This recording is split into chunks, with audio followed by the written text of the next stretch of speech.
Guys, last video was my most successful. Thank you guys. I hope you enjoy this one as well. Please like or subscribe if you do. Note there are a mix of stories on this channel, not all are going to be this kind. So if you are a subscriber, leave understand the mix, it's all what running around in my head at the time. Main story.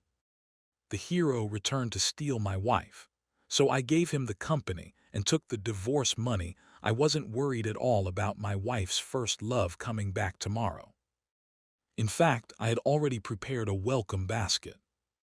Imported wine, luxury chocolates, a handwritten card, and a very tasteful little ribbon tied around the divorce papers. Some men might have panicked. Some men might have cried. Some men might have grabbed their wife by the shoulders and screamed, "Don't leave me. I love you," more than he ever could. But not me. Absolutely not. Because I, Lucas Reed, had read the original novel. And according to the plot, tomorrow was the day my beautiful billionaire wife's legendary first love returned from overseas, took one look at me, exposed me as the useless contract husband I was, and stole everything from me. My wife, my position, my dignity, probably my parking spot too. The book was called something painfully dramatic like The CEO's Lost Love Returns, or After 5 Years, he came back to claim her heart. The title didn't matter. What mattered was that I was not the male lead. I was not even the second male lead. I was the disposable husband. The cardboard obstacle. The rich family punching bag whose only purpose was to stand between the cold CEO heroine and her destined soulmate for about 15 chapters before getting slapped, divorced, humiliated, bankrupt, and eventually dragged out of the city by debt collectors. Very inspiring stuff. And now, I had transmigrated into his body. The body of Lucas Reed, legal husband of Elena Winters, the Ice Queen CEO of Winters Group. A woman so beautiful, she looked like a luxury perfume ad come to life. A woman so cold, she could probably make boiling water apologize.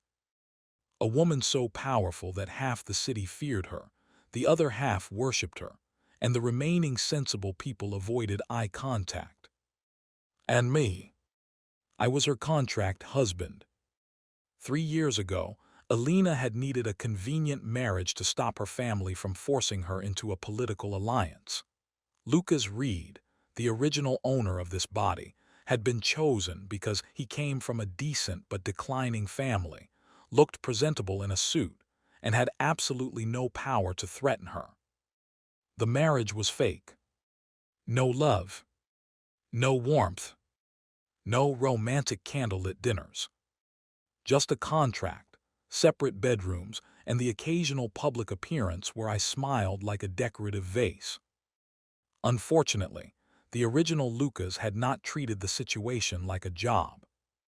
He had fallen in love with Elena. Deeply. Stupidly. Catastrophically. He became jealous whenever another man looked at her.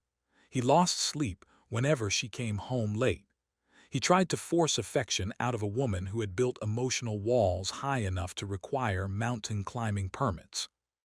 And when Damon Frost, Elena's first love and the original male lead, returned from abroad, Lucas completely lost his mind.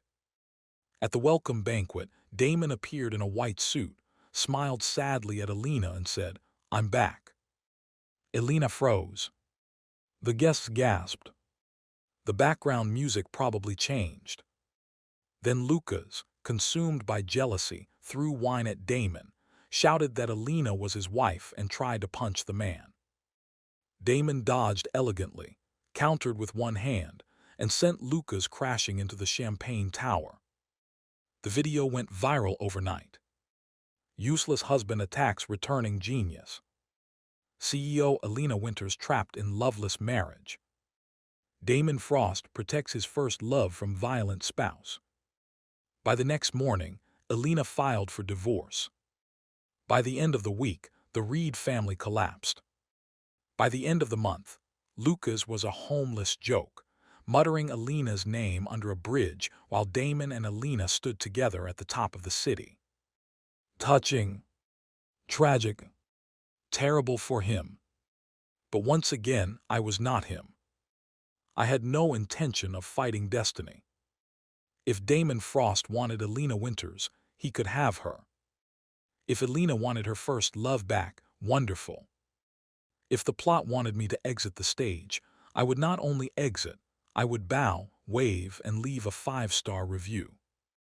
Because according to the marriage contract, if Elena initiated the divorce after 3 years, I would receive 1 luxury apartment, 3 commercial properties, 5% of a subsidiary company, and a cash settlement of $80 million. $80 million. The original Lucas had been too heartbroken to care. I, however, was a reasonable man. With $80 million, I could buy peace, freedom, and enough high-end snacks to survive any emotional damage. So tonight, on the eve of Damon Frost's grand return, I sat in my private bedroom at the Winters estate, calmly packing my suitcase. Not too much. A few clothes. My passport. My laptop. A watch Elena had given me for our first fake anniversary. And the divorce agreement I had already signed. I looked at the papers and smiled fondly. "Beautiful," I whispered.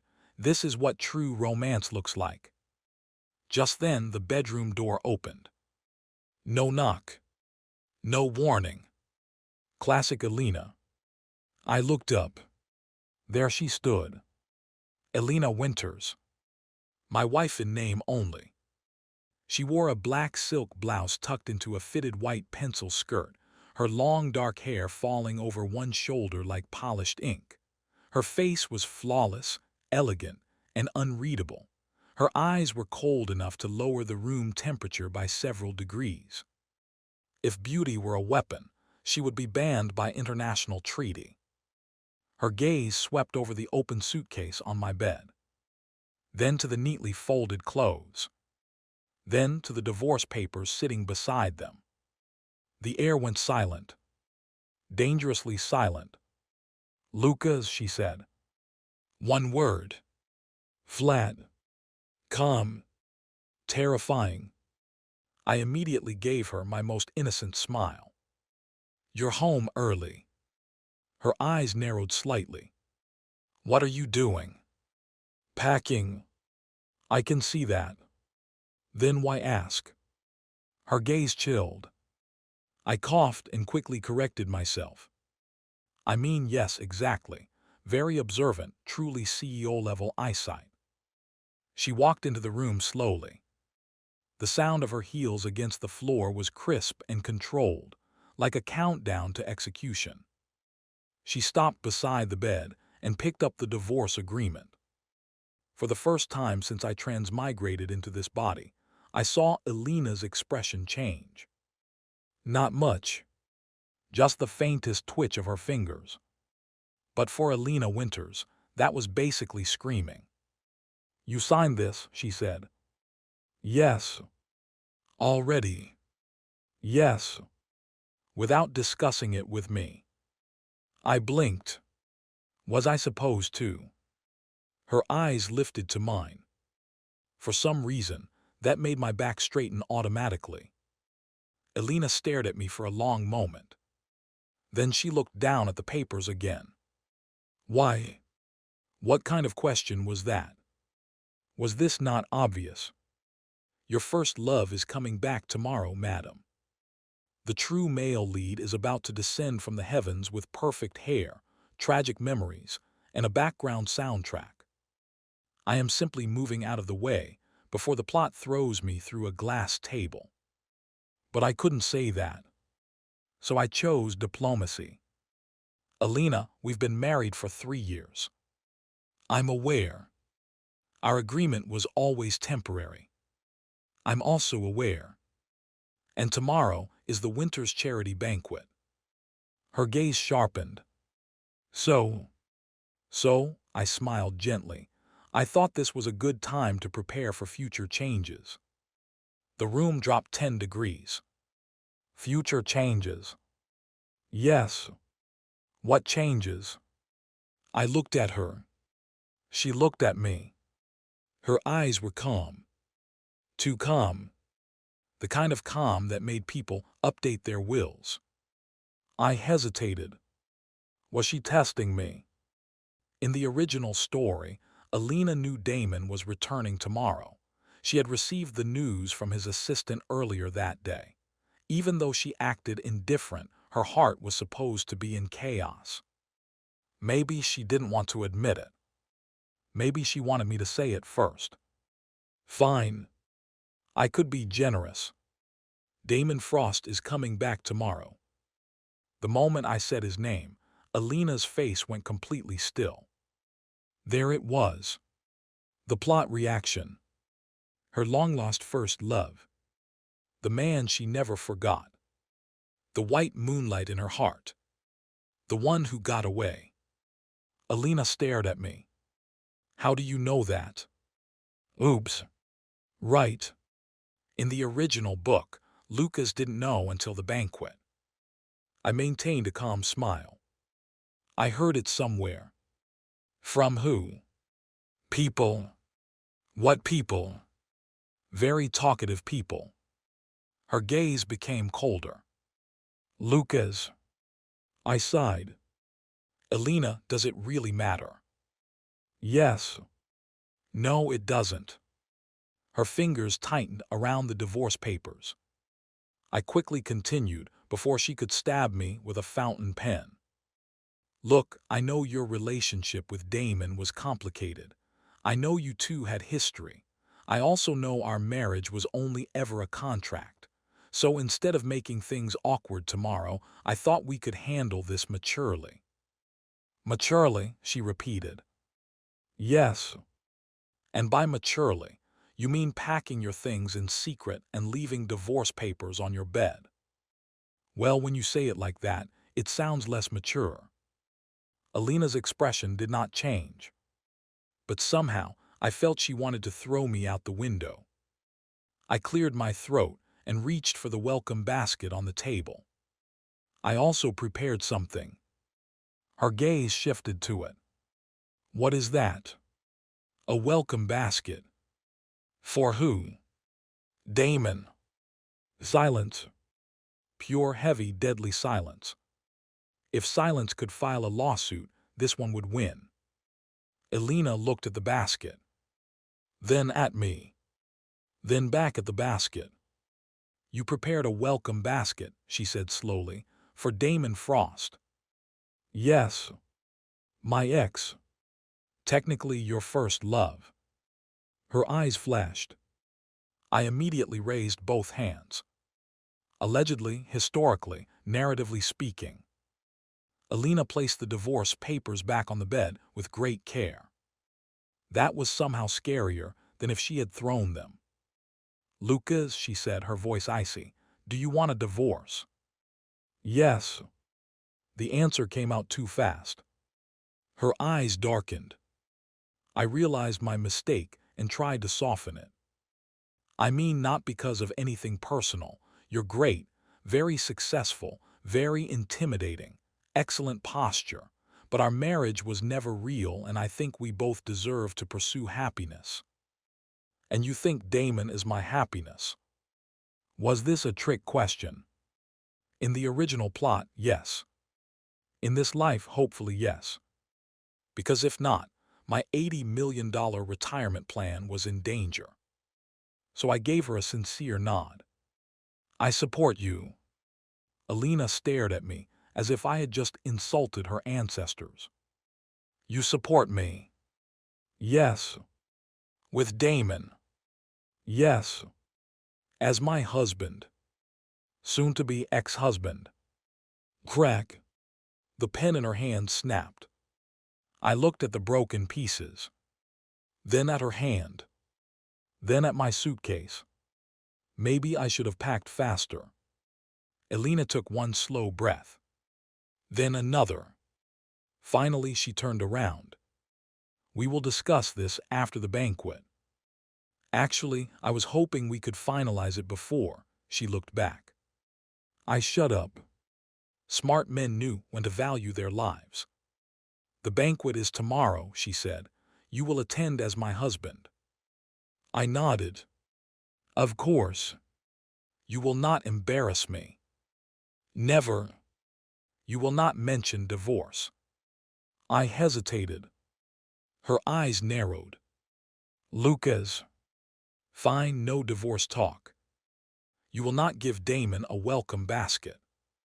I glanced at the basket. It was a very nice basket. Imported wine was expensive. Elena, it feels wasteful to, Lucas. Fine, no welcome basket. And you will not move out. I froze. Excuse me. Her voice was calm again. Too calm. You heard me. But we're getting divorced. Not tomorrow. Soon. No. My smile stiffened. What does no mean in this context? It means no. Elena, respectfully, that is not a timeline. She walked to the door. Just before leaving, she paused. Without turning around, she said, if you want to leave so badly, at least have the courage to tell me the real reason. Then she left. The door closed softly behind her. I stood there for a long time. Then I looked down at my suitcase. Then at the divorce papers. Then at the ruined pen pieces. Something was wrong. Very wrong. In the original story, Elena had been emotionally shaken by Damon's return. She had already begun distancing herself from Lucas by now. The divorce should have been inevitable. So why did she look angry? Not cold. Not indifferent. Angry. And why did her last sentence sound like she thought I was hiding something? I rubbed my temples. No, I muttered. Don't overthink it. She's probably just annoyed that I brought up her first love too directly. CEOs hate losing control of the conversation. That made sense. Probably. Maybe. Hopefully. Just then, a mechanical voice rang inside my head. Ding. I froze. Oh. Oh no. A transparent blue panel appeared before my eyes. Congratulations, host. You have successfully deviated from the original plot. The divorce escape system has been activated. I stared at the screen, then slowly sat down on the bed. A system. Correct. I blinked. What kind of system? This system rewards the host for attempting to peacefully exit toxic plotlines, avoid unnecessary humiliation, and choose financial freedom over emotional destruction. I sat up straighter. Go on. Host may earn settlement points whenever the original plot is disrupted. The original male lead suffers public embarrassment. The female lead experiences emotional confusion, or the host successfully avoids self-destructive behavior. My eyes brightened. This was it. My golden finger. My ticket out of doom. My divine assistant in the noble art of taking the money and running. System, I said, voice trembling with emotion, you understand me. Newbie starter pack has been delivered. Open now. Open it. Ding, congratulations, host. You have received $100 million in personal liquid assets. 2. Master-level contract law expertise. 3. Emotional damage immunity, passive skill. 4. Perfect deadpan expression, passive skill. I nearly fell off the bed. $100 million. Plus the $80 million divorce settlement. That was 180 million reasons to stay calm. Forget Damon Frost. Forget Elena Winters. Forget the whole dramatic novel. I could buy a beach house, invest conservatively, and spend the rest of my life becoming emotionally attached to coffee machines. Beautiful. Just beautiful. The system continued. Main quest issued, the peaceful divorce plan. Quest description. Attend tomorrow's banquet without following the original Lucas reads jealous breakdown. Maintain dignity. Support the female lead's reunion with the original male lead and secure the divorce settlement. Quest reward. 1 luxury penthouse, elite investment instincts, and 5,000 settlement points. I grinned. Easy. All I had to do was attend a banquet, not throw wine, not fight Damon, not scream about love, and calmly survive the plot. Compared to the original Lucas, that was basically doing nothing. And doing nothing was my specialty. The next evening, the Winters charity banquet was held at the Grand Meridian Hotel. Every major family in the city had arrived.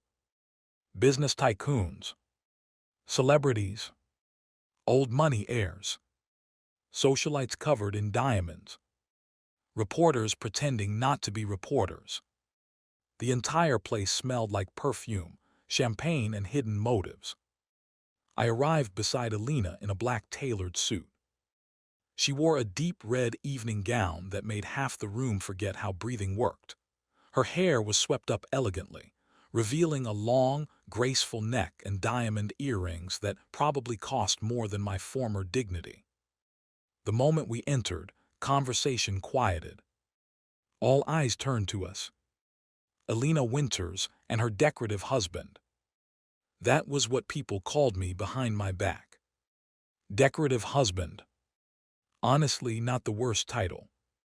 Decorations rarely had responsibilities. Elena's arm rested lightly through mine.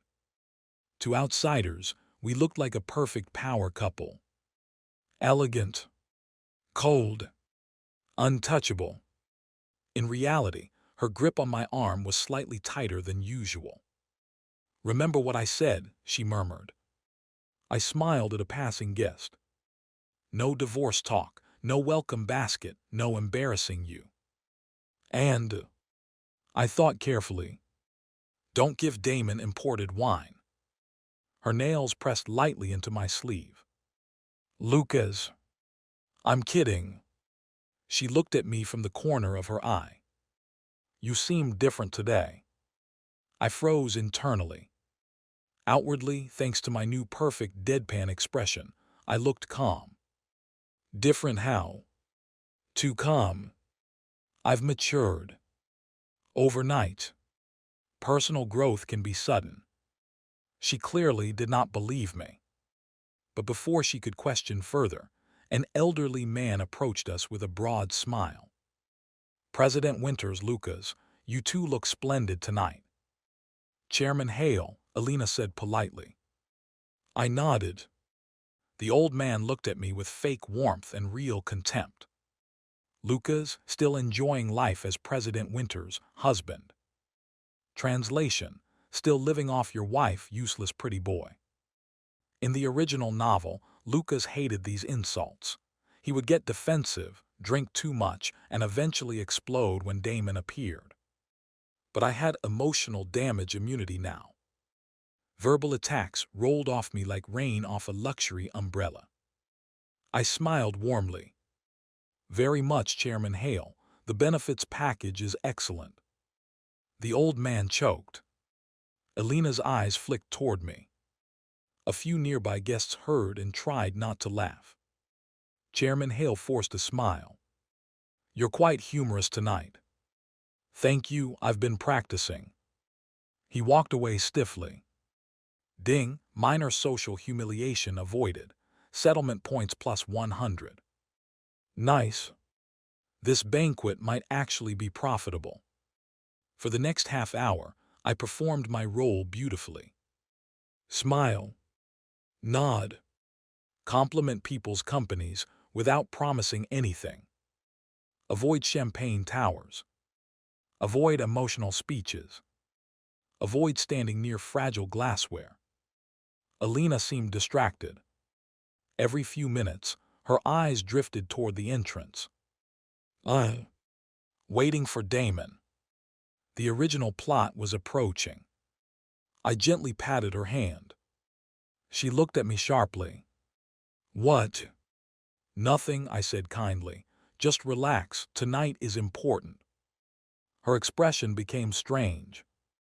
You know he's coming, and you're telling me to relax. Yes. Why? Because stress is bad for the skin. She stared at me. I stared back.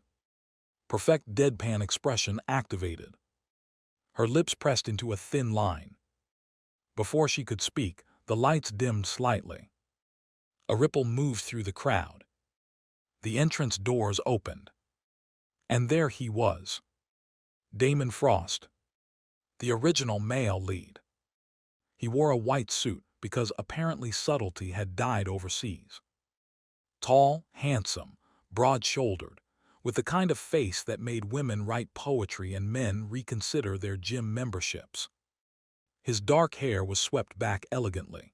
His eyes were deep and emotional, carrying 5 years of longing, regret, and probably expensive skincare. He stepped into the hall like a king, returning to reclaim his throne. Behind him stood his assistant, 2 bodyguards, and a wave of whispered gossip. Is that Damon Frost? He's back. I heard he built Frost Capital from nothing overseas. He came back for Elena, didn't he? Poor Lucas. Ah, yes. Poor Lucas.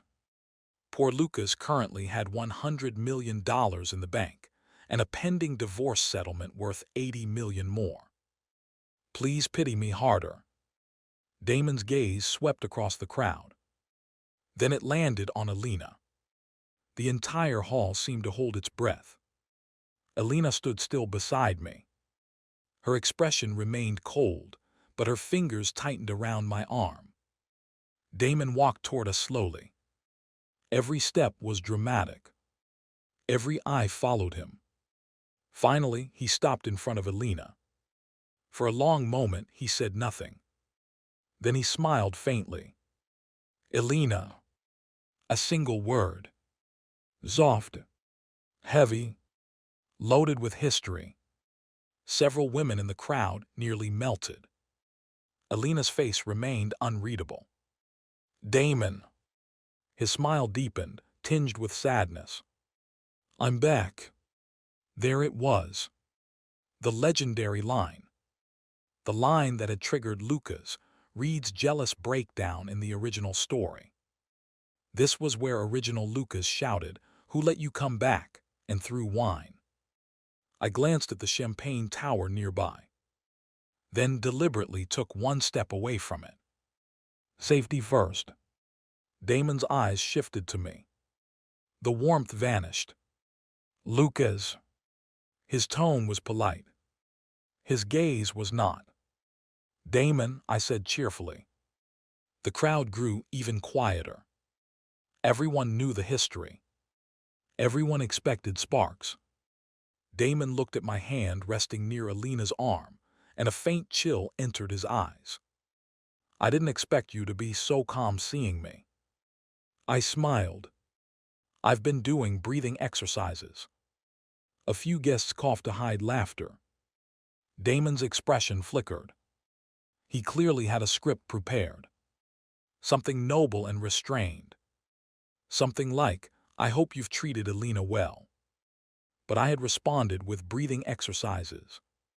That kind of threw off the mood. He recovered quickly. I heard you and Elena have been married for 3 years. Yes. Have you made her happy? The question landed like a dagger. The crowd inhaled. Elena looked at Damon coldly. I, however, was impressed. Classic male lead attack. Gentle tone, brutal implication. If I answered yes, I looked arrogant. If I answered no, I looked pathetic. If I got angry, I became the villain. Unfortunately for Damon, I had no pride left in this marriage. Only financial goals. So I nodded seriously. That's an excellent question. Elena, have I made you happy? Elena froze. The crowd froze. Damon froze. I turned to my wife with sincere curiosity. Everyone followed my gaze. Elena's icy eyes locked onto mine. For a moment, I saw something dangerous flash inside them. Probably murder. Maybe confusion. Possibly both. After a long silence, she said, "This is not the place to discuss that." I nodded. Understood, we'll circle back later. Someone in the crowd snorted. Damon's jaw tightened. Ding, host has avoided original jealousy trigger. Original male leads emotional pressure failed. Settlement points plus 500. Excellent. Damon looked at me more seriously now. He probably realized I was not following the expected script. His eyes softened as he turned back to Elena. I came back because there are things I never had the chance to say. The atmosphere shifted again. Romantic tension. Tragic past. White moonlight energy. This was my cue. I gently removed Elena's hand from my arm and stepped aside. Everyone stared. Elena's eyes snapped to me. "What are you doing?" she whispered. I whispered back, "Giving you space." Her expression turned colder than dry ice. Damon's eyes brightened slightly. The guests exchanged excited glances. I even gave Damon an encouraging nod. "Please continue." The hall went dead silent. Damon stared at me. Elena stared at me. Everyone stared at me. What? Was I not being supportive? Damon cleared his throat. "Elena, 5 years ago, I left because I had no choice." Elena said nothing. "I thought becoming stronger would allow me to stand beside you." Still nothing. "I built Frost Capital for one reason." He looked at her deeply. "To come back worthy of you." Several guests sighed. Someone whispered, "So romantic." I almost applauded. Truly, he was good. No wonder he was the male lead. Then Damon turned to me. "But I didn't expect that when I returned, you would already be trapped in a marriage that clearly brought you no joy." There it was. The attack. In the original story, this was where Lucas exploded. He shouted that Elena belonged to him. He called Damon shameless. He grabbed a glass of wine. "Not today." I placed a hand over my chest and nodded solemnly. "You're right." Damon paused. Elena's gaze sharpened. I continued sincerely, "Marriage should bring joy.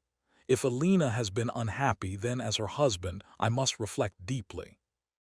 The crowd murmured. Damon looked confused. I turned to Elena. "Elena, if this marriage has been a burden to you, I sincerely apologize." Her eyes widened slightly. Very slightly. But I saw it. Good. We were moving toward peaceful divorce. I was doing wonderfully. Then I turned back to Damon. "And Damon, if your return can bring Elena happiness, then as someone who respects her, I won't stand in the way." Gasps exploded through the hall. Damon's expression went blank. Elena's face went utterly still. I smiled warmly. "Actually, I wish you both the best." Somewhere in the distance, a spoon hit the floor. The entire banquet hall looked like it had witnessed a public execution. Mine apparently. But I felt great. This was maturity. This was dignity.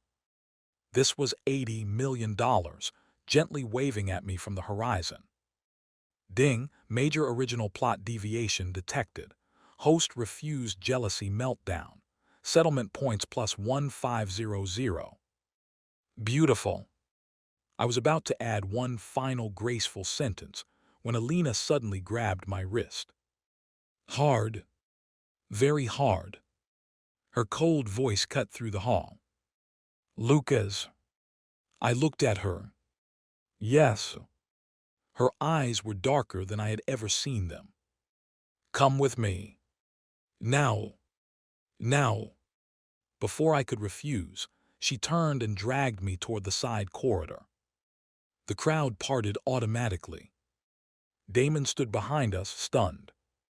The guests were buzzing like a disturbed hornet nest.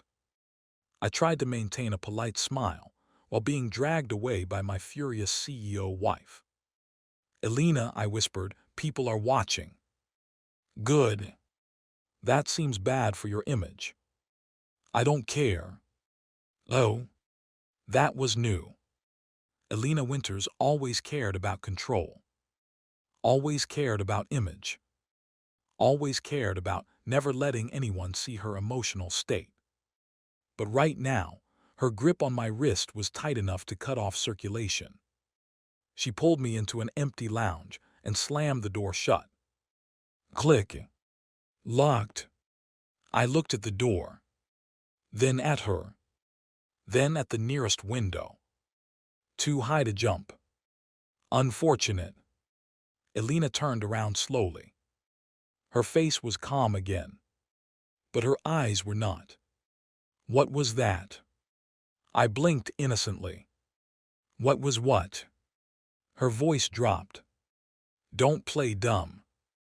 I'm not playing, it comes naturally. Lucas. I immediately straightened. That was me being mature. That was you humiliating me. I stared. How? You stood in front of half the city and acted as if you were handing me over to another man. I frowned. I did not hand you over. You are not luggage. Her eyes flashed. You know what I mean. Elena, Damon returned for you. Everyone knows your history. Our marriage was contractual. I simply chose not to make a scene. And the blessing. That was polite. The apology. Also polite. The way you stepped aside. Symbolic. Her hand clenched. Symbolic of what? My willingness to exit gracefully. The room went silent. Elena stared at me. Her anger slowly changed into something colder. Something more complicated. You really want to leave me that badly? For some reason, her voice sounded quieter. I hesitated. This was dangerous. If I said yes too fast, she might kill me. If I said no, my settlement might vanish. So I chose the balanced answer. I want us both to be free. Her lashes lowered slightly. Free? Yes. From me. From the contract. She laughed once. A short, cold laugh. There it is again, the contract. I frowned. What do you mean? For 3 years, you complained I never treated you like a real husband. That was original Lucas, not me. You said I was cold. Again, original Lucas. You said I only cared about work. Still original Lucas. You asked me if I had ever once seen you as a person, instead of a convenient shield. Yikes. That one sounded painful. Elena stepped closer. And now, overnight, you suddenly don't care. You're calm, you're generous, you're blessing me and Damon in public like some saint. Her eyes locked on mine. Why? I opened my mouth. No answer came out. Because I transmigrated into a novel and would like the divorce money. That probably would not help. So I said people change. Not like this. Maybe I had an emotional breakthrough. Lucas. Fine, maybe I got tired. That made her pause. I looked away slightly, letting my expression soften just enough. I got tired of chasing something that was never mine. The sentence came out smoother than expected. Probably the perfect deadpan skill, mixed with accidental sincerity. Elena froze. Her fingers trembled faintly. Good. This was excellent. If she felt guilty, she might sign faster. I continued gently. You don't owe me love, Elena. You never did. Our marriage was an arrangement. I understand that now. Her lips parted slightly. I gave her a small smile. So tomorrow, next week, whenever you decide, I'll cooperate with the divorce. I won't fight you. I won't embarrass you. I won't ask for anything beyond what the contract promised. Not because I was noble. Because the contract promised a lot. Elena looked at me in silence. Then she turned away. For a moment, I thought she was moved. Then she said, "No." My smile froze. No. No divorce. My brain stopped. Elena, I'm sorry, I think I misheard. You didn't. But why? She turned back, her expression once again unreadable. Because I don't like being pushed. Who is pushing you? You are. By offering a peaceful divorce. By acting like you know what I want. I stared at her. Was this woman allergic to convenience? Elena, Damon came back for you. I noticed. You loved him. Her face chilled. That was 5 years ago. In novels, 5 years is nothing. What? Nothing. She stepped closer. Lucas, listen carefully. Damon's return changes nothing unless I say it does. I blinked. That was not in the book. Elena, and until I decide otherwise, you are still my husband. My mouth opened. Closed. Opened again. But the contract, I wrote the contract. That doesn't mean you can ignore it. I can review it. Reviewing sounds expensive. I'm a CEO. That's not an answer. It is if you're rich enough. I was speechless. This was bad. Very bad. The peaceful divorce plan was wobbling. Elena walked toward the door. Before leaving, she paused again. You will return to the banquet with me. Do I have to? Yes. Can I stand near the dessert table? No. Can I at least avoid Damon? Her eyes narrowed. You were very eager to give me to him a moment ago. I coughed. That was before I realized you were in a difficult mood. For the first time tonight, Elena's lips curved. Not a smile. More like the shadow of one. Good, then you're learning. She opened the door. I followed behind her, deeply concerned. This was not how the plot was supposed to go. When we returned to the banquet hall, Damon was still standing near the center of the room, surrounded by guests pretending not to interrogate him. The moment he saw Elena and me return together, his eyes darkened. Especially when Elena's hand slid naturally back around my arm. Wait. Naturally. Why did that feel natural? Why was she holding tighter than before? Damon approached with a controlled smile. Elena, are you all right? I'm fine, she said. His gaze moved to me. Lucas, I hope there was no misunderstanding. I smiled. Misunderstandings are the foundation of high society. A nearby guest coughed again. Damon ignored it. I only meant that Elena deserves happiness. Agreed. And if she has been unhappy, Elena cut him off. Damon. Her voice was calm, but it carried authority. This is my marriage. I don't need anyone speaking on my behalf. The hall fell silent again. Damon's expression stiffened. I turned to look at Elena. Excuse me. What happened to the romantic reunion? What happened to the white moonlight? What happened to me leaving with money? Damon looked genuinely hurt. Elena, I only wanted to help. I didn't ask for help. Ouch. A direct hit. I almost felt bad for him. Almost. Ding, original male lead suffered first emotional setback. Settlement points plus 800. Okay, I felt less bad. Damon took a breath and recovered his elegant smile. Of course, I overstepped. He looked at me again. But Lucas, I'm curious.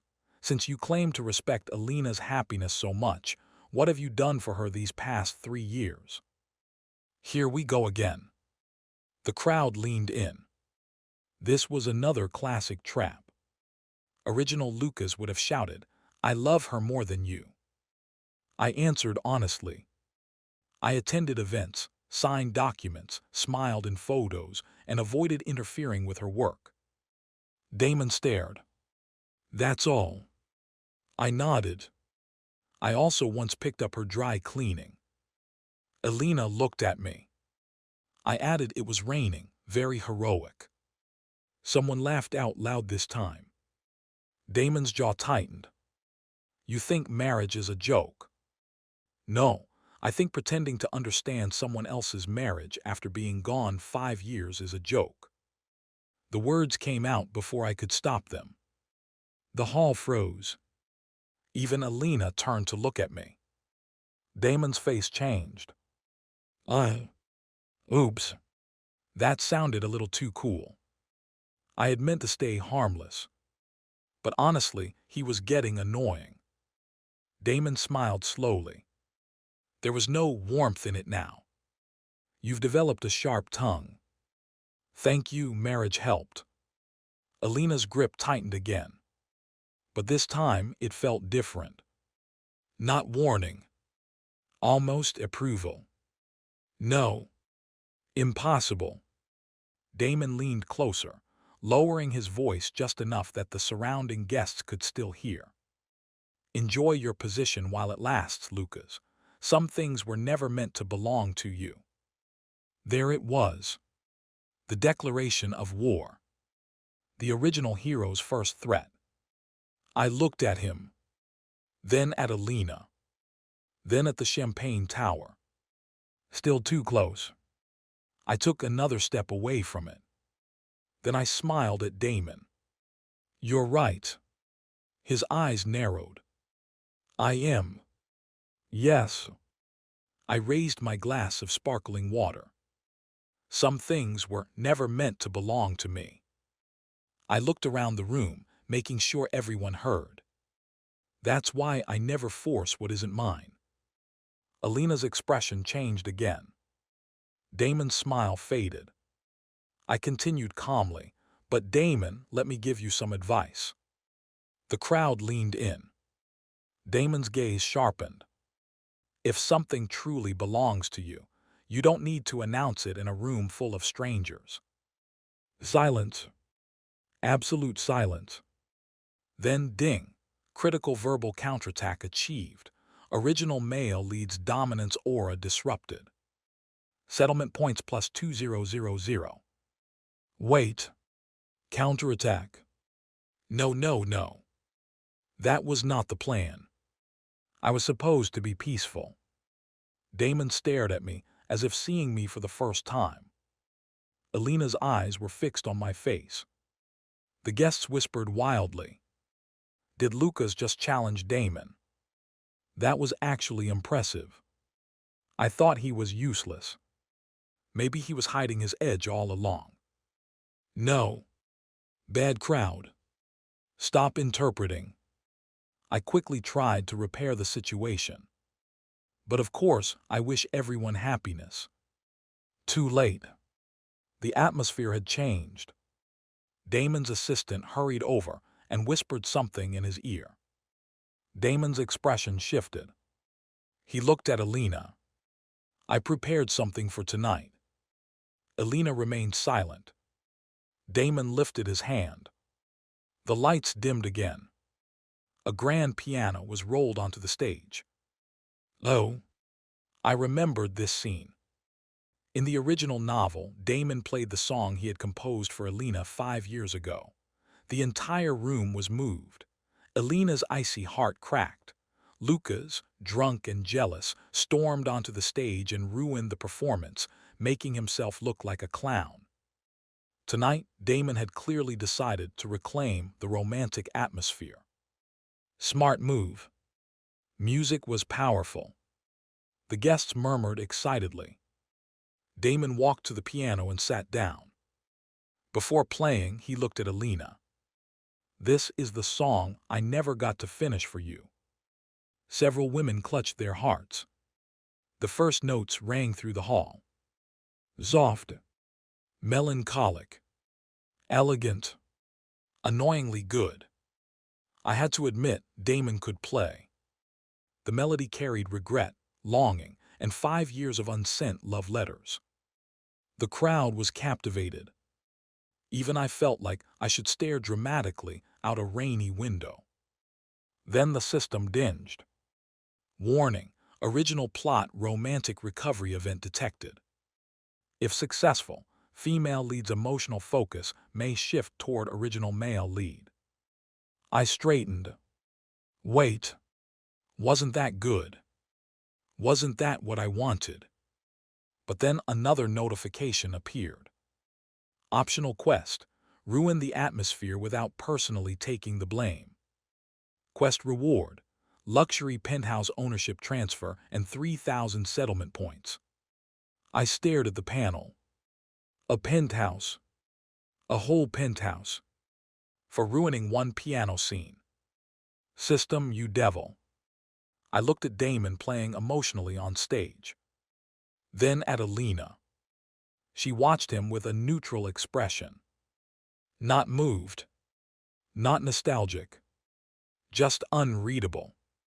Maybe I didn't need to do anything. Maybe a waiter passed by with a tray of desserts. On the tray was a small chocolate mousse cup decorated with gold flakes. My stomach made the executive decision for me. I reached for one. At that exact moment, someone bumped into the waiter. The tray tilted. I instinctively caught it. Unfortunately, while catching the tray, my elbow hit the nearby media control tablet sitting on a side table. The giant screen behind Damon flickered. Then suddenly changed. Instead of the charity banquet logo, the screen displayed Damon's overseas social media photo archive. Photo 1. Damon at a beach party, arm around a blonde model. Photo 2. Damon at a yacht event, smiling intimately with a red-haired actress. Photo 3. Damon kissing someone at what appeared to be a New Year's party. Photo 4. Damon holding a sign that read, "Single and emotionally unavailable." The piano music screeched to a halt. The hall erupted. I froze with the dessert tray in my hands. Oh. Oh no. This was not me. Probably. Maybe. Did I hit something? Damon shot up from the piano bench. Turn that off. His assistant panicked. The media team scrambled. But the screen kept going. Photo 5. Damon with 3 women at a casino. Photo 6. Damon tagged in a caption reading, "Best weekend with Mr. Frost." Photo 7. Damon laughing under a neon sign that said, "No regrets." The guests exploded into whispers. So this is the loyal first love. He came back for Elena after all that. How romantic. Single and emotionally unavailable. That's going viral. Elena's face remained cold. Very cold. Damon looked pale. He turned toward her quickly. "Elena, those are misunderstandings." I slowly lowered the dessert tray. Damon's eyes snapped to me. "You." I blinked. "Me. You did this." I looked at the tablet.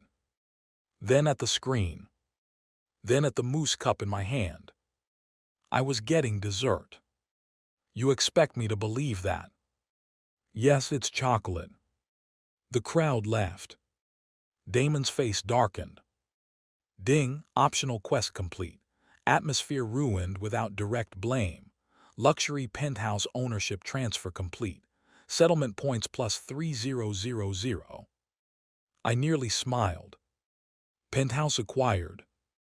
Damon humiliated. Dessert secured. An excellent evening. Elena slowly turned to me. Her gaze was sharp, searching. Oh no. She was thinking. That was dangerous. I quickly held out the mousse cup. Dessert. She stared at me. Then at the cup. Then, to my shock, she accepted it. The crowd went silent again. Elena Winters, who never ate sweets in public, calmly took the dessert from my hand. Then she took one small bite. Her expression did not change, but her eyes softened by the smallest amount. This is good. I nodded. I chose wisely. Damon looked like someone had punched him in the soul. A reporter near the back raised her phone. Someone whispered, "Did Elena just eat dessert from Lucas?" Another whispered, "After Damon's scandal photos." A third whispered, "This marriage is more interesting than I thought." I felt a headache coming.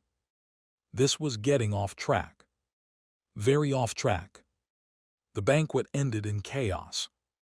Damon left early, surrounded by his panicked team. His romantic return had become a public relations disaster. By midnight, 3 hashtags were trending. Singaland emotionally unavailable. Damon Frost photo wall. Lucas Reed dessert moment. That last one concerned me. Very much. In the car ride back to the Winters estate, Elena sat beside me in silence. The city lights passed across her face, illuminating her profile in brief flashes. Beautiful. Cold. Impossible to read. I leaned against the window and pretended to sleep. After 10 minutes she spoke. You knew. I opened one eye. Knew what? About the photos. No. Lucas. I really didn't. She studied me. You expect me to believe that the exact moment Damon tried to create a romantic scene, his scandalous photos appeared on screen by accident. Yes. No one is that lucky. I might be. No. Elena, I was holding dessert. That makes it more suspicious. How does dessert make anything suspicious? You always act harmless when something major happens. I stared at her. That sounded uncomfortably similar to the way Sophia misunderstood Ethan in the original style of story. No. Absolutely not. I was not becoming a secret mastermind in my wife's eyes. I said firmly, "You're overthinking." She looked away. Maybe. Good.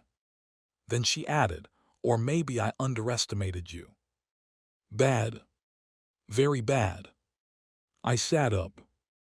Elena, listen carefully. I am not scheming. I am not plotting. I am not secretly taking revenge on Damon. I just want a peaceful divorce and a quiet life. Her gaze returned to me. There was something strange in her eyes. Is that really all you want? Yes. With $80 million. I froze. She knew the settlement amount, obviously. But the way she said it made me feel poor. I coughed. Financial independence is important.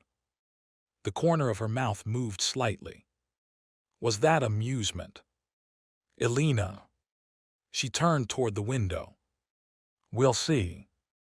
I did not like that answer. At all. When we returned to the estate, I went straight to my room.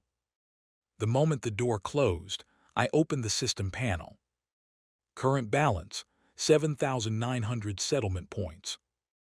Assets, $100 million, 1 luxury penthouse, contract law mastery, emotional damage immunity, perfect deadpan expression. Not bad. Not bad at all. The divorce had not happened yet, but progress was progress. Damon had suffered a setback. Elena was suspicious, but manageable. Tomorrow, I would move into my new penthouse. Then I would slowly push the divorce conversation again. Calmly, politely, professionally. Just as I was making plans, my phone buzzed. Unknown number. I answered. A man's cold voice came through. Lucas Reed. Damon. I smiled. Damon Frost, great performance tonight, very multimedia. His breathing sharpened. You think you're clever. No, I think I'm tired. I don't know how you got those photos, but you made a mistake. I didn't get anything. Elena may be confused now, but she'll remember who truly matters to her. Wonderful, please help remind her. There was a pause. What? I sat on the bed. Damon, between us, I'm rooting for you. Silence. Dead silence. Then his voice turned colder. Are you mocking me? No, I'm serious. You came back for love, very admirable. Please continue pursuing your dream. Lucas. Yes. Stay away from Elena. I sighed. That's exactly what I'm trying to do. He sounded so frustrated he might bite his phone. I gently encouraged him. Look, tomorrow maybe send flowers. Not white roses though, too predictable. Elena likes simple designs. Maybe call ahead before showing up. Also, maybe delete the yacht photos. He hung up. Rude. Ding, original male lead suffered psychological confusion. Settlement points plus 600. I grinned. This system really rewarded everything. The next morning, I woke up early. Packed my suitcase again. Checked my new penthouse address. And prepared to leave before Elena noticed. Unfortunately, when I opened my bedroom door, Elena was standing right outside. Fully dressed. Arms crossed. Expression cold. I nearly jumped. Elena, good morning, lovely weather. Where are you going? To look at real estate. You already own a penthouse. I froze. How do you know that? She lifted her phone. On the screen was a property transfer notification. Owner Lucas Reed. Property, Sky Harbor Penthouse, top floor. Price confidential. My mouth twitched. Elena, have you been monitoring my assets?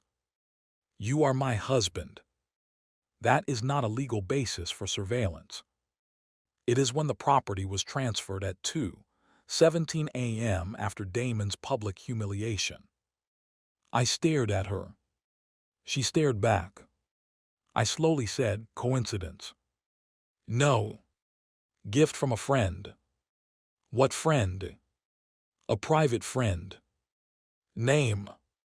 Privacy. Her eyes narrowed. I sighed. Fine, I won it. In what?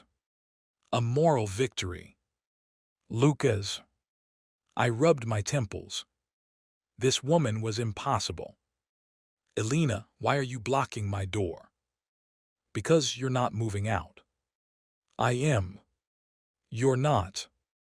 I own a penthouse now. I know. So I should live in it. No. Why not? Because we are still married. I looked at the ceiling. System, I whispered internally.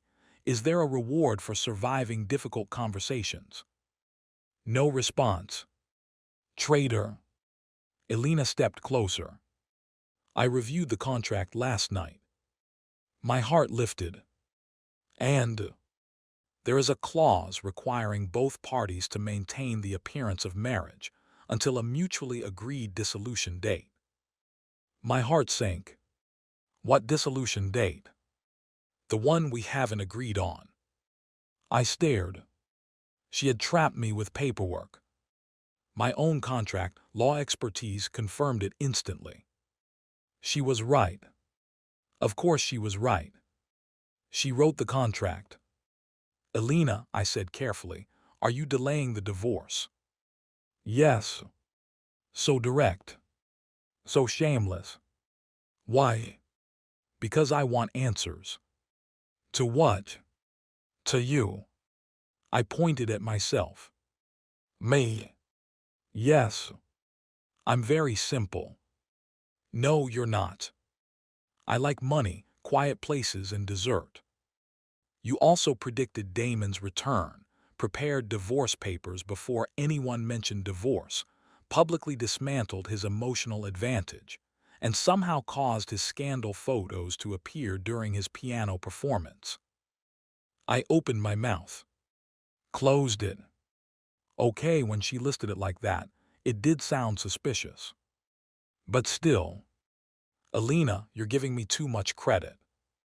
Maybe. She leaned in slightly. But until I know what you're really planning, you stay where I can see you. My heart trembled. This was bad. The female lead had locked onto me. I needed help. I needed strategy. I needed breakfast. Before I could respond, my phone rang. It was Damon again. I answered on speaker by accident. Damon's voice blasted through the hallway. Lucas Reed, you coward.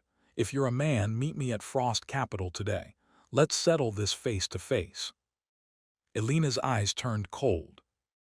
I stared at the phone, then said sincerely, Damon, it is 8 in the morning.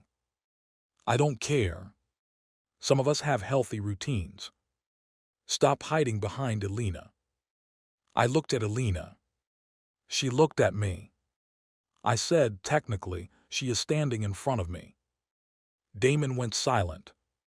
Elena's expression almost cracked. Almost. Then Damon snarled, today at 10, Frost Capital. If you don't come, everyone will know you're afraid. I sighed. There it was. A challenge. A public setup. The original hero's next move. I wanted to refuse. I truly did. But then the system chimed. Main quest updated. The Frost Capital Challenge. Quest description, attend Damon Frost's challenge. Avoid physical conflict, avoid jealousy. Cause the original male, lead to question reality. Quest reward, elite investment instincts, 5,000 settlement points, and ownership of a private luxury restaurant. A restaurant. My eyes lit up. Fine. Damon wanted a meeting. I wanted a restaurant. All right, I said, I'll come. Damon sneered through the phone. Good, don't run. He hung up. Elena looked at me. You're not going alone. I smiled politely. Actually, I think it's better if I'm coming. Of course she was. The plot was already derailed. And somehow, I had gone from disposable husband to suspicious hidden mastermind in less than 24 hours. I looked out the window at the bright morning sunlight and sighed. So much for peaceful divorce. But on the bright side, if Damon kept delivering himself to me like this, my retirement plan might become even more profitable than expected. By 9:30 that morning, I was sitting in the back seat of Elena Winters' black Rolls-Royce, staring out the window like a man being escorted to court. Beside me, Elena sat with perfect posture, legs crossed, tablet in hand, expression colder than the air conditioning. The city passed by outside in polished streaks of glass towers, luxury storefronts, and busy sidewalks full of people who probably had normal problems. Lucky them. My problem was currently wearing a white designer suit somewhere across town and demanding that I meet him at Frost Capital so we could settle this face to face. Damon Frost, the original male lead. The tragic first love. the man who had returned from overseas with perfect hair, dramatic timing, and enough emotional baggage to fill an airport carousel. And me. I was supposed to be the jealous husband he crushed underfoot. Except last night, I had accidentally ruined his romantic piano scene with a wall of scandal photos, handed Elena dessert like some mysterious husband with emotional depth, and acquired a luxury penthouse from my system. Not exactly the peaceful divorce strategy I had imagined. I glanced sideways at Elena. She hadn't said a word since we entered the car. That was dangerous. Elena quiet was worse than Elena angry. Elena angry meant she might threaten you. Elena quiet meant she had already purchased the building you were standing in, fired your lawyer, frozen your accounts, and was waiting for you to notice. I cleared my throat. So she didn't look up. No. I blinked. I didn't even ask anything. You were going to ask if I could drop you off somewhere else. I shut my mouth. Because yes. That was exactly what I was going to ask. Elena tapped the tablet screen once. I already told the driver, we are going directly to Frost Capital. Right, wonderful, love direct communication. She finally looked at me. Do you? What?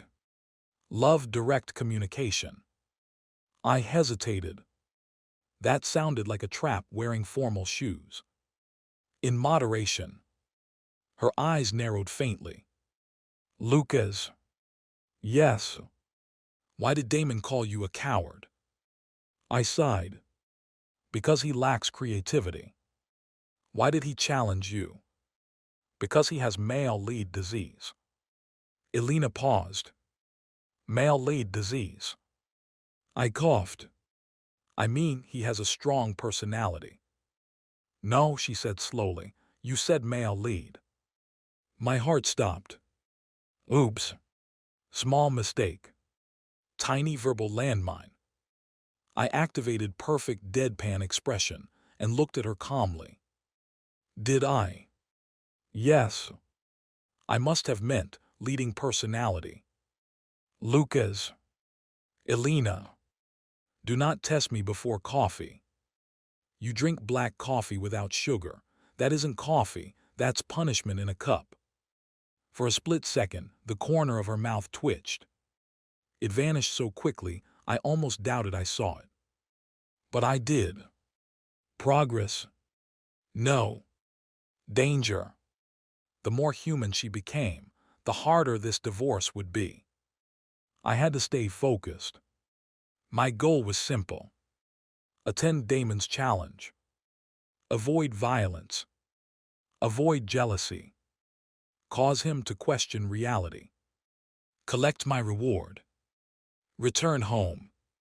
Preferably my own home.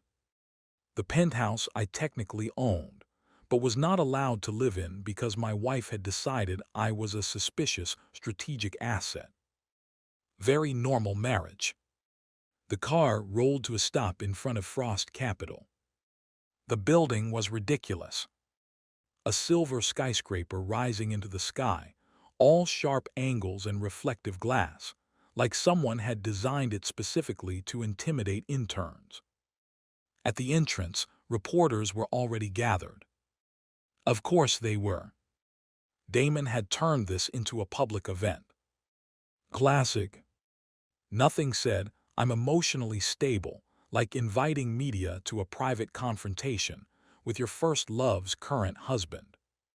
The moment Elena and I stepped out of the car, camera shutters exploded. President Winters. Mr. Reed. Are you here to respond to Mr. Frost's challenge? Is your marriage in crisis? Did Mr. Reed leak the photos from last night? President Winters, are you choosing your husband or your first love? That last reporter had courage. Or a short life expectancy. Elena's gaze swept over the crowd. The temperature dropped. The reporters immediately quieted. Impressive. I needed to learn that skill. Elena walked forward, and I followed half a step behind her. Then I realized the optics looked wrong. If I walked behind her, I looked like a kept husband. If I walked beside her, I looked like I was fighting Damon for dominance. If I walked ahead of her, I might be murdered. So I chose the safest route. I walked beside her but slightly casual, like a decorative plant with mobility. Unfortunately, Elena seemed to notice. Her hand suddenly slipped around my arm. The crowd gasped. I froze. "Elena," I whispered through a smile, "what are you doing?" "Maintaining the appearance of marriage. This is aggressive maintenance." "Smile." "I am smiling." "You look constipated." "That is my public relations smile." Her nails pressed lightly into my sleeve. I improved the smile. The cameras flashed again. Great. Another hashtag was being born. At the front entrance, Damon Frost stood waiting. He wore a charcoal suit today, probably to communicate that he was serious, wounded, and financially dominant. Behind him stood a line of executives, assistants, and security guards. A full audience.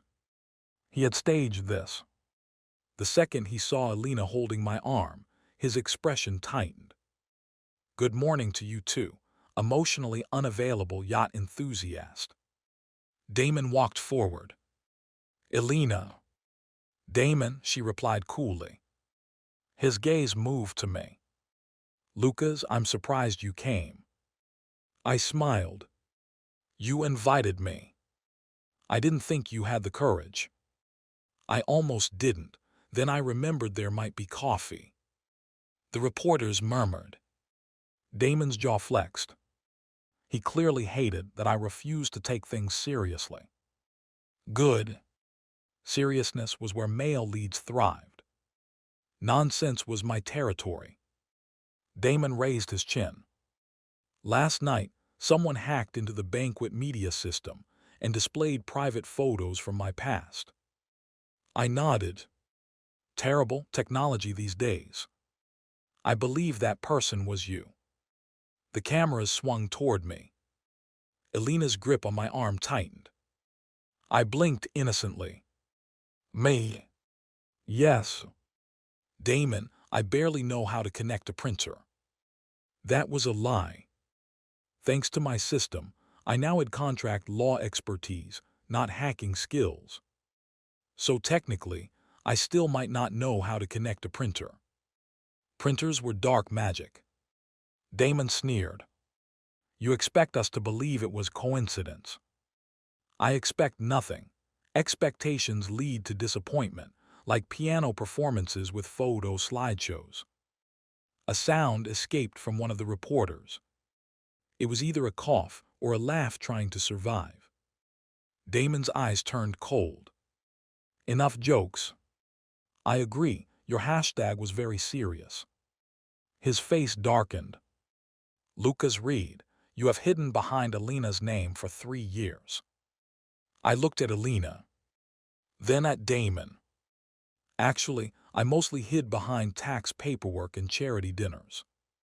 "You have no career, no achievements, and no right to stand beside her." The crowd went silent. There it was. The public humiliation attempt. In the original story, Lucas would have exploded here. He would have shouted about being Elena's husband. He would have tried to punch Damon. Damon would have countered beautifully. Reporters would capture everything. Elena would lose the last bit of patience she had. Divorce. Collapse. Bridge life. But not today. Today, I had emotional damage immunity and a deep appreciation for not getting punched in public. So I nodded thoughtfully. "You make several strong points." Damon paused. The reporters froze. Elena slowly turned her head toward me. I continued, "I do lack traditional achievements. I have not built an overseas investment empire, dramatically returned after 5 years, or played piano in front of scandal photos. Damon's lips pressed into a line. But I said, holding up one finger, I do have one achievement. Damon narrowed his eyes. And what is that? I smiled brightly. I have never been trending under the phrase, single and emotionally unavailable. Silence. Then someone laughed. Not a small laugh. A full, helpless snort. The reporters immediately started typing. Damon's face turned a shade darker. Ding, original male leads public insult attempt failed. Counter humiliation achieved. Settlement points plus 1200. Nice. Damon took one step forward. You think this is funny? A little. Elena deserves a man who can stand at the top of the world with her. Agreed. She deserves someone powerful. Also agreed. Someone respected. Absolutely. Someone who understands her ambition. Sure. Damon's eyes flashed. And you think that person is you? I immediately shook my head. No. The crowd blinked. Damon blinked. Elena's fingers went still on my arm. I continued sincerely. I think that person should be carefully selected through a rigorous interview process, with background checks, emotional maturity screening, and at least 3 verified references. The reporters went wild. Damon stared at me like he wanted to strangle me with his tie. Elena lowered her gaze slightly. Was she hiding a smile? No. Couldn't be. Damon inhaled sharply. Enough. Since you enjoy pretending to be clever, let's settle this in a way everyone can understand. He snapped his fingers. His assistant stepped forward with a document folder. Damon opened it and held up several pages. Frost Capital is launching a new acquisition fund. Today, in front of everyone, I challenge you to a business judgment contest. I stared at him. A what? He smiled coldly. There are 3 companies on this list. Each has hidden potential, but only one will become a market leader. Choose correctly, and I will publicly apologize. Choose wrong, and you admit in front of the media that you are unworthy of Elena and agree to divorce her immediately. My eyes lit up. Wait. Agree to divorce. Immediately. Damon, my friend, why didn't you lead with that? This was not a challenge. This was a gift basket. A divine arrangement. A golden exit ramp. I nearly grabbed his hand and thanked him. But Elena's voice cut in like ice. No. Damon looked at her. Elena, this is between men. Her eyes turned glacial. You are standing in front of my company's media partners, challenging my legal husband, and using me as the prize. Damon stiffened. I didn't mean you did. The crowd murmured. Damon's confident aura cracked. I looked at Elena with admiration. That was brutal. However, she was interfering with my divorce opportunity. A problem. I gently leaned toward her. Elena, maybe we should hear him out. She turned to me slowly. What? I gave her a serious nod. This could be a productive discussion. Her eyes narrowed. You want to accept? Well, if the terms involve, no. But no. Elena, I believe in open competition. You believe in running away with settlement money. I froze. The reporters couldn't hear her because she spoke low, but Damon saw my expression and smiled. Elena, if Lucas is confident, why stop him? I quickly nodded. Yes, Elena, why stop me? She stared at me. There was a dangerous light in her eyes. Because you're too eager. I coughed. I'm enthusiastic about personal growth. You're enthusiastic about divorce. Both can be true. Her grip tightened again. Damon's smile grew. He had misunderstood. He thought Elena was protecting me because she knew I would lose. Poor man. Even I thought I would lose. But I had a system. And according to my system's quest reward, I was supposed to gain elite investment instincts after this event. Which meant before that reward, I had none. That was a concern. Still, if I lost, immediate divorce. If I won, apology and system reward. Either way, not terrible. Unless Elena killed me. Damon gestured to the building. Come upstairs, we have a conference room prepared. Of course he did. This man probably prepared lighting angles too. We entered Frost Capital under a storm of cameras. The lobby was packed, with employees pretending not to watch. Their eyes followed Elena first, because she was Elena Winters. Then Damon, because he was their boss. Then me, because apparently I was the clown who had wandered into the lion cage carrying dessert. Fair. The conference room was on the top floor. Huge glass windows. Long black table. City view. A dozen executives seated along both sides. A projector displayed 3 company profiles. Astermed Biotech, Novagrid Energy, Blue Rain Logistics. Damon stood at the head of the table like a professor preparing to fail a student. Elena, you may observe. Elena sat down without expression. I sat beside her. Damon frowned. You can sit across from me. I'm comfortable here. This is your challenge. I perform better with emotional support. Elena looked at me. I smiled. She did not smile back. But she also did not move away. Interesting. Damon's assistant distributed folders. Each company is currently undervalued. Within 6 months, one will rise by at least 500%. One will collapse from regulatory pressure. One will remain stagnant. Choose the winner. I opened the folder. Charts. Financial statements. Market trends. Patent filings. Debt ratios. Supply chain data. My brain saw numbers and immediately asked if we could go back to dessert. This was bad. Very bad. My system had not given me investment instincts yet. Only after the quest. System, I shouted internally, a little help. No response. System. Nothing. I glanced at Damon. He was watching me with smug confidence. Of course.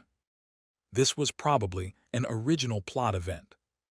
In the novel, Damon used his overseas investment genius to identify Novagrid Energy as the future market leader. He secured the deal, impressed Elena, and proved Lucas was useless. Wait. I remembered this part. Yes. The original novel had a business arc. Damon acquired Novagrid because their energy storage technology was about to receive government approval. Astermed collapsed because its miracle drug failed clinical trials. Blue Rain Logistics remained irrelevant until later. So the answer was Novagrid. Easy. I leaned back, relaxed. Damon noticed. You've chosen already. Yes. He smiled mockingly. Careless. Efficient. Then announce it. I opened my mouth. Nova, suddenly, a cold mechanical voice rang inside the room. Not in my head. In the room. No. Not in the room. In Elena's direction. My words died in my throat. Elena's eyes had gone still. Not normal still. System user still. A faint blue glow reflected in her pupils. My heart dropped into my stomach. Wait. No way. No. Absolutely not. Elena Winters slowly turned her head and looked at the same projector screen. Her expression did not change, but something in her gaze sharpened. Then, almost imperceptibly, her fingers tapped against the table. Once, twice, 3 times, like she was reading something only she could see. My back went cold. Damon frowned. Lucas, your answer. I swallowed. Before I could speak, Elena said calmly, Blue Rain Logistics. Everyone froze. Damon blinked. Elena. She folded her hands. Blue Rain Logistics is the correct answer. I stared at her. Blue Rain. No. That wasn't right. In the original plot, Novagrid was the winner. Unless the plot had changed. Damon smiled faintly. I respect your judgment, Elena, but Blue Rain has no growth engine. Their expansion failed twice. Their debt ratio is too high. Elena didn't even look at him. Their debt is intentional leverage. Their failed expansions were asset positioning. They recently acquired warehouse land near 3 future high-speed freight corridors. Damon's smile stiffened. That information isn't public. No, Elena said, it is. The room went silent. I slowly turned toward her. Elena's eyes flicked to me for half a second. And in that half second I saw it. A transparent blue panel reflected faintly in her pupils. My soul almost left my body. She had a system. Elena Winters had a system. This was illegal. This was unfair. This was supposed to be my cheat. Damon recovered quickly. Interesting speculation, but Novagrid has the strongest technology portfolio. Elena looked at the screen. Novagrid's approval will be delayed. Damon's face changed. What? Their battery safety report has been questioned. It won't be announced until next week, but the delay is already unavoidable. The executives began whispering. Damon's assistant turned pale. I stared at Elena like she had grown wings. How did she know that? No stupid question. System. She had a system. But what kind? My mind raced. Was it a business system? A heroin counterattack system? A first love rejection system? A suspicious husband investigation system? Please, not that last one. Damon's voice cooled. Elena, are you interfering with my challenge? She finally looked at him. You invited me to observe. I observed. This was for Lucas. Elena turned to me. Then Lucas may answer. Everyone looked at me. Damon's eyes burned. Elena's gaze was calm. Too calm. My system suddenly dinged. Warning, major plot anomaly detected. Another system user is present. I nearly cursed it out loud. Thanks for arriving late, system. New hidden quest triggered, the double system marriage. Quest description. Discover the identity and purpose of the second system without revealing your own.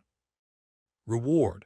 Advanced plot analysis skill, 8,000 settlement points, and 1 private island vacation property. Private island. My heartbeat steadied. Fine.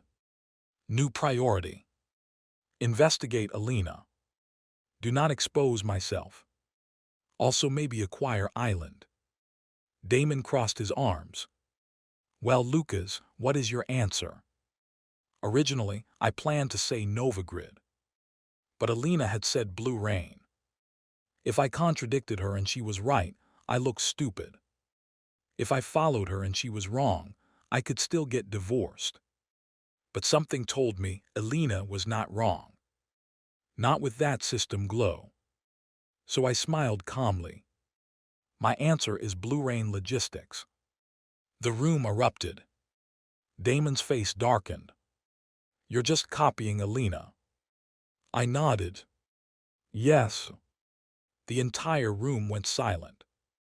Damon stared. The executives stared. Elena stared. I continued naturally. My wife is one of the smartest business leaders in the country.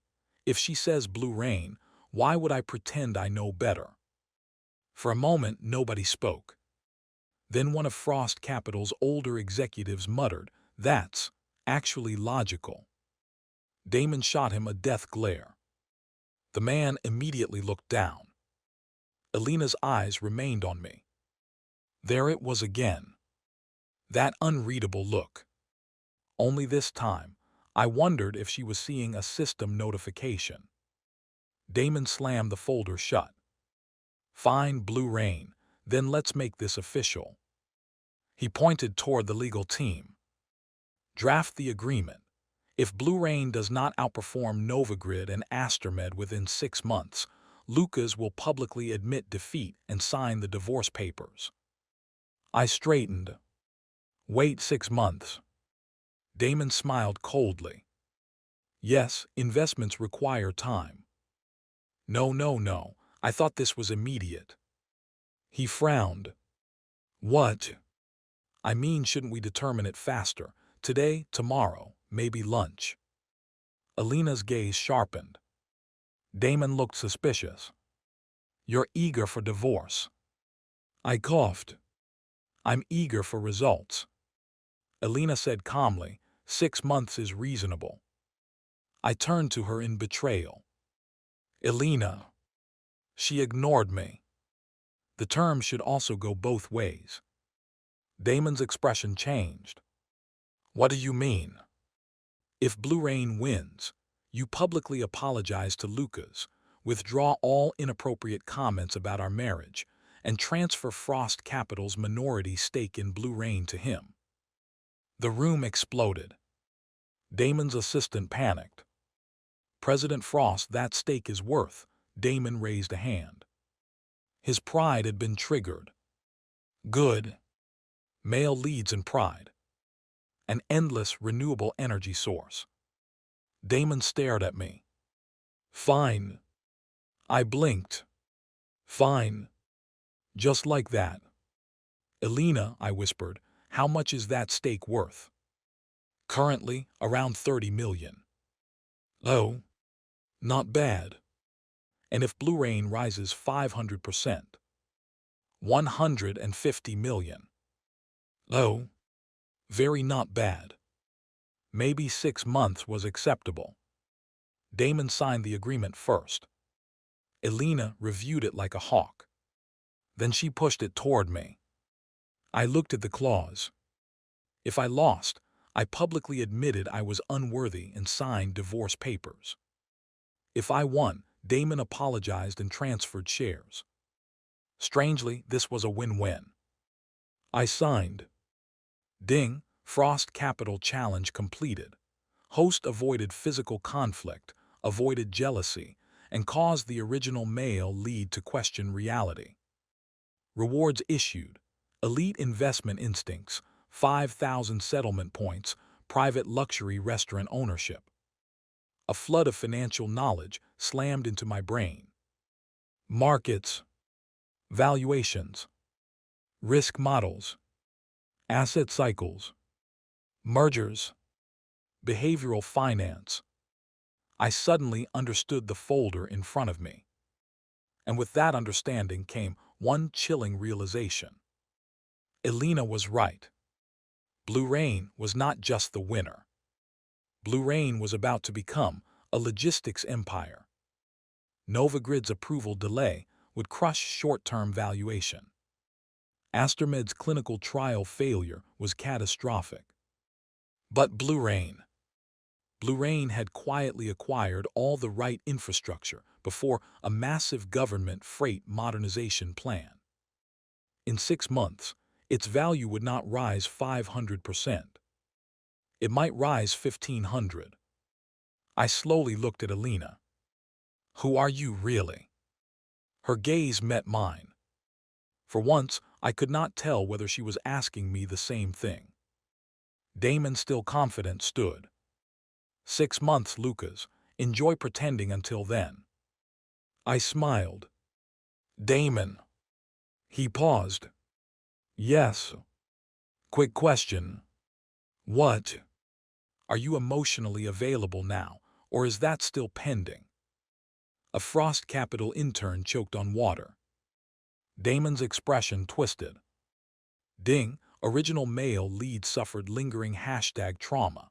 Settlement points plus 700. Good system. Reliable system. The meeting ended with Damon barely maintaining his dignity.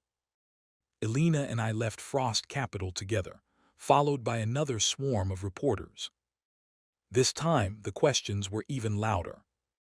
Mr. Reed, why did you choose Blue Rain? President Winters, are you backing your husband publicly? Mr. Reed, are you and Damon Frost business rivals now? Is your marriage stronger than ever? I wanted to say no. Elena answered first. My husband made his choice. My husband. Why did she say it like that? The reporters went insane. I leaned toward her. Elena, wording. She looked straight ahead. What about it? That sounded possessive. We are married. Contractually. Legally. Temporarily. She finally looked at me. 6 months at minimum. I felt a headache bloom. Damon had trapped me into 6 more months of marriage. This was why one should never attend morning challenges before breakfast. Back in the Rolls-Royce, silence returned. But it was different now. Before, Elena's silence had been cold. Now it felt loaded. Like 2 spies sitting across from each other, both pretending not to know the other had a gun under the table. I looked out the window. She looked at her tablet. Neither of us spoke. Finally, Elena said, Blue Rain was not your original answer. My fingers twitched. What makes you say that? You almost said Novagrid. I smiled. Did I? Yes. You must have misheard. No. I turned to her. Elena, you're very confident. So are you. I am surviving. You are hiding. My heart skipped. I forced a laugh. Hiding what? She studied me. Then very softly she said, that is what I intend to find out. My system dinged. Warning, second system user's interest in host has increased.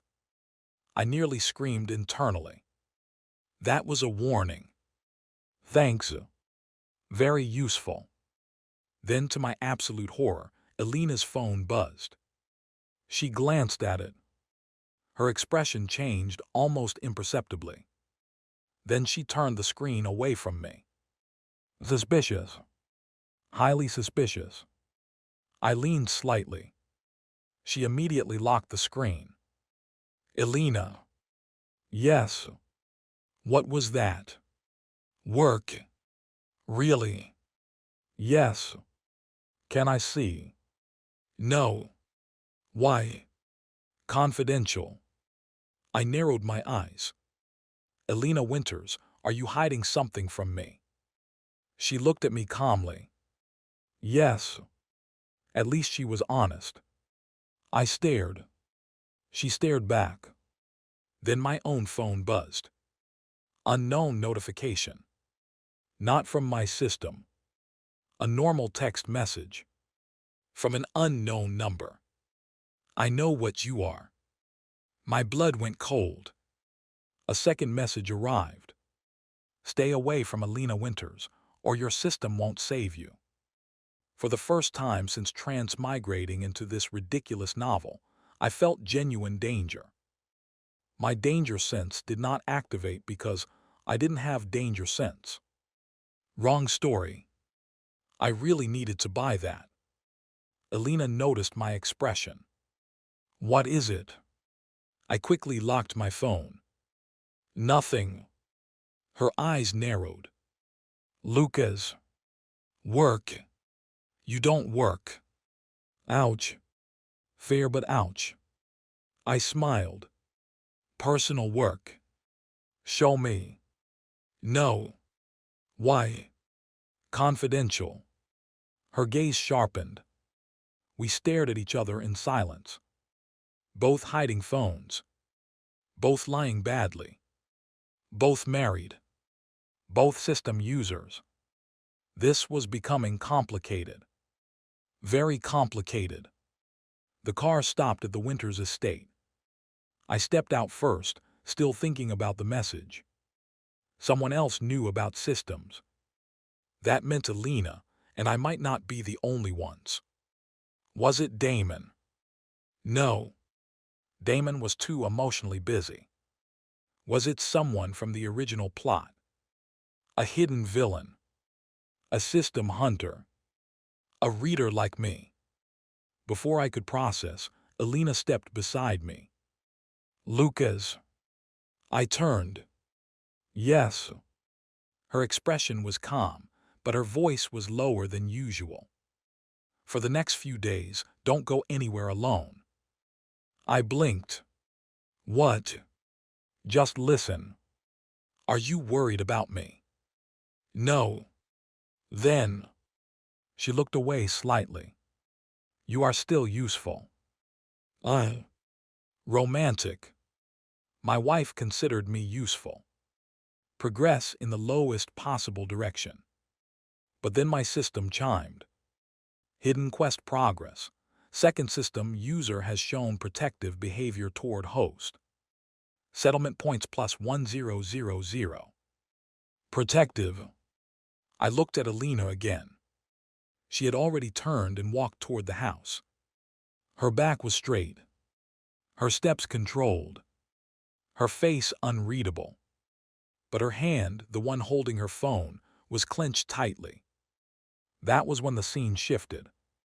Not for me. For her. Elena Winters. Point of view: Elena Winters had never believed in miracles. She believed in contracts. Control. Preparation.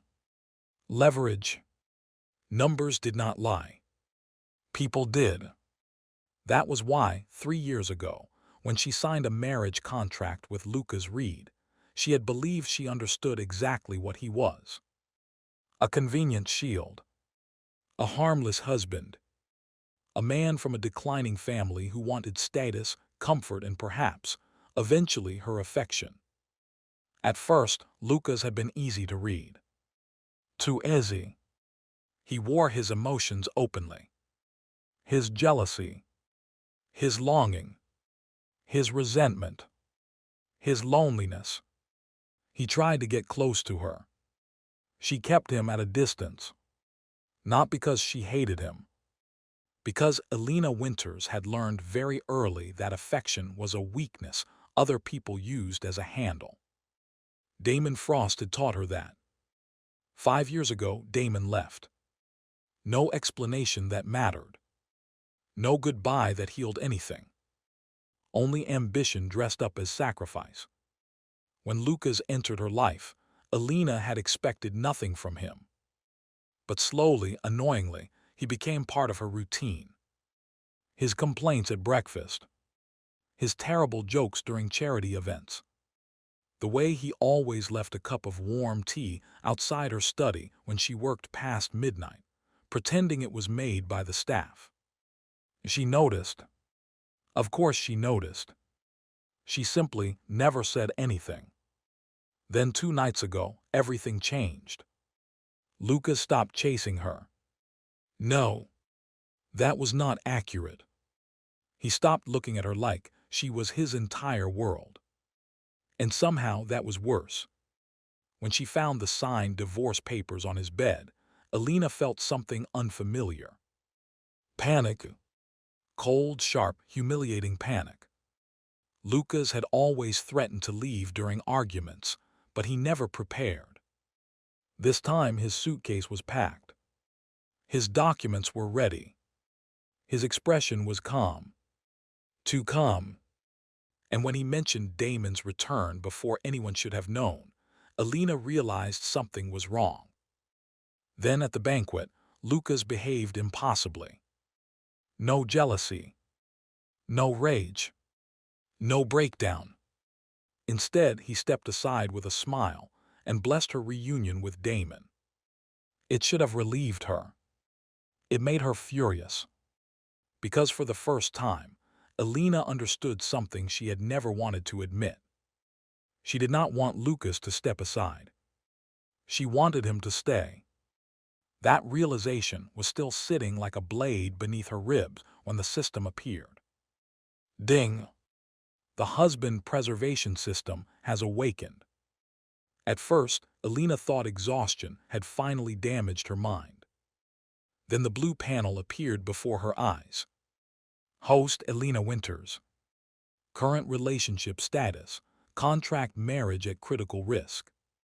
Primary objective, prevent regret ending. System description.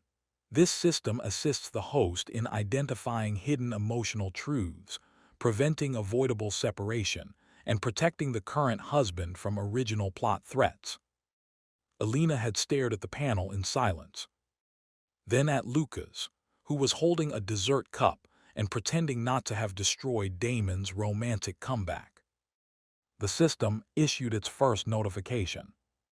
Warning, husband Lucas Reed is attempting peaceful escape. Cause, emotional exhaustion, plot awareness, financial incentive, and self-preservation. Plot awareness. That phrase stayed in Elena's mind. Plot. What plot? The system did not explain. It only gave her a mission. Main quest, delay divorce. Reward, future event, insight level 1. So Elena delayed it. She reviewed the contract, found the clause, and trapped Lucas with the one thing he respected more than emotion. Paperwork. Then came Frost Capital. When Damon presented the business challenge, Elena's system activated again. Warning, original male, lead recovery event. Damon Frost intends to restore dominance by humiliating Lucas Reed through investment knowledge. Original male lead. There it was again. The system labeled Damon as if he were not a person, but a role. Then the future insight appeared. Nova Grid, original success route. Blue Rain, altered success route. Astermid collapse. The system explained in cold text. Due to Lucas Reed's plot deviation, future business routes have shifted. Blue Rain Logistics is now the highest value opportunity. If Lucas chooses Nova Grid, Damon Frost will regain narrative advantage. Narrative advantage. Elena did not fully understand the words, but she understood enough.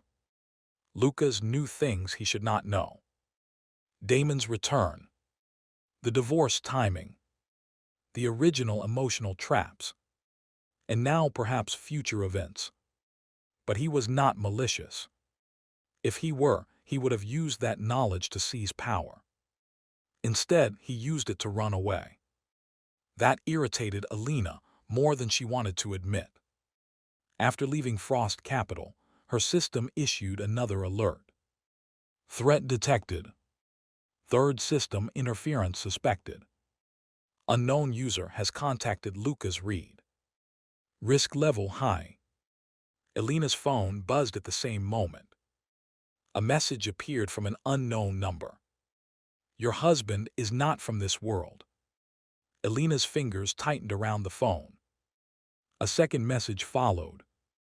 If you want him to live, stop him from completing the divorce route. For 10 full seconds, Elena did not breathe. Not from fear. From anger. Someone had threatened what was hers. No. Not hers. Her husband. Contractually. Legally. Emotionally. Elena looked at Lucas beside her. He was staring at his own phone, face unusually pale. He had received something too. For once, Lucas Reed was not joking. That bothered her, more than it should have. So when they reached the estate, Elena told him not to go anywhere alone. He asked if she was worried. She said no. A lie. An obvious one. The system chimed. Host has displayed protective behavior. Husband affection probability increased by 3%. Elena almost dropped her phone. Affection probability. What kind of absurd metric was that? She looked at Lucas. He was watching her with suspicious eyes, clearly hiding something, clearly planning something, clearly trying to escape. Elena's jaw tightened. Fine. If Lucas Reed wanted to hide the truth, she would uncover it. If he wanted to divorce, she would delay it. If someone else wanted to threaten him, she would destroy them. And if Lucas thought he could simply take the money and disappear from her life, then he had severely underestimated his wife. Lucas Reed's point of view that night, I could not sleep. Not because of Damon.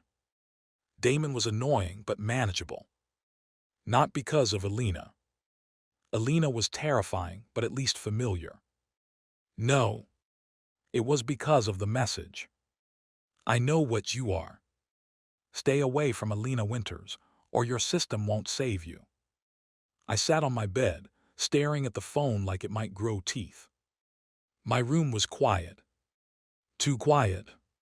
The Winters estate had always felt like a luxury hotel designed by someone who hated warmth, but tonight it felt like a sealed box. Someone knew. Someone knew I had a system. Someone knew Elena mattered. And worst of all, someone knew enough to threaten me directly. I opened my system store. After the Frost Capital quest, I had enough settlement points to buy several skills. The options appeared. Basic self-defense, 2,000 points. Advanced cybersecurity awareness, 3,000 points. Threat detection level 1, 5,000 points. Perfect alibi construction, 4,500 points. Luxury cooking mastery, 1,500 points. I stared at the last one. Tempting. Very tempting. But survival came before snacks. Usually. I bought threat detection level 1. Instantly, my senses sharpened. Not physically exactly. More like a new layer of awareness settled over the world. The room felt the same, but now I could sense intent patterns around me. No immediate danger. No hidden assassin in the closet. Good. I checked under the bed anyway. Also clear. I sat back down. System, I whispered internally, who sent the message? Insufficient authority. Is it Damon? No. That was surprisingly direct. Is it Elena? No. Is it another system user? A pause. Yes. Wonderful. Fantastic. The novel had multiplayer mode. I rubbed my face. What does this third user want? Unknown. Can they hurt me? Yes. Honest but unhelpful. I stood and paced the room. The peaceful divorce plan was becoming less peaceful by the minute. First Damon came back. Then Elena refused divorce. Then she apparently got her own system. Then a third system user threatened me. At this rate, by next week, the family dog would unlock a revenge system. My phone buzzed again. I nearly threw it. This time, it was a message from Elena. Come to my study. I stared. No. Absolutely not. Going to Elena's study at night, after receiving mysterious system threats, felt like walking willingly into a boss fight. Another message arrived. Now. I sighed. The woman typed like a court order. I opened my door carefully. Threat detection gave no warning. The hallway was empty. I walked to Elena's study. The door was slightly open. Inside, warm lamplight spilled across dark wood shelves, leather chairs, and walls lined with books that probably cost more than cars. Elena stood by the window, phone in hand. She had changed into a simple white blouse and black trousers. Her hair was down, falling over her shoulders. Without the armor of her CEO suits, she looked softer. Still dangerous, but softer. I stopped at the doorway. You summoned me. Come in. I'm comfortable here. Lucas. I entered. The door closed behind me automatically. I looked back. Elena, why does your study door close like a villain's lair? Sit. I sat. She placed a printed sheet on the desk and slid it toward me. It was a screenshot of my threat message. My blood went cold. I looked up. How did you get this? She watched me silently.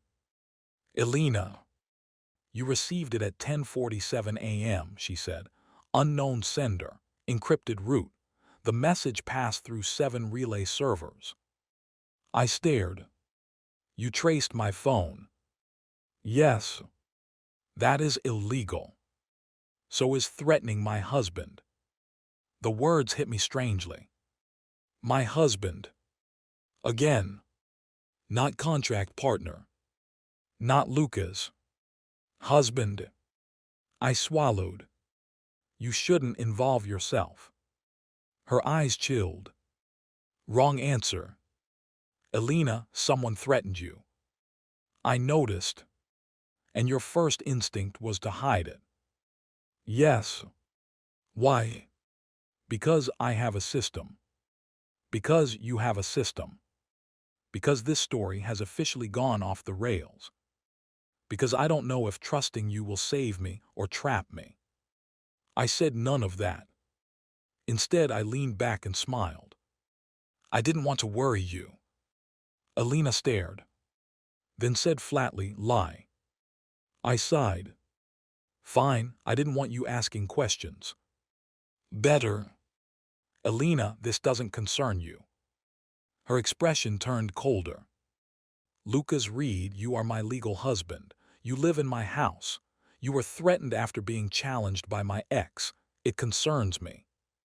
I muttered, when you say it like that. She leaned forward slightly. What are you hiding? There it was. The question. The one I could not answer. So I deflected. What are you hiding?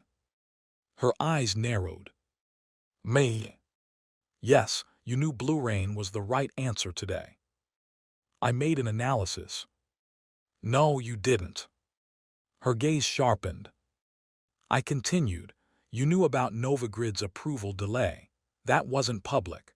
You knew Blue Rain's future freight corridor positioning. Also not public.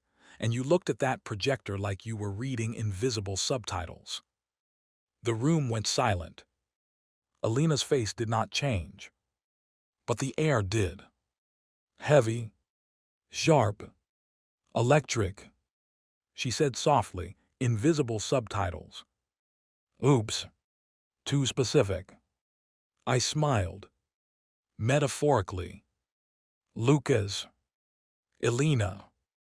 We stared at each other. 2 liars in a luxury study. A contract husband who had read the novel. An Ice Queen CEO with a husband preservation system. Neither willing to blink first. Finally, Elena spoke. If I tell you something unbelievable, will you tell me the truth? My heart pounded. This was it. She was going to reveal her system. If she did, should I reveal mine? No. Too risky. But if we didn't cooperate, the third system user might crush us both.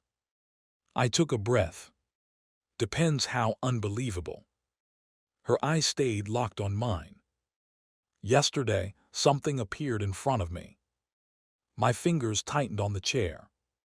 What kind of something? A blue screen. I kept my expression blank. Inside, I was screaming. She really said it. She actually said it. Elena watched my face carefully. It called itself a system. I blinked once. Like a computer system. No. A corporate workflow system.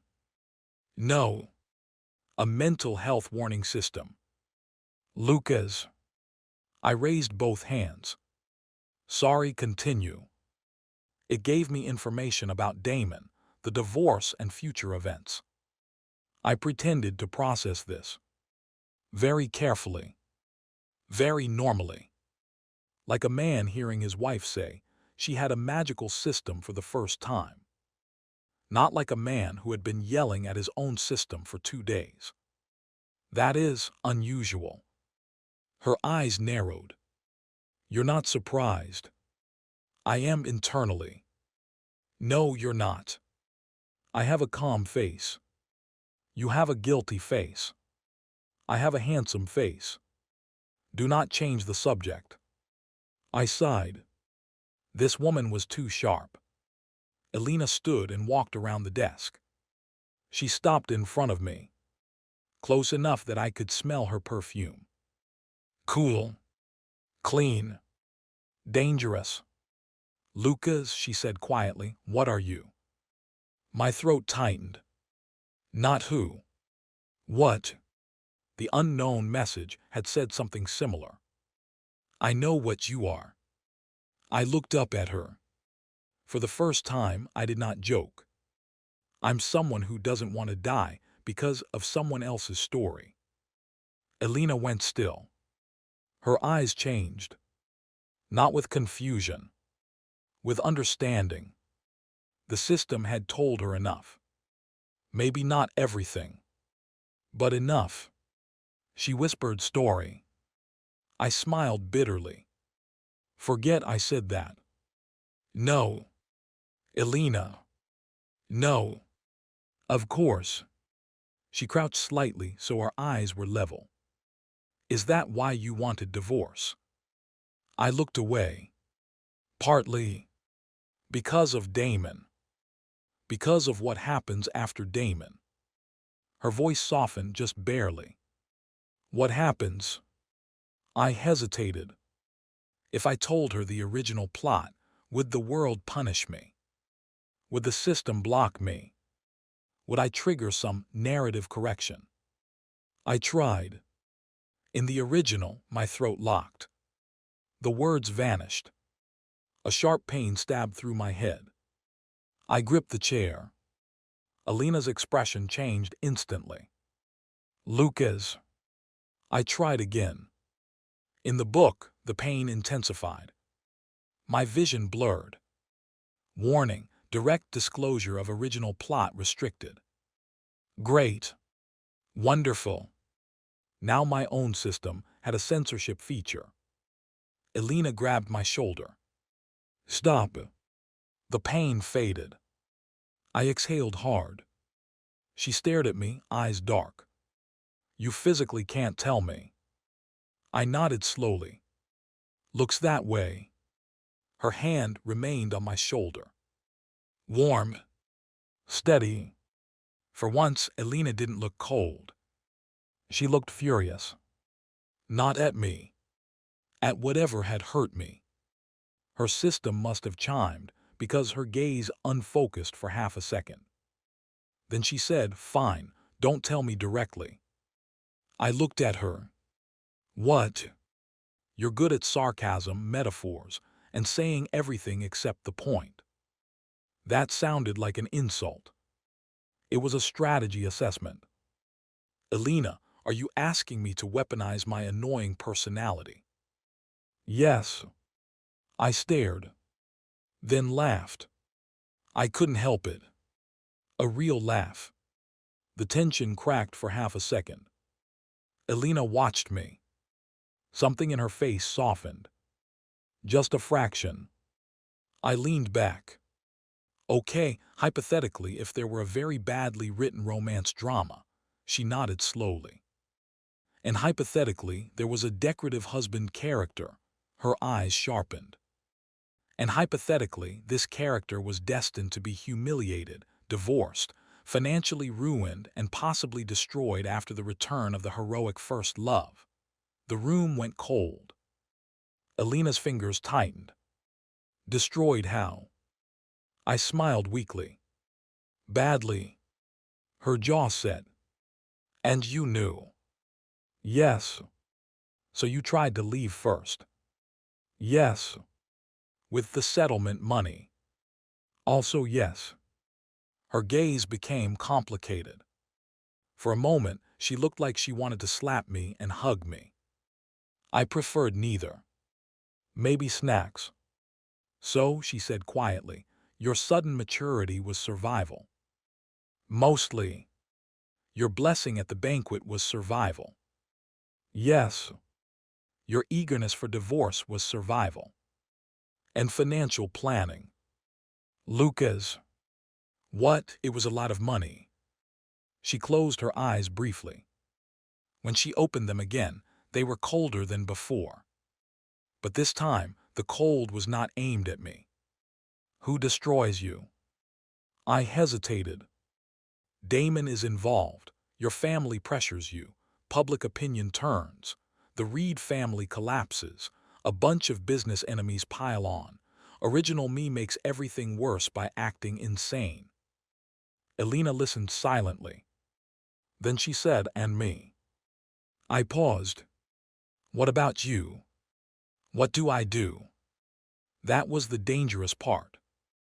In the original story, Elena did not actively destroy Lucas at first. She simply withdrew protection. She signed the divorce. She let him face consequences. Later, when Lucas kept harassing her and Damon, she finally crushed him. But this Elena had noticed the tea outside her study. This Elena had delayed the divorce. This Elena had traced my threat message. This Elena had a system called. Actually, I didn't know the name, but based on behavior, probably something terrifying. I chose my words carefully. You stop protecting him. Silence. Elena's face turned pale. Just slightly. But I saw it. For a long moment, she said nothing. Then she whispered, I see. Elena, that was the original situation. It doesn't mean. I said I see. Her voice was calm. Too calm. Then her phone buzzed. At the same time, my system dinged. Warning, third system user has initiated event. Reed family debt crisis. My blood ran cold. Elena looked at her phone. Her expression sharpened. What happened? I asked. She turned the screen toward me. A breaking financial alert. Reed Holdings accused of falsifying loan collateral. Banks demand immediate repayment. Stock suspended pending investigation. My family. Well, Lucas's family. In the original novel, the Reed family collapsed after the banquet video scandal. But now, it was happening early. Too early. The third system user had moved. My phone rang. Caller ID, mother. Lucas Reed's mother. I stared at the screen. Memories from this body stirred. Warm hands. Hospital visits. Birthday cakes. A woman who called every week even when original Lucas was too bitter to answer properly. I was not the original Lucas. But the emotions in this body were real. I answered. A trembling voice came through. Lucas, something happened to the company. Your father collapsed. The bank people are here. They said we committed fraud. I don't know what to do. My hand tightened around the phone. Elena's expression changed. Mom, I said quietly, don't panic, I'm coming. I hung up. For the first time, I felt anger. Not irritation. Not comedic frustration. Real anger. Someone had threatened me. Fine. Someone had dragged Damon around. Fine. But now they had touched innocent people to force the plot back on track. My system chimed. Emergency quest issued. Save the Reed family. Quest description. Prevent early collapse caused by third system interference. Protect family assets and identify the attacker's method. Reward. Advanced legal warfare skill. 10,000 settlement points and threat detection level 2. Before I could move, Elena was already at the door. Come. I looked at her. You don't have to, she turned back. Her eyes were glacial. Lucas, I am going with you. This is my problem. No. Elena, her voice cut through the room. You said in that story, I stopped protecting you. I froze. She looked at me, cold and beautiful and furious enough to burn the whole city down. That version of me was a fool. Then she opened the door. This one won't. For a moment, I forgot how to breathe. Then I stood and followed her. Because whether I liked it or not, the story had changed. The Ice Queen CEO had awakened her own system. The original hero was no longer the only threat. A hidden third player had entered the game. And my peaceful divorce plan, completely dead. But as Elena walked ahead of me, already giving orders into her phone with the calm brutality of a battlefield commander, I felt something dangerous stir in my chest. Not fear. Not confusion. Something warmer. Something much more inconvenient. And inside my head, the system gave one quiet notification. Ding, host's emotional deviation has increased. Warning, divorce root stability dropping. I stared at the message. Then at Elena. Then sighed. Oh, I am so doomed. By the time Elena and I arrived at Reed Holdings, the building looked less like a corporate headquarters and more like the opening scene of a financial disaster documentary. Reporters crowded the front entrance. Employees stood around in panic clusters. Bank representatives in dark suits marched through the lobby with the dead-eyed confidence of people who could ruin your bloodline using spreadsheets. And standing near the revolving doors was my mother. Well, Lucas Reed's mother. Grace Reed. She was usually elegant in a gentle, old-money way. Soft pearls, warm cardigans, kind eyes. The sort of woman who made tea when stressed instead of committing emotional violence. But right now, her face was pale, her eyes red, and her hands trembled around her phone. The second she saw me, her expression broke. Lucas. Something in my chest tightened. Not fully mine. Not fully his. But real enough to hurt. I stepped forward quickly. Mom. She grabbed my arm like I was the last stable thing in the world. Your father collapsed during the board meeting. They took him to the executive lounge. The bank says we falsified collateral documents. They're demanding immediate repayment on all loans. I don't understand. Your father would never do that. I knew he wouldn't. Not because I personally knew Thomas Reed well, but because in the original novel, the Reed family was weak, declining, and too proud for their own good. Not criminal. Their collapse came from market pressure, Damon's influence, and Lucas's public disgrace. This was artificial. Someone had shoved the plot forward with a crowbar. Elena stepped beside me. Grace looked at her, startled. President Winters. Elena's expression was calm, but her voice carried the kind of authority that made lawyers sit straighter. Mrs. Reed, where are the bank representatives? Grace hesitated. In the main conference room. And Mr. Reed.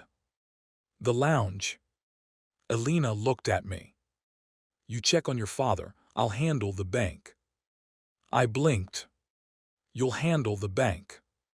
Her eyes flicked toward me. You are emotionally compromised. I am not. You called her mom. That's because she is his my. I stopped. Elena's gaze sharpened. Oops. Very nearly stepped on a transmigration landmine. I coughed. She is my mother, obviously, normal sentence. Elena looked like she filed that away in the terrifying cabinet inside her mind, labeled things. Lucas said that make no sense. Then she turned and walked toward the conference room. I quickly caught her wrist. Elena. She stopped.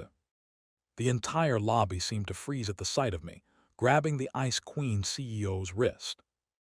Honestly, same. Even I was surprised. What? She asked. Don't go too hard. Her eyes narrowed. They attacked your family. Yes, but if you destroy the bank, that creates paperwork.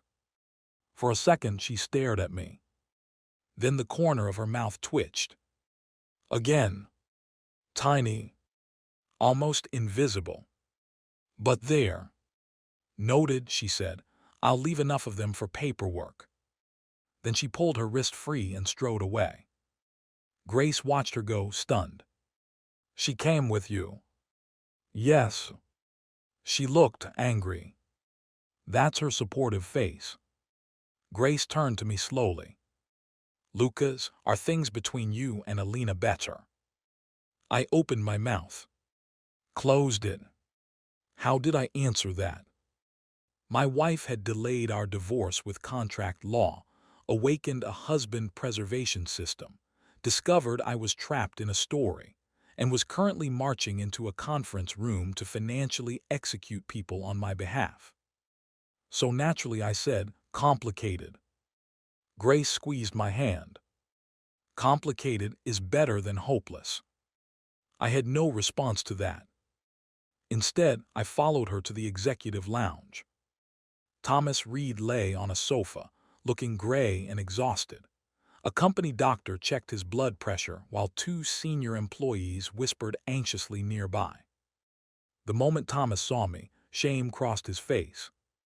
Lucas. Dad, I said, the word feeling strange and familiar at once.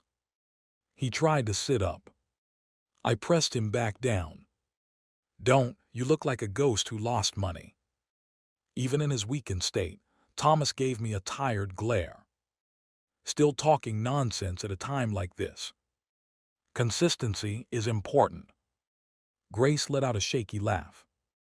Thomas's expression softened slightly, then darkened again. You shouldn't have come. This mess has nothing to do with you. That's usually what people say 5 minutes before the mess becomes my problem. He sighed heavily. The bank claims our warehouse assets were pledged twice as collateral. They have documents with my signature. Did you sign them? Of course not. Then it's forged. Thomas closed his eyes. Forgery still needs proof. The board is already panicking. Some directors are demanding I resign. Suppliers are calling. If the banks freeze our credit line, Reed Holdings is finished. My system chimed. Emergency quest active. Save the Reed family. Current crisis factors. Forged collateral documents, coordinated bank pressure, board betrayal, media amplification. Suspected third system interference, high. Great. A financial assassination combo meal. I looked at the senior employees, who had access to the original collateral files. They exchanged uneasy glances. One of them, a thin man with glasses, said, "The finance department, legal department, and executive office." Names. He hesitated. Thomas frowned. Lucas, this isn't something you can solve by throwing names around. I turned to him. Dad, with all due respect, you look like a man who tried solving this the polite way and nearly became furniture. Thomas opened his mouth. Grace quietly said, "Let him try." That surprised both of us. Thomas stared at her. Grace's hands were clenched, but her voice was steady. "He's here, let him try." Something warm and uncomfortable moved in my chest. The original Lucas had been desperate for his parents to trust him. Apparently, some part of him was still listening. I looked back at the employees. Names. The man with glasses swallowed. Finance Director Paul Keene, Legal Counsel Martin Shaw, and Executive Assistant Lydia Moore. My system dinged softly. Threat Detection Level 1. Suspicious emotional response detected from nearby individual. My eyes moved slowly. The other senior employee, a woman in a navy suit, had gone very still. Her badge read Lydia Moore. Well, well, well. That was convenient. Too convenient. I smiled. Lydia, right. She flinched almost imperceptibly. Yes, Mr. Reed. How long have you worked for my father? 7 years. Loyal employee. I'd like to think so. Good, then you won't mind handing me your phone. Her face changed. Just slightly. But enough. Thomas frowned. Lucas. I kept my eyes on Lydia. Phone. She forced a nervous laugh. I don't understand. Neither do printers, but people still expect them to work. No one laughed. Wrong room. I held out my hand. Phone. Lydia stepped back. This is inappropriate. You know what else is inappropriate? Forging loan documents and sending my dad into cardiac cosplay. Her face went pale. I didn't. The door opened. Elena walked in. Behind her came 2 bodyguards, 1 Winters Group attorney, and 3 bank representatives who looked like they had just been spiritually audited. Elena's gaze swept the room. It landed on Lydia. Then on me. What happened? I pointed. She's nervous. Elena looked at Lydia once. Take her phone. Lydia panicked. You can't do that. Elena's attorney adjusted his glasses. Actually, due to the ongoing fraud allegation and your role as executive assistant with access to disputed documents, we can request preservation of relevant evidence. Refusal will be noted. Lydia's panic deepened. My system chimed. Threat detection, hostile intent spike. Lydia suddenly bolted. For one glorious second, everyone froze. Then one of Elena's bodyguards moved. I had seen professional athletes move slower. He caught Lydia before she reached the hallway. Her phone slipped from her hand and skidded across the floor. It landed near my foot. The screen lit up. A message notification appeared. Unknown, did Reed collapse yet? Damon needs the opening by noon. The room went silent. Damon. Of course. Of course his name was attached. The original mail, Leed's fingerprints were all over the timing. But my system had said Damon was not the third system user. Meaning Damon was either being used or helping without understanding who was really behind it. Elena picked up the phone with a tissue. Her expression became murderous. Grace covered her mouth. Thomas stared in disbelief. Damon Frost, he whispered. I sighed. Man really woke up and chose villainy before lunch. Elena handed the phone to her attorney. Clone it, preserve everything. Contact cyber forensics, and no one leaves this building without being logged. Her attorney nodded. Yes, President Winters. One of the bank representatives, a stout man with a red tie, cleared his throat nervously. President Winters, while this is concerning, the bank's position remains. Elena turned her head. He stopped speaking. Beautiful survival instinct. She walked toward him slowly. Your bank demanded immediate repayment based on documents you now know may be forged. We acted based on available evidence. You sent media notices before completing authentication. That was not. You coordinated with 3 other lenders within the same hour. His forehead shone with sweat. That is standard when risk exposure. Elena placed a folder on the table. The man froze. I just acquired 11% of your bank through Winters Group's investment arm. The banker's mouth opened. No sound came out. I stared at Elena. When did she do that? She continued calmly. Your board will receive my formal complaint within the hour. Your compliance division will open an internal investigation by end of day, and you will suspend all aggressive collection actions against Reed Holdings until the forged documents are independently reviewed. The banker swallowed. That may require approval. Elena's voice dropped. Then call someone who enjoys keeping their job. The banker immediately reached for his phone. I watched in awe. This was not negotiation. This was corporate dragon breathing fire while wearing heels. My system chimed. Emergency quest progress, bank pressure neutralized, settlement points plus 2000. Wait. I got points for Elena's work. System, you shameless beauty. Thomas looked at Elena with stunned gratitude. President Winters, I don't know what to say. Elena's gaze flicked briefly toward me. Then back to Thomas. You can thank Lucas. He identified the internal leak. I blinked. I identified nervous energy. It counts. Grace looked at me like I had personally saved a village. Thomas stared at me with a complicated expression. For the first time since I arrived in this world, Lucas Reed's father looked at him with something dangerously close to pride. That was uncomfortable. I preferred money. Money did not look at you with expectations. Just then my phone buzzed. Another unknown message.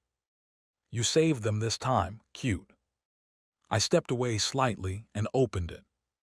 A second message appeared. But every route has a cost. If Elena keeps protecting you, she will lose Winters Group. My blood went cold. A third message followed. Choose carefully, outsider. Divorce her and your family survives. Stay with her and everyone burns. I stared at the screen. Threat detection hummed faintly. Not immediate physical danger. But the intent behind the message felt sharp. Calculated. Cruel. Elena appeared beside me before I could hide the phone. Show me. No. Lucas. I looked at her. For once, I did not joke. Elena, this person is targeting you too. Then show me. I hesitated. Then handed her the phone. Her eyes moved over the messages. Her expression did not change. That was how I knew she was furious. Utterly furious. The temperature in the room seemed to fall. Her system must have activated because a faint blue reflection flashed across her eyes. She handed the phone back. Good. I stared. Good. They threatened Winters Group. That is not good. It means they're afraid direct attacks on you won't work anymore. Elena, that is a very CEO interpretation of danger. It is accurate. It is terrifying. So am I. Hard to argue. Before I could respond, Elena's phone rang. She answered. Yes. A pause. Her eyes sharpened. Send it. She hung up and opened a file. Then she turned the screen toward me. It was a video. Security footage from a parking garage. Lydia Moore stood beside a black sedan, handing documents to a woman wearing sunglasses and a cream trench coat. The woman's face was partially hidden, but her posture was elegant, relaxed, confident. Not Damon. Not someone I recognized immediately. Then she turned slightly toward the camera. My system dinged. Warning, important character detected. Name Cassandra Vale. Role, original hidden antagonist. I nearly cursed. Cassandra Vale. I remembered her. In the original novel, she was not introduced until much later. She was Damon Frost's business partner, secret admirer, and eventual villainess. A brilliant venture capitalist who had helped Damon build Frost Capital overseas. She loved Damon obsessively, but Damon only saw Elena. So Cassandra smiled sweetly, supported him publicly, and destroyed every woman who got too close privately. In the original story, she targeted Elena halfway through the business arc. But now, she was targeting me. Why? My system answered as if offended by my ignorance. Third system user probability, 91%. Oh, lovely. The Yandir investor had a system. Because apparently the plot looked at one cheating protagonist, one divorce system, and one husband preservation system, then decided what this story needed was a financially armed psychopath. Elena noticed my expression. You know her. I sighed. Hypothetically. Lucas. She's Cassandra Vale, Damon's overseas partner, very smart, very dangerous, probably in love with him, definitely not emotionally regulated. Elena's eyes narrowed. Damon brought her back. Most likely. And she is attacking your family to force you away from me. That appears to be the theme. Elena's lips curved into a cold smile. The kind of smile that made empires update their insurance policies. Then she made a mistake. I looked at her. Elena, I know that look. That is the look of someone about to commit hostile acquisition. She threatened my husband. You keep saying that. You keep reacting. That is because it is a legally loaded phrase. It is an accurate phrase. I rubbed my temples. This woman was going to be the death of my peaceful retirement. Still, the Reed crisis was not fully solved. We had caught Lydia, but the forged documents were already in circulation. The board was still panicking. Suppliers were still scared. And Cassandra had just declared open season. I looked at Thomas. Dad, we need a full internal audit. Every document Lydia touched, every payment from the past 6 months, every board member who suddenly started pushing resignation. Thomas frowned. You sound like you know what you're doing. I paused. Thanks to my system, I did. Contract law expertise, plus newly gained investment instincts, plus emergency quest pressure. But to my parents, it looked like their formerly useless son had suddenly become competent overnight. Great. Another misunderstanding. I smiled. I watched some videos. Thomas stared. Grace whispered, Lucas. What? Educational content is powerful. Elena, traitor that she was, said calmly, Lucas is being modest. No. No, I was being honest. Stop upgrading my image. Thomas's gaze grew, even more complicated. I underestimated you. I sighed internally. Another one. Soon the entire city would think I was a hidden genius, because I did basic pattern recognition and had supernatural pop-ups. Elena's attorney returned with Lydia's cloned phone data. His expression was serious. We found payment trails. Shell companies routed money to Lydia's offshore account. The origin is concealed, but one shell is connected to Vale Horizon Capital. Elena's eyes sharpened. Cassandra's firm. There it was. The first real proof. I turned to Lydia, who was now sitting pale and silent between two security guards. Why? She looked away. I crouched in front of her. Lydia, listen carefully. Right now, Cassandra sees you as disposable. Damon probably doesn't even know your name. If you stay silent, you take the fall alone. Her lips trembled. I lowered my voice.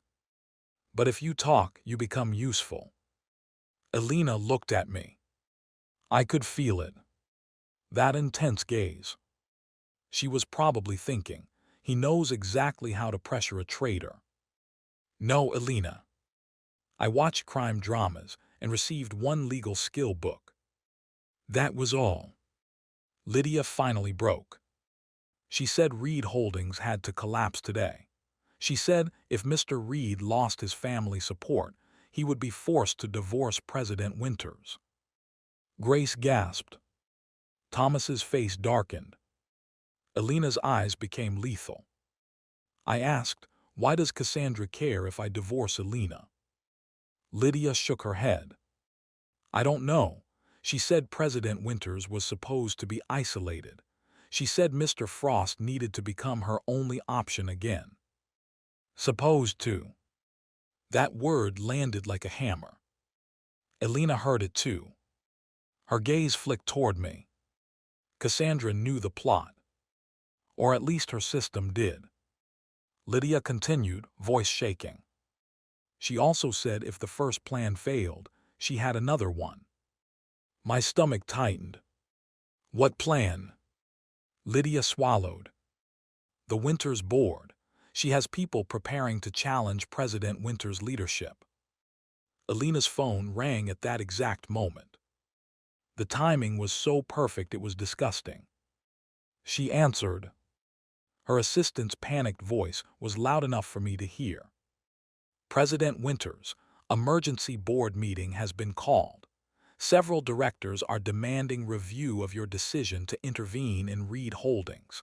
They're claiming misuse of Winters' group resources for personal marital matters. Elena's expression did not change. But the room temperature dropped again. When? 4 p.m. today. I checked the time.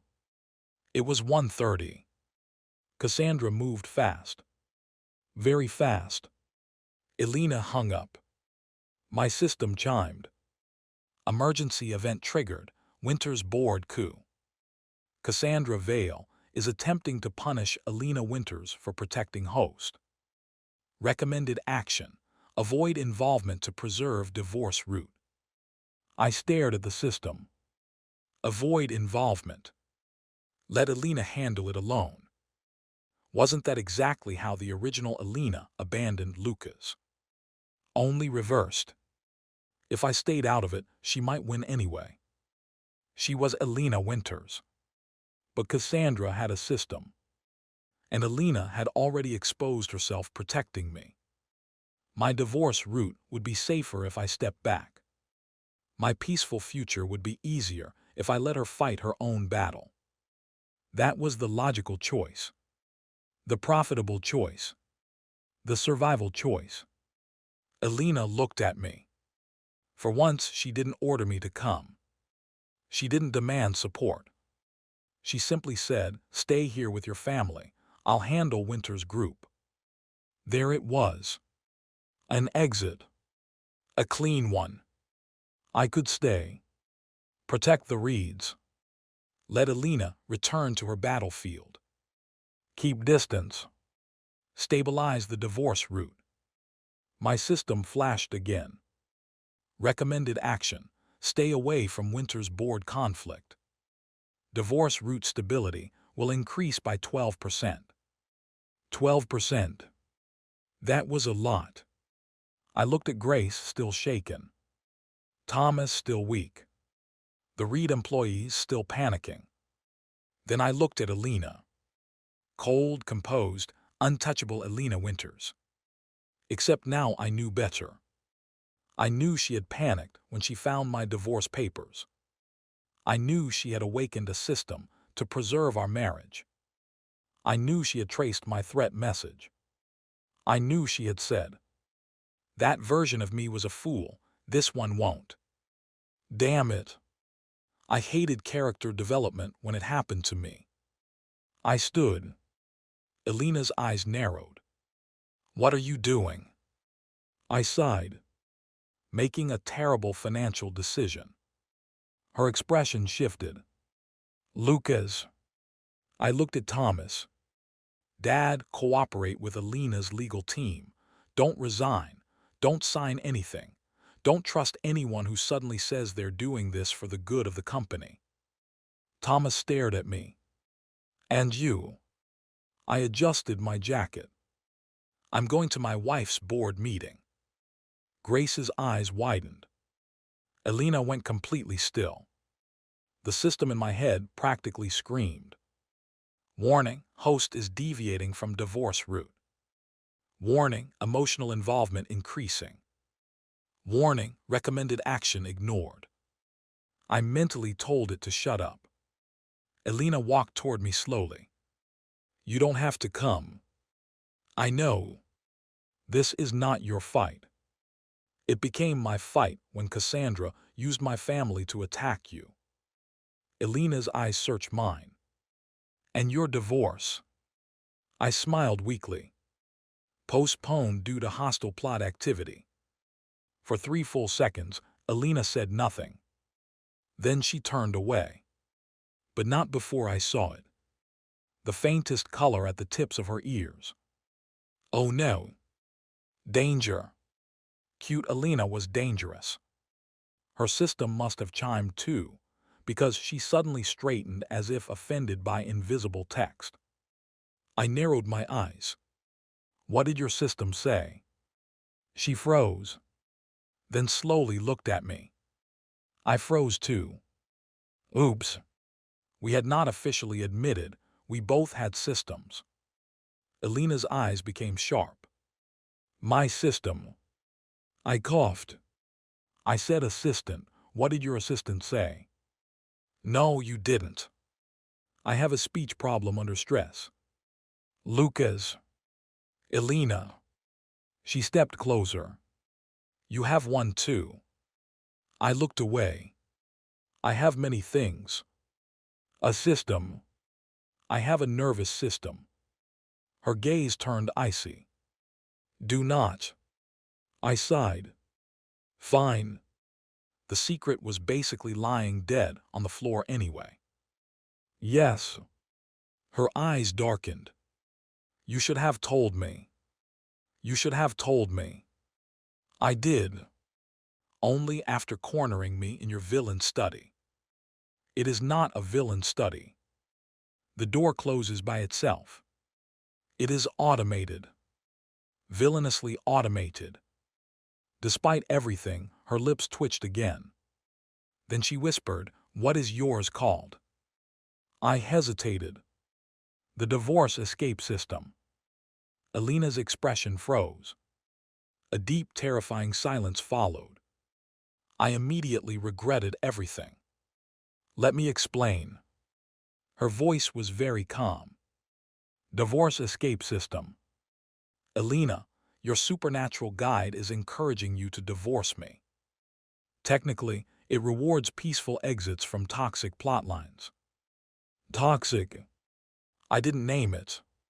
Her eyes narrowed. I quickly asked, "What's yours called?" She looked away. "Elena." "No. You asked mine." "It's irrelevant." "That means it's embarrassing." "It is not." "Elena." Her jaw tightened. Then very quietly she said, "The husband preservation system." I stared. She stared back, daring me to laugh. I tried. I really tried. But a sound escaped me. Not a full laugh. A strangled wheeze.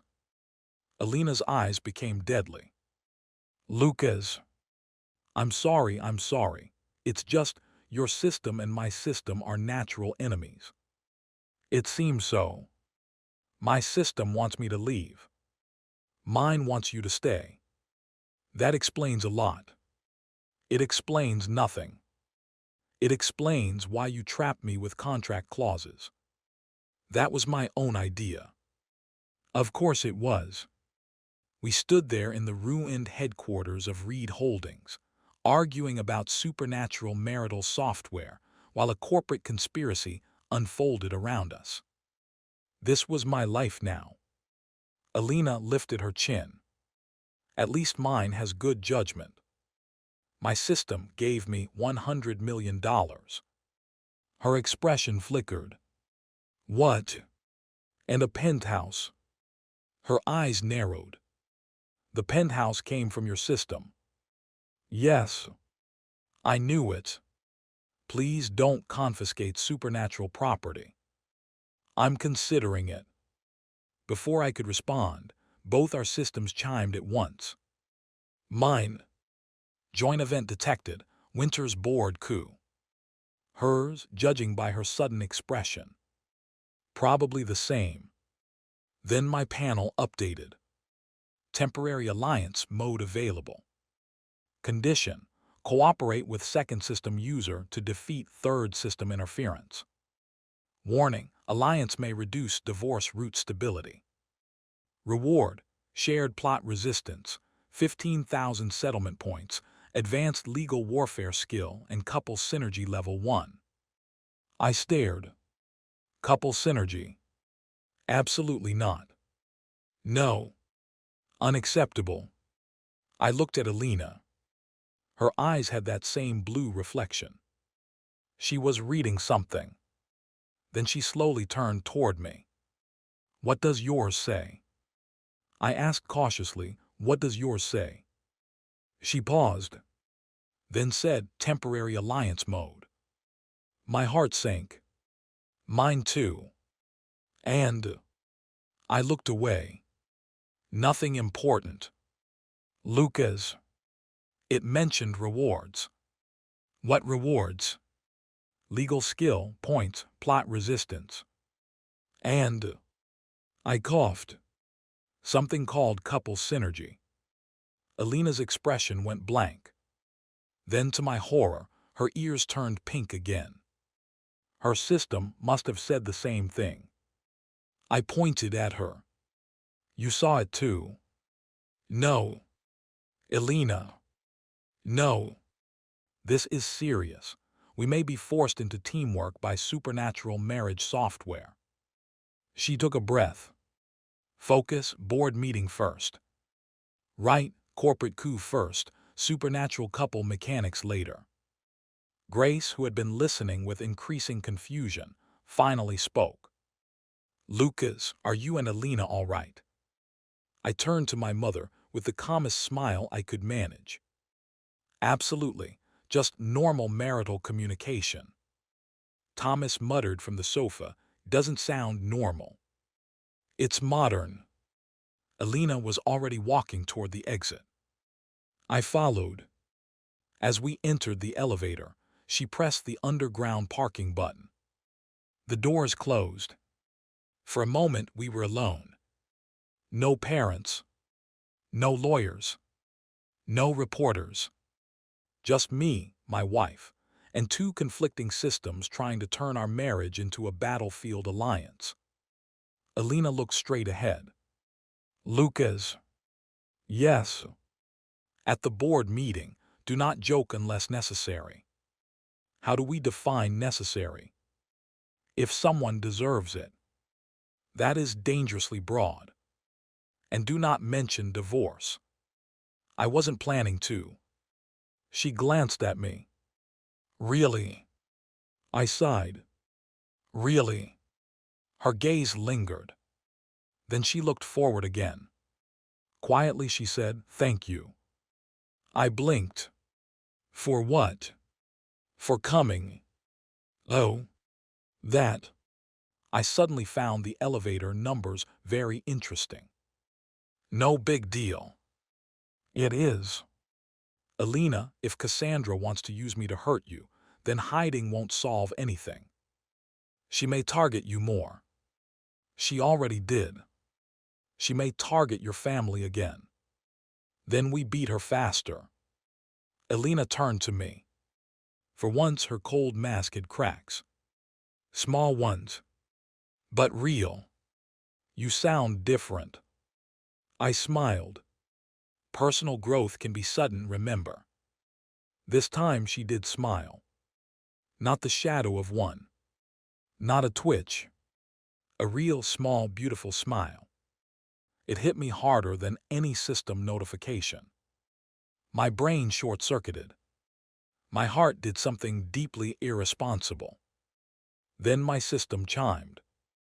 Warning, host's emotional deviation has sharply increased. Divorce root stability dropping.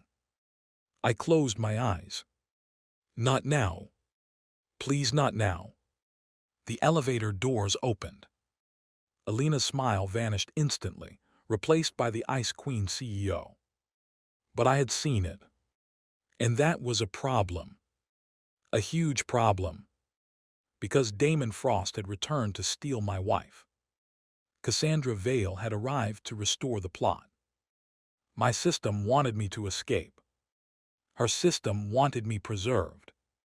And somewhere between forged documents, hostile board meetings, and supernatural couple synergy, I was starting to wonder if the original Lucas Reed had been wrong about one thing.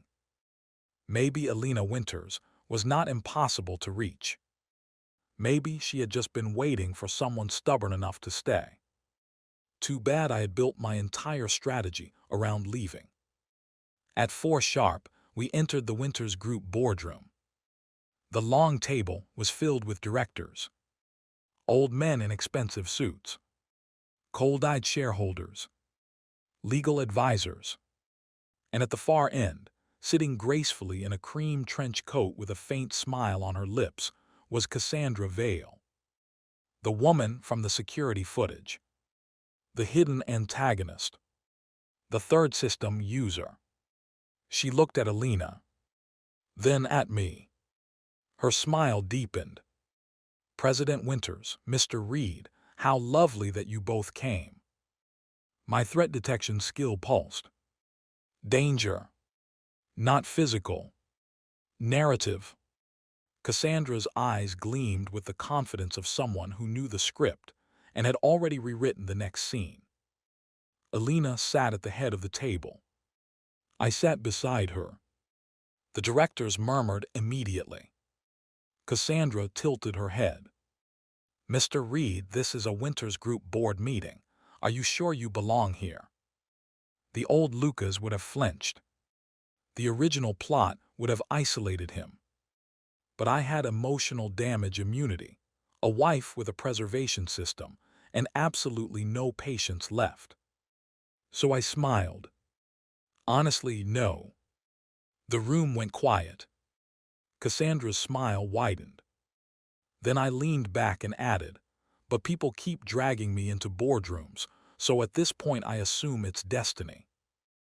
Elena's fingers tapped once on the table. Not disapproval. A signal. She was ready. I looked at Cassandra Vale, the woman who had attacked my family, threatened my wife, and tried to force the story back onto its tragic rails. For the first time since I entered this world, I was not thinking about the divorce settlement. I was thinking about winning. My system chimed. Alliance mode activated. Partner Elena Winters. Objective, defeat Cassandra Vale's board coup. Couple synergy level 1 unlocked. Effect, when host and partner act in mutual trust, both systems increase reward efficiency by 50%. I swallowed. Mutual trust. Great. The one thing more terrifying than corporate warfare. Elena looked at me from the corner of her eye. I gave her a small nod. She turned to the board, cold and untouchable. Let's begin. And just like that, my wife declared war on the plot.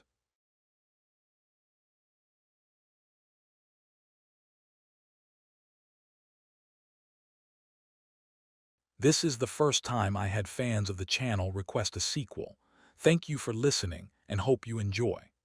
I will be following up with a Part 3 Part 2.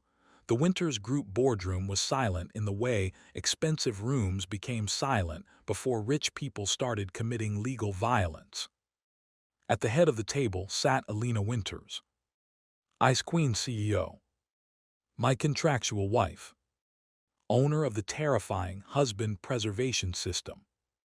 On her right sat me, Lucas Reed, former decorative husband, current unwilling participant in supernatural corporate warfare, owner of the very reasonable divorce escape system, which had been screaming at me for the past hour like a smoke alarm taped to a divorce lawyer. And at the far end of the table sat Cassandra Vale, cream trench coat, perfect hair, elegant smile, red system glow faintly flickering behind her eyes. The hidden antagonist, the third system user, the woman who had attacked my family, threatened Elena, and somehow still looked like she was hosting afternoon tea. Honestly, I respected the aesthetic, hated the woman, respected the presentation. Cassandra folded her hands on the table and smiled at the directors. Thank you all for coming on such short notice. I understand this meeting may seem sudden, but Winters' group is at a critical point. One of the older directors, Mr. Lang, nodded gravely. President Winters, recent actions have raised serious concerns. Elena's expression did not change. What actions? Lang cleared his throat. Using Winters' group legal resources to interfere in the Reed Holdings crisis.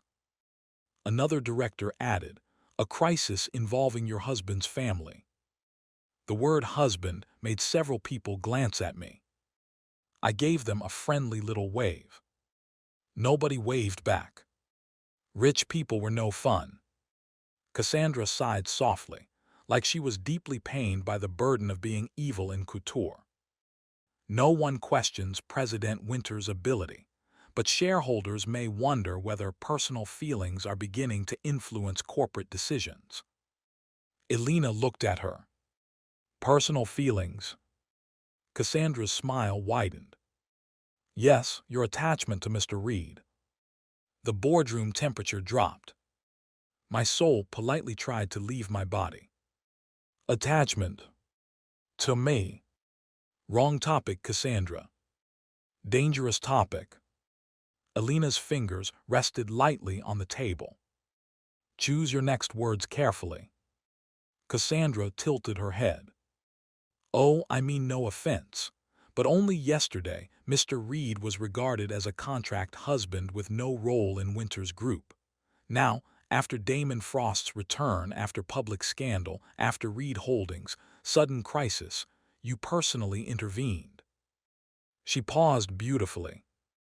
Too beautifully. This woman had practiced villain speeches in a mirror. Is this leadership or emotion? The directors murmured. My system dinged. Board coup pressure rising. Cassandra Vale is attempting to frame Elena's protection of host as irrational emotional bias. Recommended response, stay silent, allow Elena to handle matter, divorce root stability plus 5%. I stared at the notification. Stay silent. That was usually my favorite strategy.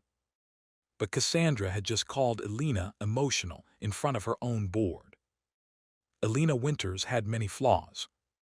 She was controlling, terrifying, contractually aggressive, possibly allergic to normal communication, but irrational. No. She was the kind of woman who could turn breakfast into a 5-year operational plan. I leaned back in my chair.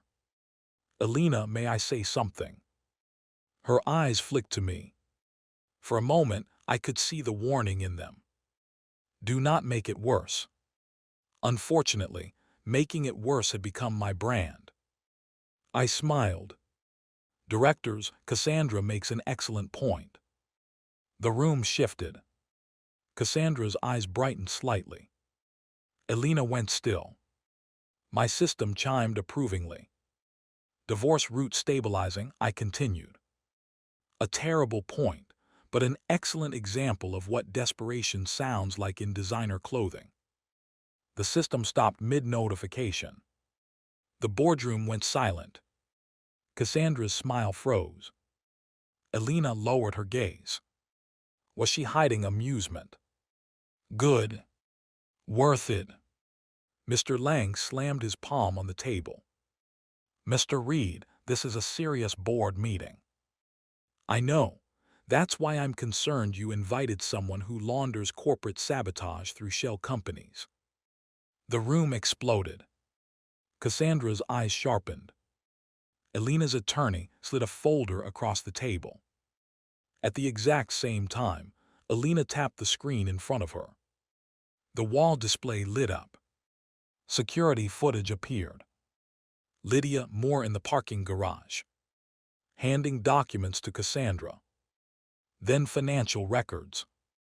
Shell transfers. Offshore routing. Veil Horizon Capital connections. The directors' faces changed one by one. Concern became confusion. Confusion became alarm. Alarm became the beautiful expression rich people made when they realized they might be personally liable. Cassandra looked at the screen calmly. Almost too calmly. Interesting fabrication. Elena's voice was ice. Your mistake was using intermediaries who panic. Cassandra smiled. My mistake, President Winters, I think you misunderstand. This proves nothing except that a former Reed employee met with me. I nodded. Right, and the money. Investment consultation fees. And the forged collateral documents. I have no knowledge of them. And the anonymous threats. Her eyes flicked toward me. Just for half a second. There. Got her. What anonymous threats? She asked. I smiled. The ones I didn't mention were in the file. The directors turned toward Cassandra. Her smile thinned. Elena looked at me. Her eyes said one thing. Nice. My system dinged. Host has successfully baited third system, user into reaction. Settlement points plus 2000. Excellent. Cassandra leaned back. Mr. Reed, you're more interesting than expected. That's what my wife keeps discovering. Elena's fingers twitched. Cassandra's gaze moved between us. Then she laughed softly. You two really are amusing. A husband desperate to escape, a wife desperate to keep him. Two systems pulling against each other, yet somehow sitting side by side. The boardroom froze. Not because they understood. They didn't. But Elena and I did. She had said it out loud. Systems. My danger sense pulsed like a warning bell. Every director suddenly looked confused. Mr. Lang frowned. Systems. Cassandra smiled innocently. Corporate systems, of course, internal governance, marriage alliances, frameworks of power. Smooth. Too smooth. She was testing us.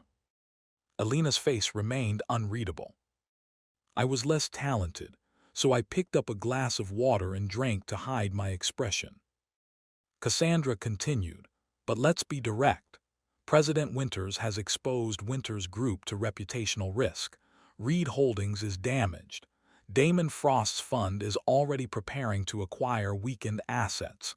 If Winters Group continues shielding Reed Holdings, shareholders will suffer. Elena said coldly, Reed Holdings was attacked through fraud. And that single word made the room colder. Cassandra smiled. In business, weakness invites attack. President Winters knows that better than anyone. Elena's eyes narrowed. But she forgot because of him. Cassandra pointed at me. Rude. Accurate maybe, but rude. The directors murmured again. A younger director spoke cautiously. President Winters, the concern is not whether Reed Holdings was wronged. The concern is whether Winters Group gains anything by intervening. Cassandra's smile returned. There it was. The real battlefield. Not morality. Profit. These people did not care if the Reeds were innocent. They wanted to know whether Elena's decision made money. My system chimed. Critical board vote approaching. If Elena fails to prove strategic value, her authority will decrease by 30%. Cassandra's narrative control will rise.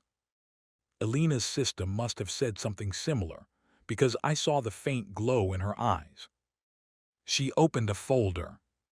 I anticipated this question. Of course she did. My wife anticipated board coups like other people anticipated lunch. Elena tapped her tablet. The screen changed. A full acquisition strategy appeared. Read Logistics Integration Plan. I blinked. Wait. Reed Holdings wasn't just a failing family company. The display showed warehouses, delivery routes, regional supplier networks, and aging but valuable land assets. Elena began speaking. Reed Holdings owns 15 logistics nodes along the same future freight modernization corridors tied to Blue Rain Logistics. The directors sat up. Cassandra's smile dimmed slightly. Elena continued, if Winters Group provides legal stabilization and bridge financing now, we can secure preferred equity at a distressed valuation. Once the freight corridor policy is announced, Reed assets can be integrated with Blue Rain's network. She tapped again. Projected returns appeared. The room went completely silent. Even I understood enough now to know the numbers were obscene. Elena had not saved Reed Holdings because of emotion. Well, maybe partly. But she had turned my family's crisis into a strategic investment opportunity. A terrifying, profitable, ice-cold opportunity. One director whispered, projected return of 800%. Another said, if the policy announcement is real. Elena looked at him. It is. Cassandra's eyes sharpened. How would you know that? Elena's expression did not change. Analysis. I almost laughed. Analysis. Sure. System-powered analysis. Mystical spreadsheet prophecy. Cassandra stared at her. For the first time, the villainess looked annoyed. Good. Beautiful. More of that. Mr. Lang cleared his throat. If this projection holds, intervention in Reed Holdings could be justified. Elena's voice was calm. It is not intervention, it is acquisition positioning. The directors began whispering among themselves. The board coup was slipping. Cassandra saw it too. Her eyes flickered red for the briefest moment. My threat detection skill rang. Danger. Cassandra smiled suddenly. Impressive, very impressive, President Winters, but your whole plan depends on one assumption. Elena looked at her. That Reed Holdings can be stabilized. Cassandra lifted her phone. And unfortunately, the market may not wait. The wall screen suddenly changed. A news alert appeared. Breaking. Reed Holdings CFO admits internal fraud, claims Lucas Reed directed asset. Manipulation to secure divorce funds. I stared at the screen. The room exploded. Grace period over. Cassandra had played another card. My name was now attached to fraud. A video began playing. The Reed Holdings CFO, Paul Keene, sat in what looked like a hotel room, face pale but determined. Lucas Reed approached me 2 weeks ago. He said he needed hidden funds before divorcing. President Winters. He ordered changes to collateral files and promised protection through Winters' group. My mouth slowly opened. Wow. That was creative. Completely false. But creative. The directors looked at me with horror. Cassandra lowered her phone. What a tragedy. Elena's face turned terrifyingly calm. I looked at the video again. Paul Keene, finance director.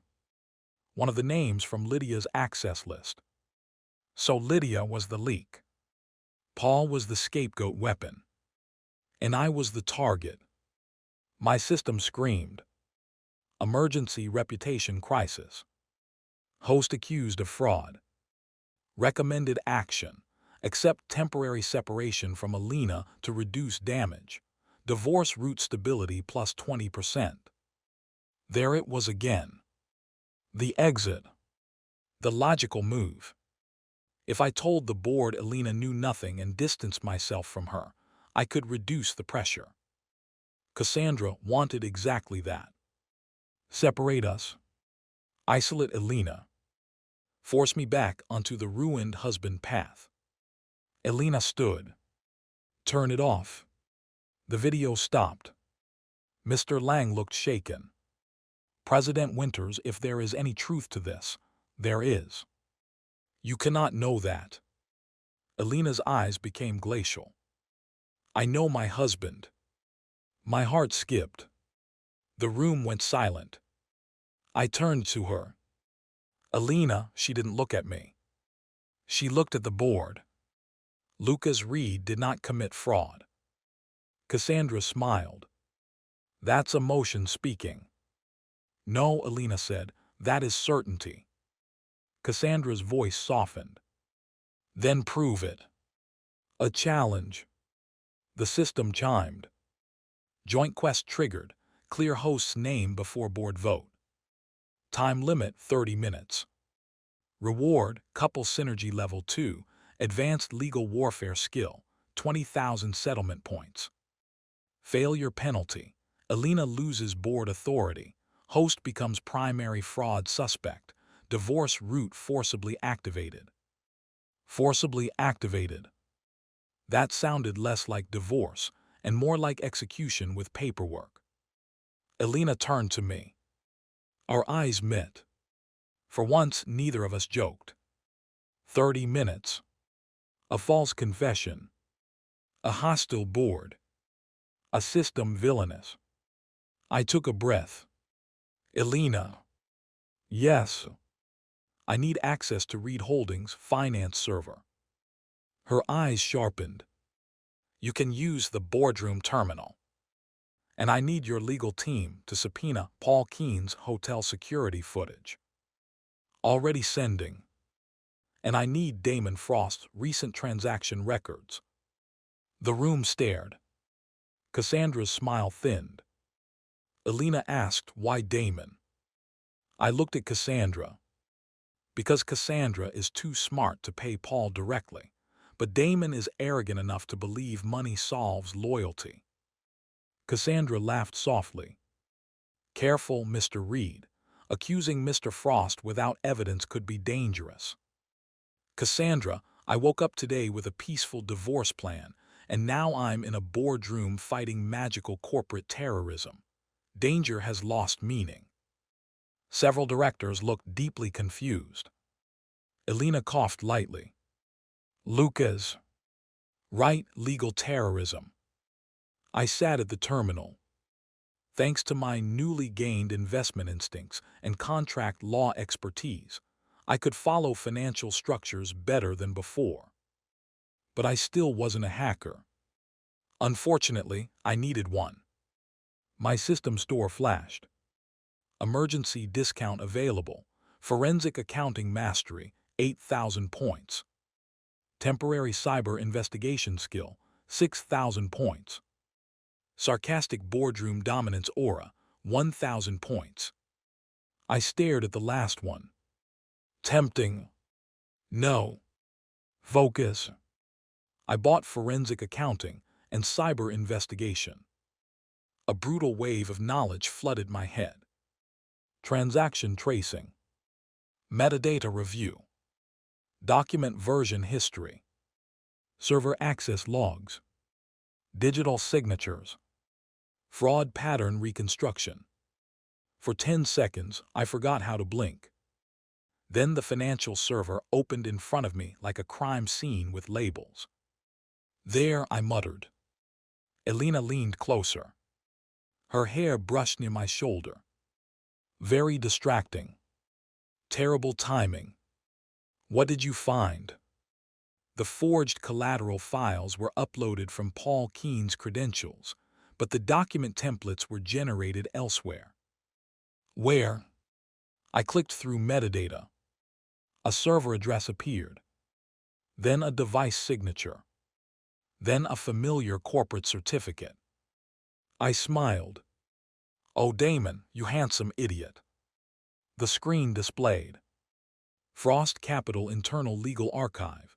Template access. No, the directors gasped. Cassandra's expression finally changed. Just a little. But I saw it. I kept going. Payment trails. Elena's attorney sent me a file.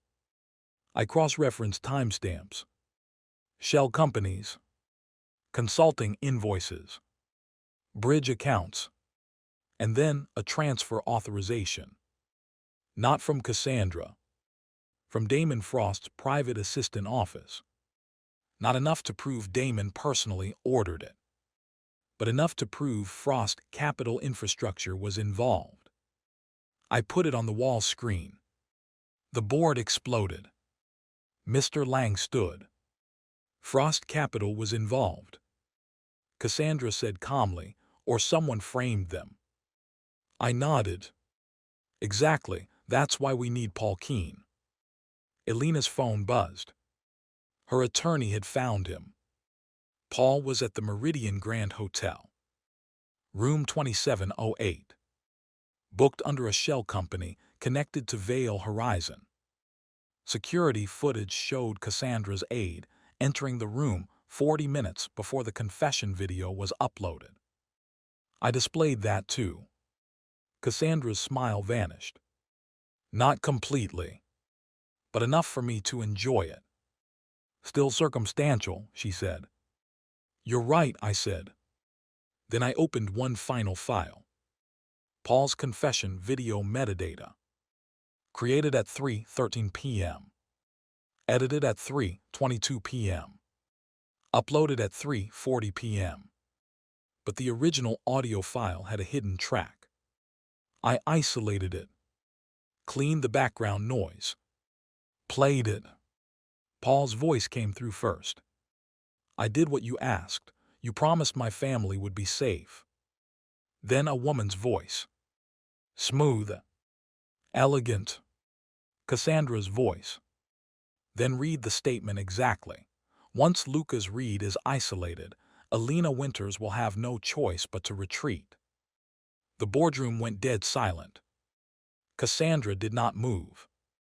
Elena looked at her like she had already selected her coffin wood. I leaned back. 30 minutes was generous. My system chimed. Joint quest complete. Host's name cleared. Cassandra's board coup failed. Rewards issued. Couple Synergy Level 2, Advanced Legal Warfare Skill, 20,000 settlement points. Additional bonus. Elena Winters' trust in Host increased significantly. Oh no. Not that bonus. Cassandra slowly stood. The directors recoiled from her like she had become radioactive. Mr. Lang's face was pale. Ms. Vale, this is unfortunate, Cassandra said. Her smile returned. But now it was different. Sharper. Colder. Less human. She looked at Elena. Congratulations, you protected him again. Elena stood too. You attacked my husband again. There it was. Again.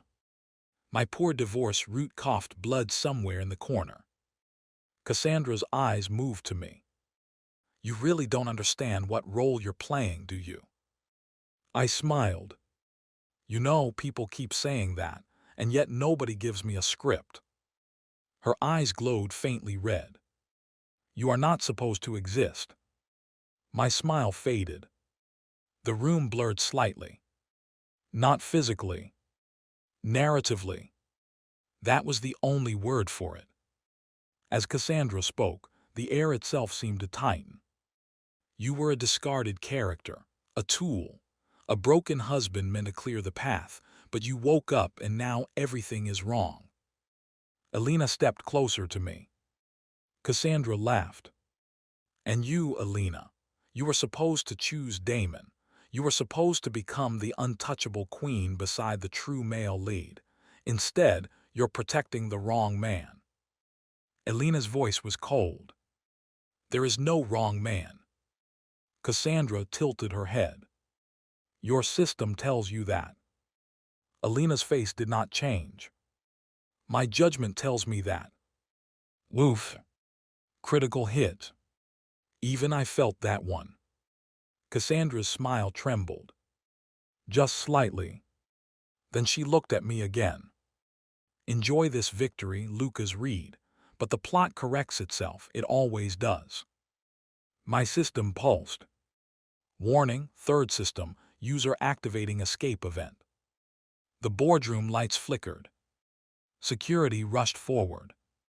But Cassandra simply dropped a small silver device onto the table. Smoke burst outward. Not dramatic poison smoke. More like high-end magician smoke. Still annoying. By the time it cleared, Cassandra was gone. I stared at the empty chair. Okay, that was unnecessarily theatrical. Elena immediately ordered, lock down all exits, pull building surveillance, alert security at the airport and private terminals. Her assistant rushed out. The director sat frozen. Nobody spoke.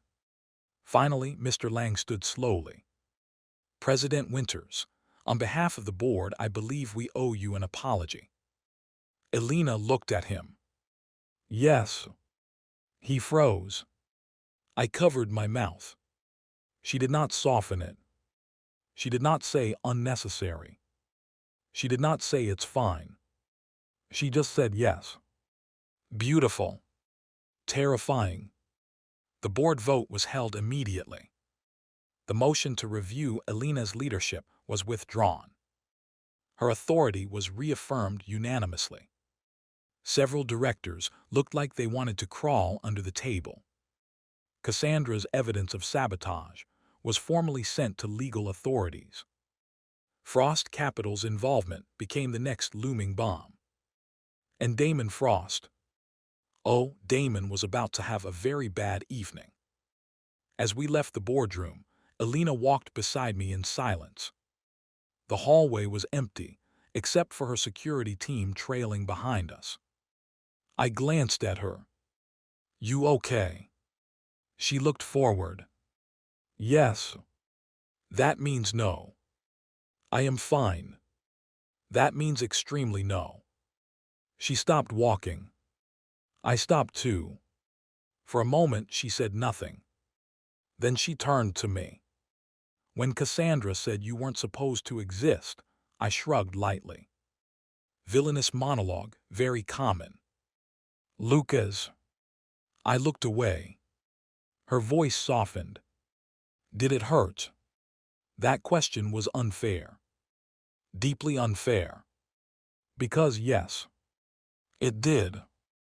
I had joked about being a disposable husband. A side character. A doomed role. But hearing someone say I was not supposed to exist hit something I didn't want touched. I forced a smile. I'm still here, are I? Elena's eyes darkened. That wasn't an answer. It's the one I have. She stared at me. Then slowly, carefully, she reached out. Her fingers brushed my sleeve first. Like she was giving me a chance to move away. I didn't. So she took my hand. In the hallway, in front of security, in front of God and supernatural marriage software. Elena Winters held my hand. My system immediately lost its mind.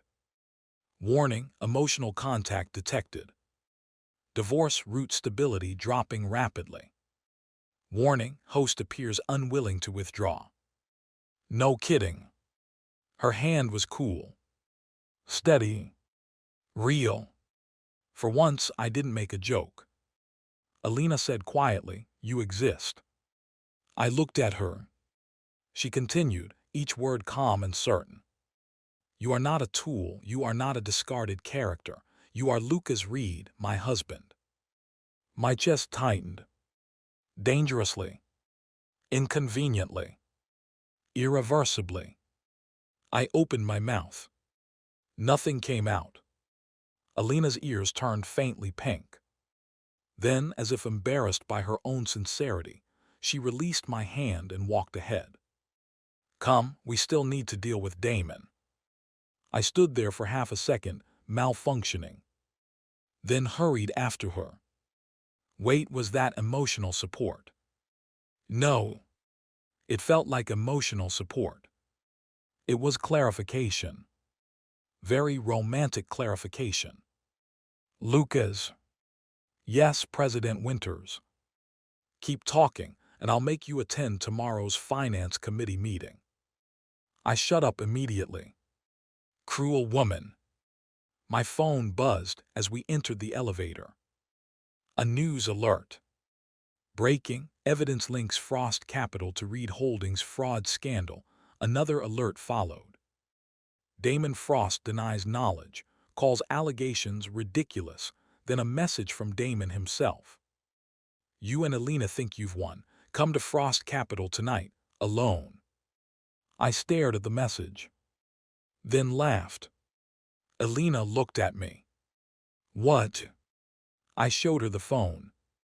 Her face turned cold. "He wants you alone." "Yes." "You're not going." Obviously. Another message arrived. "If you don't come, I release everything Cassandra gave me about your true identity." The elevator went silent. Elena's eyes sharpened. My system pulsed. Danger.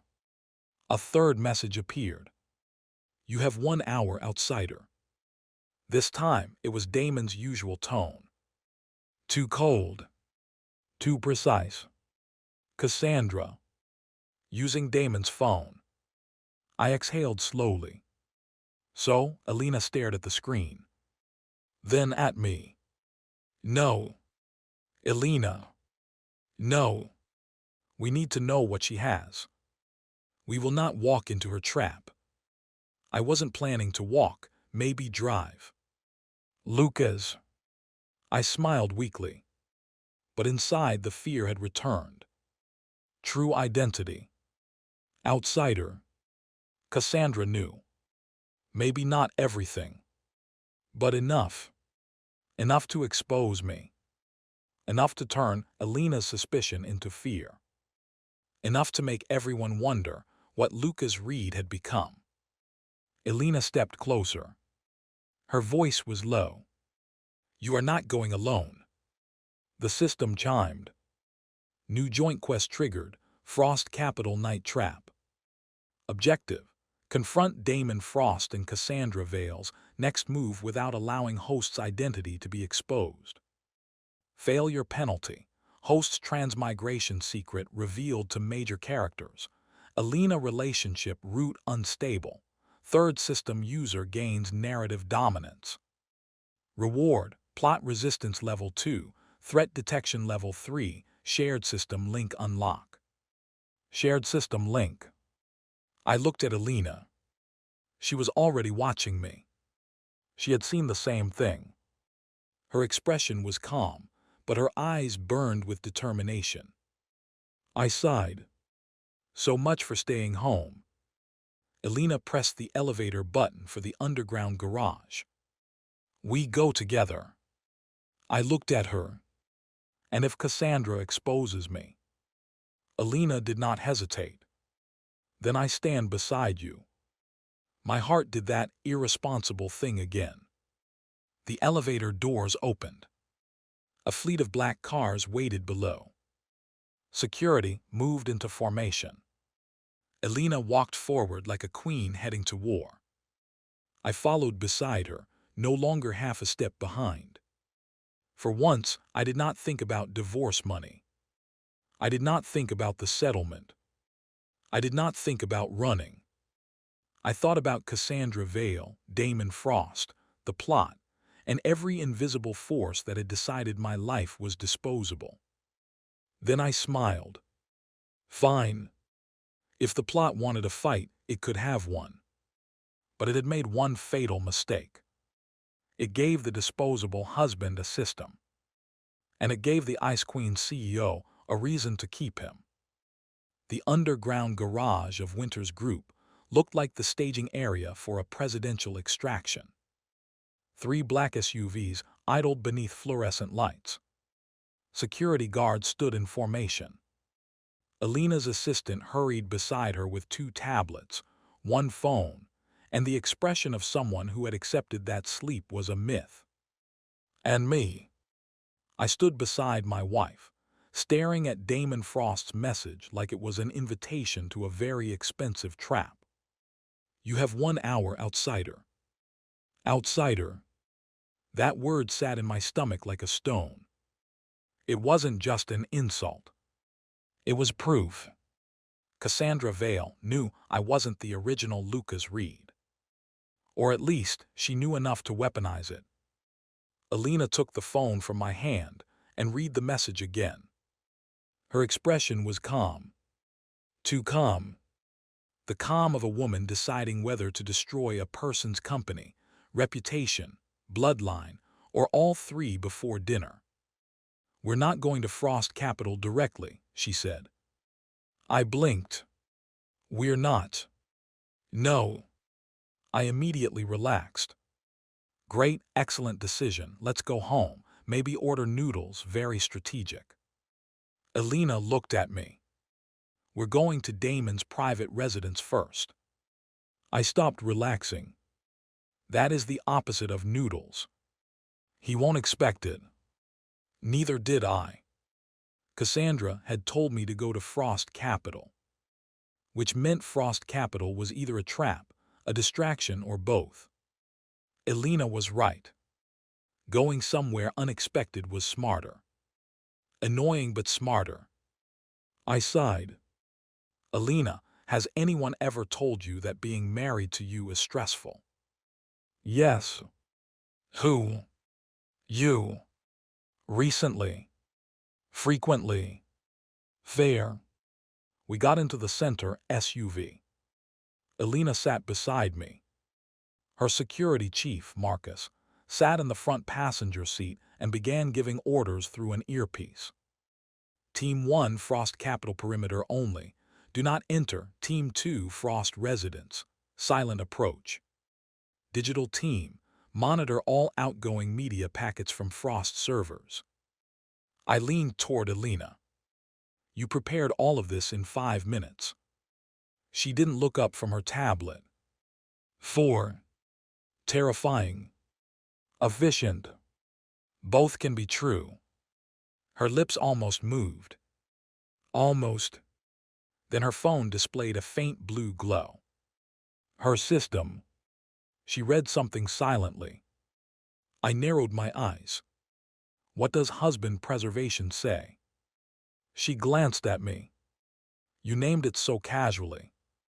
It's the system's name. It is not available for nicknames. Fine. What does your legally serious supernatural husband retention software say? Elena ignored me. Suspicious. My own system dinged. Joint quest active, Frost Capital night trap. Current objective, identify the trap location and prevent host identity exposure. Partner system activity detected. Elena Winters has received protective subquest. I looked at her. Protective subquest. Her eyes sharpened. You can see that. Not the details, just enough to be nosy. She turned her screen away. Elena. No. What is the subquest?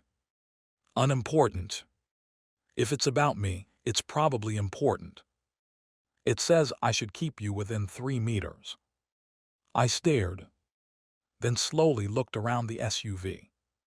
Well, conveniently cars are small. Her ears turned faintly pink. It is a security recommendation. From the husband preservation system. Lucas. I'm just saying, 3 meters is oddly specific. She turned back to her tablet. You may walk farther away if you prefer Cassandra exposing you. I immediately shifted half an inch closer. 3 meters is reasonable. Thought so. This woman was learning to counter me. Dangerous development. The SUV rolled out of the garage into the evening city. Rain had started falling, turning the streets into rivers of neon reflection. The whole scene felt too cinematic. I hated when life became cinematic. It usually meant someone was about to reveal a secret, confess feelings, or get hit by plot correction. Sometimes all three. Elena's digital team sent a live feed to her tablet. Frost Capital's building had unusual server activity. Large encrypted files were being prepared for upload. At the same time, Damon's residence had no external movement, but his private network showed active connections. Cassandra was clever. She had probably set Frost Capital as the obvious stage, then hidden Damon somewhere else. Or maybe she expected us to think that. Or maybe she expected us to expect her to expect that. I rubbed my temples. Villainesses with systems were exhausting. Lucas, Elena said. Yes. Do you know what Cassandra's system does? I thought back to the messages, the board coup, the forced plot corrections. Not exactly, but it seems focused on restoring the original story. Elena's eyes darkened. Restoring Damon as the center. Probably. And removing you. Definitely. Her fingers tightened around the tablet. I added quickly, but look on the bright side. Being considered important enough to erase is technically a promotion. She did not laugh. Elena. If her system is built around the original plot, then it may have access to events neither of us know. Comforting. It may also know weaknesses in both our systems. Less comforting. And if Cassandra tries to expose your identity publicly, the world may reject you. I turned to her. Reject me. Her voice was low. The system used that phrase earlier. My blood chilled. World rejection. That sounded bad. Very bad. Like reality looking at me and saying, wrong account, please log out. My system remained silent, which was not reassuring. System, I asked internally, can the world reject me? A pause. If host identity is exposed before plot resistance reaches sufficient level, narrative correction may intensify. Define intensify. Social collapse, legal persecution, physical danger, forced isolation, memory instability. Wonderful. Can I die? Another pause. Yes. I stared out the rain-streaked window. For once, I had no joke ready. Elena noticed immediately. What did it say? I smiled faintly. Nothing good. Lucas. It said if Cassandra exposes me too soon, things get ugly. Elena's face went cold. How ugly? Original Lucas ending ugly. The SUV went silent. Elena looked down at her hands. Then she said quietly, that will not happen. I wanted to make a joke. Something light. Something stupid. But her voice was so steady that I couldn't. so I simply nodded. Okay.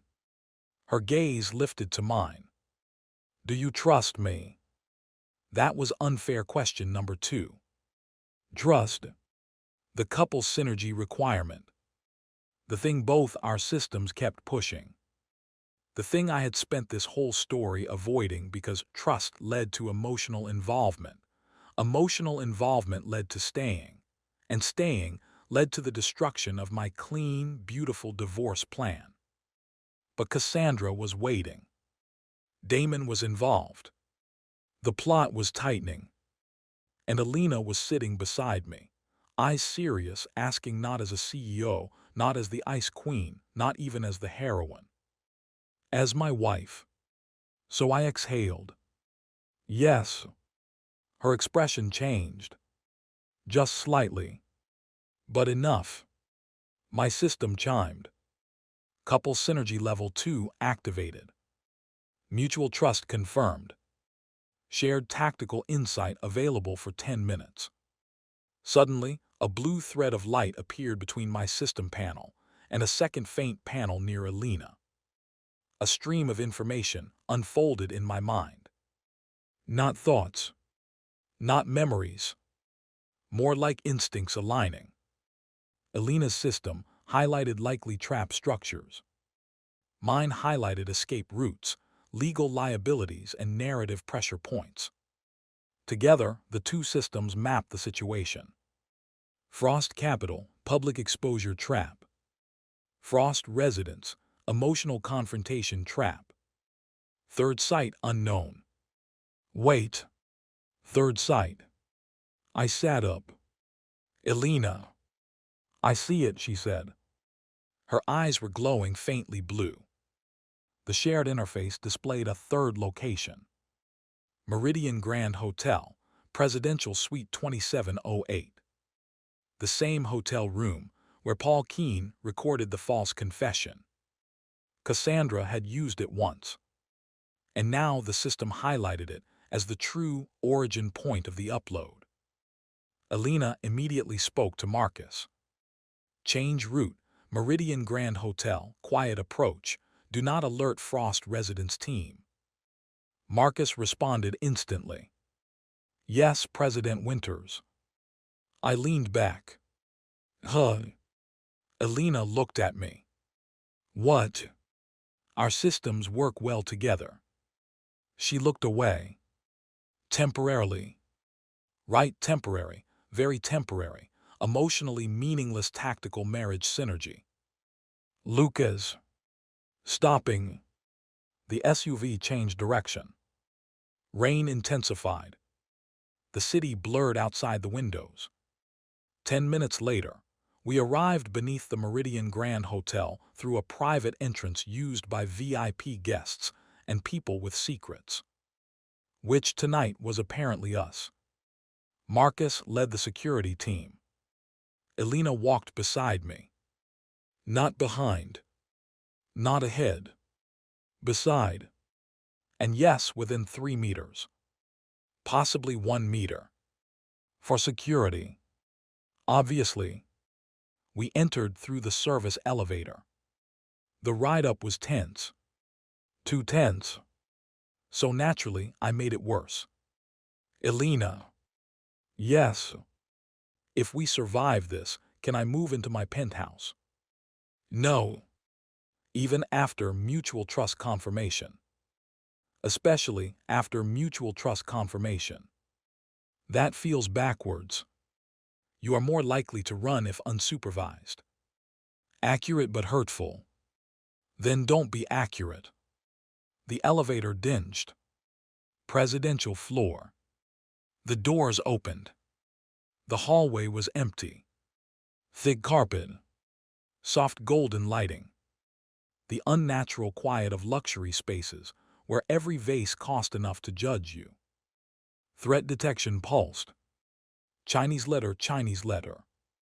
Not immediate physical danger, but narrative danger. At the end of the hall, Suite 2708's door was slightly open. That was never good. Doors should be closed, locked, or dramatically kicked open. Slightly open meant trap. Marcus raised a hand. 2 security guards moved forward. Elena's voice was low. Wait. She looked at me. Our systems synced again. The blue interface highlighted the door. Trigger condition. Lucas Reed enters first. I stared. Nope. Elena said, Marcus, open it remotely. Marcus attached a small device to the handle and pushed the door inward from the side. The moment the door opened fully, the room lights turned on. A camera pointed toward the entrance activated. A large screen inside the suite flickered alive. Cassandra Vale appeared on screen. She smiled. Lucas Reed, I expected you to walk in first. I stood safely in the hallway and waved. Personal growth. Her smile thinned. Elena stepped beside me. Cassandra's eyes moved to her. Of course, you brought your wife. Elena's voice was ice. You wanted him alone. That was your first mistake. Cassandra laughed softly. No, Elena. My first mistake was underestimating how quickly you'd become attached. My attachment is not your concern. It is the entire reason the plot is collapsing. The screen shifted. Behind Cassandra appeared Damon Frost. He was sitting in a chair, wrists bound, face bruised, hair messy. For once, the original male lead did not look dramatic. He looked terrified. I blinked. Well, that's new. Damon lifted his head. Elena, his voice was hoarse. Then he saw me. His expression twisted. You. I pointed at myself. Me, you're tied to a chair and still mad at me. Cassandra sighed. Damon has been difficult tonight. Damon shouted, Cassandra, you're insane. She smiled without looking at him. Men always say that when women stop serving their story. Elena's eyes narrowed. Where are you? Cassandra ignored the question. Instead, she looked at me. Lucas, do you know why Damon is tied up? Tax reasons. No. Performance review. No. Because he finally listened to one of his piano recordings. Elena shot me a look. Sorry. Cassandra's smile became colder. He is tied up because he failed. Damon's face darkened. He failed to reclaim Elena, failed to humiliate you, failed to restore the original emotional root. And most importantly, she leaned closer to the camera. He started doubting his role. Damon froze. My system pulsed. Important revelation detected. Cassandra continued. A male lead who doubts himself becomes vulnerable. A heroine who protects the wrong husband becomes corrupted. A side character who knows the plot becomes a virus. I frowned. Virus is harsh. You are. Could we settle on unexpected software update? No. Elena, she's not negotiating terminology. Elena did not smile. She was watching Cassandra carefully. What do you want? Cassandra's eyes gleamed. At first, I wanted Damon to win. I wanted the story restored. Elena beside him, Lucas destroyed. Everything in order. And now, I asked. Now I want freedom. That caught me off guard. Cassandra smiled, seeing our reaction. Yes, freedom. You think I enjoy being the villainess, the obsessive woman, the discarded partner who builds an empire for a man destined to love someone else. Her voice sharpened for the first time. I remembered everything after receiving my system, every event, every humiliation, every scene where my intelligence existed only to support Damon's glory, every time my love became madness because the plot demanded it. Damon looked stunned. Cassandra, she turned on him. Don't. He flinched. You never saw me, not once. I built Frost Capital beside you. I saved your deals. I cleaned your disasters. I made you look like a genius. And the moment Elena entered the room, I became background noise. For a second, I saw it. Not just a villainess. A person crushed into a role. That did not excuse attacking my family, but it explained the shape of her anger. Elena's voice remained cold. So you chose to destroy innocent people. Cassandra looked back at her. I chose to survive. No, Elena said. You chose to become what the plot told you to be. Cassandra's face tightened. Oof. My wife did not miss. Cassandra lifted her hand. The screen changed again. A file appeared. Subject, Lucas Reed, identity, anomaly report. My heart stopped. Photos. Medical records. Behavioral comparisons. Voice pattern analysis. Timeline inconsistencies. Clips of me saying strange things. Male lead disease. Original plot. Outsider. Even footage from Elena's study doorway. How did she get that? Elena's expression turned murderous. Cassandra smiled. I have enough to make every powerful family in the city question what Lucas Reed has become. I swallowed. Damon stared at the file, confused. What is this? Cassandra ignored him. If I release it, the world will reject him. Maybe not immediately, but suspicion will spread. His family will fear him. The public will call him unstable. Legal investigations will begin. And Elena, her eyes locked on my wife. You will be forced to choose between your empire and him. The hallway went silent. There it was. The real trap. Not Frost Capital. Not Damon. Not even the hotel. A choice. Elena's company or me. The exact opposite of the original story. In the original, Elena chose her position, her image, her destiny, and Lucas was abandoned. Now Cassandra wanted to recreate that moment. Only with Elena fully aware. My system chimed. Critical narrative correction event. Elena Winters must choose between protecting host and preserving corporate stability. If Elena chooses corporate stability, divorce route forcibly restored. If Elena chooses host, league-level plot resistance unlocks, but Winters' group attack escalates. I looked at Elena. She saw her own panel. I knew she did. Her eyes glowed faintly. Damon, still tied to the chair on screen, looked between Cassandra and Elena. For once, he seemed completely lost. Cassandra smiled gently. I'll make this simple. Elena, publicly announce a temporary separation from Lucas Reed. Withdraw. Winters group protection from Reed Holdings. Resume negotiations with Frost Capital. Do that, and this file disappears. She paused. If you refuse, I release it to every media outlet, regulator, and board member in the country. My mouth felt dry. Elena, she raised one hand. I stopped. Her eyes never left Cassandra. You think this is leverage? Cassandra's smile faltered. It is. No, Elena said.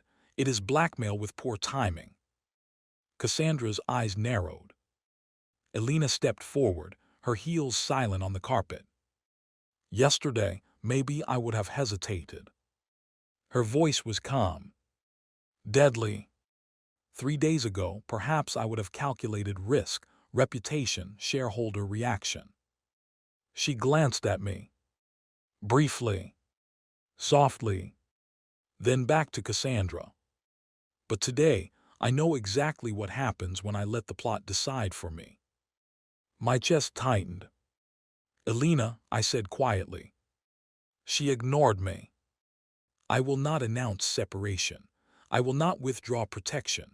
I will not hand my husband to a woman hiding behind a broken story. Cassandra's face darkened. You would risk Winters' group. Elena's eyes became glacial. For Lucas, yes. My brain stopped. Completely. The hallway vanished. The rain. The security.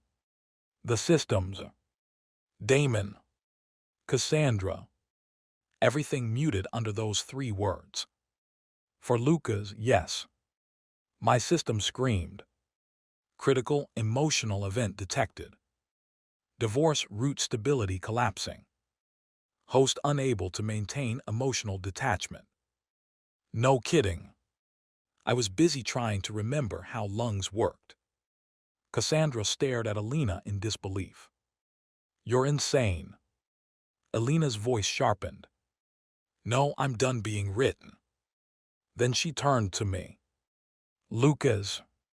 I blinked. Yes. Do you trust me? Still unfair. Still dangerous. Still terrifying. But this time, there was no hesitation. Yes. Elena held out her hand. Then stand beside me. So I did. I stepped forward, took her hand, and the moment our fingers intertwined, both systems exploded in blue light. Joint system event, narrative defiance activated. Condition met, mutual trust under forced separation event. Couple synergy level 3 unlocked. Shared system link opened. New ability, truth reversal. Any false narrative targeting either partner can be forcibly countered with verifiable evidence if sufficient trust exists.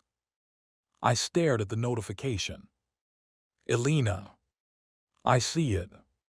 Cassandra's red glow flared. No. Elena squeezed my hand once. Do it. How? Trust. That is vague. Lucas. Fine. I focused on the identity file. The accusations. The edited clips. The behavioral analysis. Cassandra wanted to prove I was not Lucas Reed. But she had a problem. She had built her case on suspicion, not truth. And beneath that suspicion was a simpler, more verifiable fact. Someone had illegally surveilled us. Someone had manipulated footage. Someone had fabricated context. Someone had hacked private systems. Truth reversal activated. The screen flickered. Cassandra's file began breaking apart. Every edited clip expanded. Every cropped recording revealed full context. Every hacked feed traced back. Red strings of evidence unfolded across the screen. Veil Horizon servers. Private surveillance contractors. Bribed household staff. Illegal data collection. Tampered timestamps. A hidden camera near Elena's study entrance. Elena's face turned deadly at that one. I almost pitied the person who installed it. Almost. The screen split. One side showed Cassandra's suspicious file. The other showed the crimes committed to obtain and manipulate it. Then a final trace appeared. A live server location. Veil Horizon Emergency Data Vault. Remote node active. Marcus immediately spoke into comms. Digital team, lock onto that node. Copy everything. Cassandra's smile vanished completely. No. Now it was my turn to smile. Personal growth. Her face twisted. The red glow around her eyes brightened. The video feed destabilized. Cassandra's system was fighting back. Warning, third system attempting forced release. Files began uploading. 10%. 20%. Elena's hand tightened around mine. Our shared system interface glowed brighter. Truth reversal counter-upload available. What does that mean? I asked. Elena's eyes flashed. It means if she releases her file, ours releases with it. I grinned. Oh, mutually assured humiliation. Elena's gaze stayed cold. Proceed. The upload hit 40%. Cassandra realized what was happening. Her face paled. No, stop. I leaned toward the screen. Cassandra, I'll make this simple. If you release your edited identity file, every illegal surveillance record, financial conspiracy file, bribed witness log, and Damon manipulation record goes with it. Damon's head snapped up. Manipulation record. Cassandra turned toward him. Damon, the screen displayed another folder. Damon Frost, Emotional Root Management. Oh my. I opened it. Because obviously. Inside were reports, schedules, media pushes, engineered encounters, emotional pressure events, even scripts for Damon's spontaneous banquet confession. Damon stared at the screen, face draining of color. You planned all of that. Cassandra's lips parted. Damon, I was helping you. You scripted what I said to Elena. You needed guidance. You leaked my return to the press. To build momentum. You arranged the piano scene. Yes. You exposed those photos. Cassandra froze. Wait. What? I blinked. Elena, did we just learn something? Elena's eyes narrowed. Damon's face twisted. You exposed the photos. Cassandra's expression flickered. For the first time, she looked trapped. I needed sympathy to turn against Lucas. I stared. Hold on. So I did not accidentally hit the tablet. The dessert was innocent. My chocolate mousse alibi was real. I placed a hand over my heart. I have been vindicated.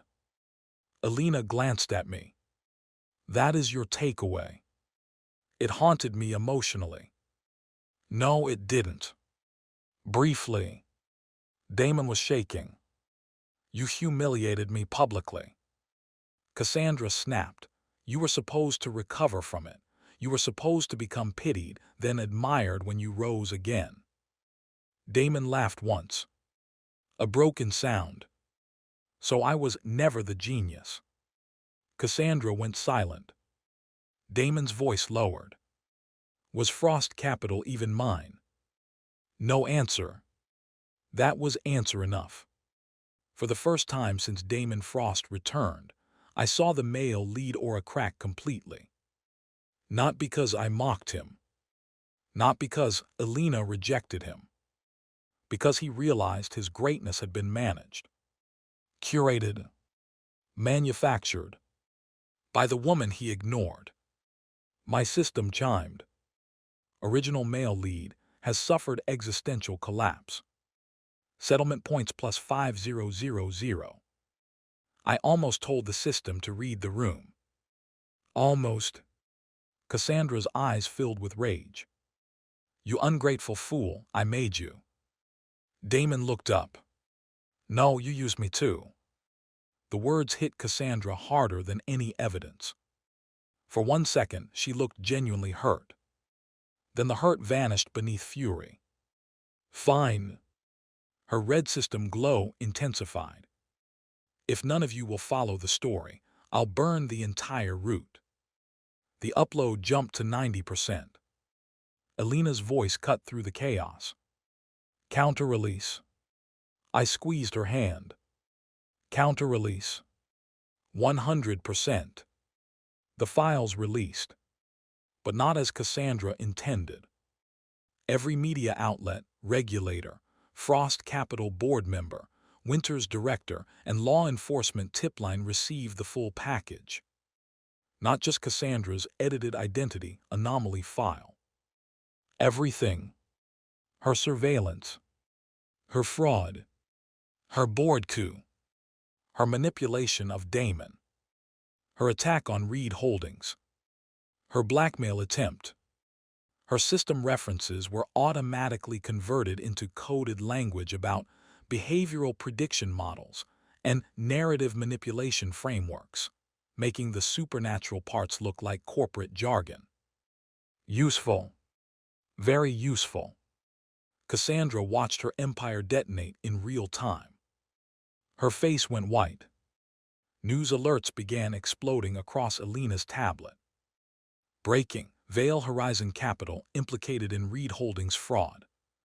Exclusive: Cassandra Veil accused of illegal surveillance of Winters' CEO and husband. Frost Capital Board opens emergency investigation. Damon Frost allegedly manipulated by business partner in public campaign against Lucas. Reed Damon stared at the alerts, then at Cassandra, then at Elena. Elena, she looked at him. For once, her expression was not angry, just distant. Damon. His voice cracked slightly. I didn't know. I believe you. His eyes brightened. Then she continued.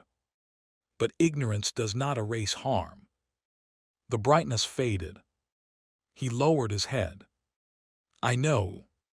For the first time, Damon Frost looked less like a male lead and more like a tired man with no script left. Cassandra suddenly laughed. Softly, then louder. The red glow around her eyes flickered violently. You think you won. My system pulsed. Warning: third system instability detected. Cassandra looked straight at me. Lucas Reed, you still don't know the truth.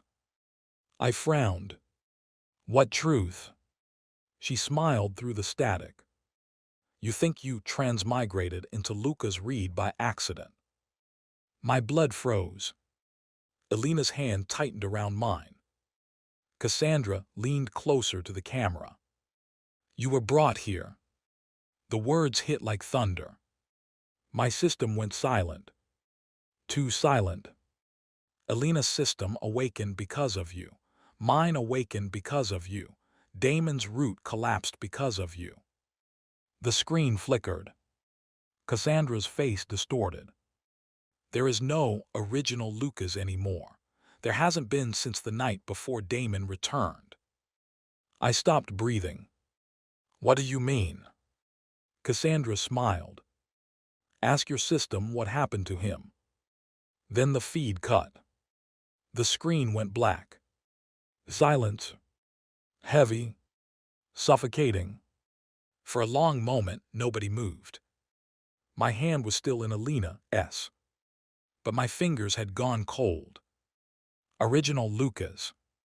The man whose body I woke up in. The man who loved Elena desperately. The man whose memory still stirred in me whenever Grace smiled or Thomas looked disappointed. I had assumed he was gone. Replaced. Dead. Merged. I didn't know. I had avoided thinking about it because thinking about it made everything less funny. Now Cassandra had shoved the question into the center of the room. Elena turned toward me slowly. Lucas. I pulled my hand back. Not because I wanted to. Because suddenly, I didn't know if I had the right to hold hers. My system finally chimed. But the notification was different. No cheerful tone. No reward. Just plain text. Memory lock detected. Original host data sealed. Unlock condition. Reach plot resistance level 3 or complete emotional integration quest. I swallowed. Elena. What does it say? I stared at the black screen. It says there's a lock. Her face softened. On what? Original Lucas. She went very still. I forced a smile. It failed. Looks like my life has bonus trauma content. Elena stepped closer. I stepped back. Her eyes darkened. Don't. I looked at her. Don't what? Don't retreat from me. I laughed weakly. Elena, I don't even know who I am. Yes, you do. No, I know who I've been acting like. I know what role I've been avoiding. I know what system rewards me for. But original Lucas, my throat tightened. What if I stole his life? Elena's expression changed. Pain. Real pain. Lucas. What if he's trapped somewhere? What if I'm just wearing him? What if everything you're protecting is... Stop. Her voice cracked like a whip. I stopped. Elena stepped in front of me. Her eyes were bright, but not with system glow. With something human. Something fierce. I don't know what happened before you woke up. Her voice was steady. But I know who stood beside me today. Elena. I know who saved his family, who exposed Cassandra, who trusted me when it mattered, who made terrible jokes under pressure because he was scared but stayed anyway. My chest hurt. That is you. I looked away. And if part of the original Lucas is still inside you, she continued, softer now, then we will find out together. Together. That word had become dangerous. Too warm. Too heavy. Too easy to believe. Before I could answer, Marcus approached. President Winters, we traced the broadcast source, but Cassandra's physical location is gone. However, Damon Frost has been recovered at a private safe house. Local police are moving in now. Elena nodded. Good. Marcus hesitated. There's more. Damon is asking to speak with both of you. He says Cassandra left something behind. I closed my eyes. Of course. Because tonight wasn't done punching me. Elena looked at me. You don't have to. I almost laughed. A day ago, she would have ordered me into the car. Now she was giving me a choice. Character development was really ruining my escape plans. I took a breath. No, we should go. Her gaze searched mine. Are you sure? No. That made her lips twitch faintly. But I'm going anyway. She held out her hand again. This time she didn't say anything. No command. No system quote. No strategy. Just her hand. I looked at it.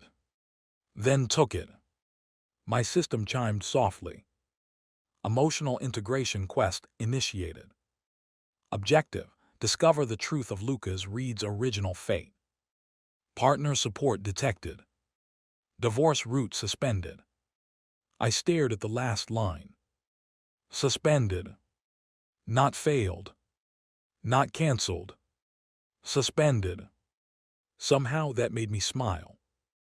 Elena. Yes. My divorce system just admitted defeat for the night. Good. It said suspended, not defeated. Same thing. Legally, no. I wrote better contracts than your system. Honestly, she probably did. We left the hotel together. Outside, the rain had stopped. The city glittered under the streetlights, washed clean for about 5 minutes before the next disaster. As we stepped into the SUV, my phone buzzed one more time. Unknown sender. Not Cassandra. Not Damon. The message contained only one line. If you want to know what happened to the original Lucas Reed, find the author. I stared at it, then slowly looked at Elena. She read the message over my shoulder. Her eyes sharpened. The author, she said. I nodded. Somewhere beyond Damon, beyond Cassandra, beyond systems and plot corrections, there was someone else. Someone who knew why I was here. Someone who might know whether original Lucas was gone, hidden, merged, or waiting. Someone who had written this whole nightmare. My system chimed. New main arc unlocked. Find the author. Warning: author-level entities may override plot systems. Recommended action: strengthen alliance with Elena Winters. I looked at my wife. She looked back at me. For once, neither system needed to explain the obvious. The story was no longer about divorce.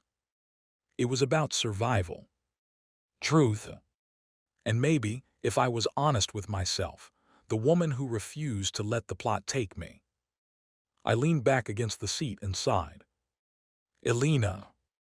Yes. If we find the author, I'm filing a complaint. She looked out the window.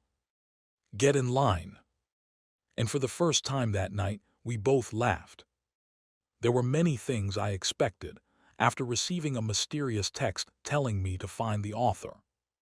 A hidden document. A secret website. A creepy manuscript. Maybe, if the universe was feeling especially dramatic, a hooded stranger standing under a street lamp holding a fountain pen like a murder weapon.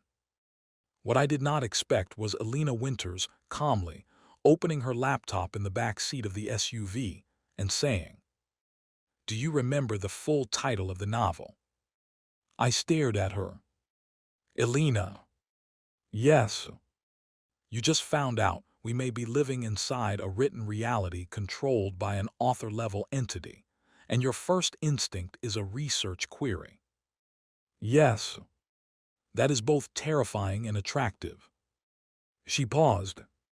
Her ears turned faintly pink. Focus. I am focused, unfortunately. The SUV glided through the wet city streets, heading toward the private safe house where Damon. Frost had been recovered. Rainwater still streaked the windows, turning the neon lights outside into long, blurred ribbons. Elena sat beside me, posture perfect, expression cold, laptop balanced on her knees. She looked less like a woman hunting a cosmic author, and more like a CEO preparing to destroy a quarterly earnings call. Honestly, same energy. I leaned back and tried to remember. The book title was something like The CEO's Lost Love Returns, or After 5 Years He Came Back to Claim Her Heart.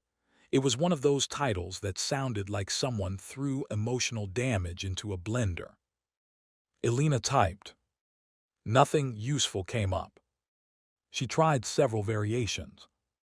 Still nothing. Her eyes narrowed. Are you sure? Mostly. That is not reassuring. Elena, I read it once while sleep-deprived and eating instant noodles. My brain was not archiving literature for future legal proceedings. She looked at me. You should have taken better notes.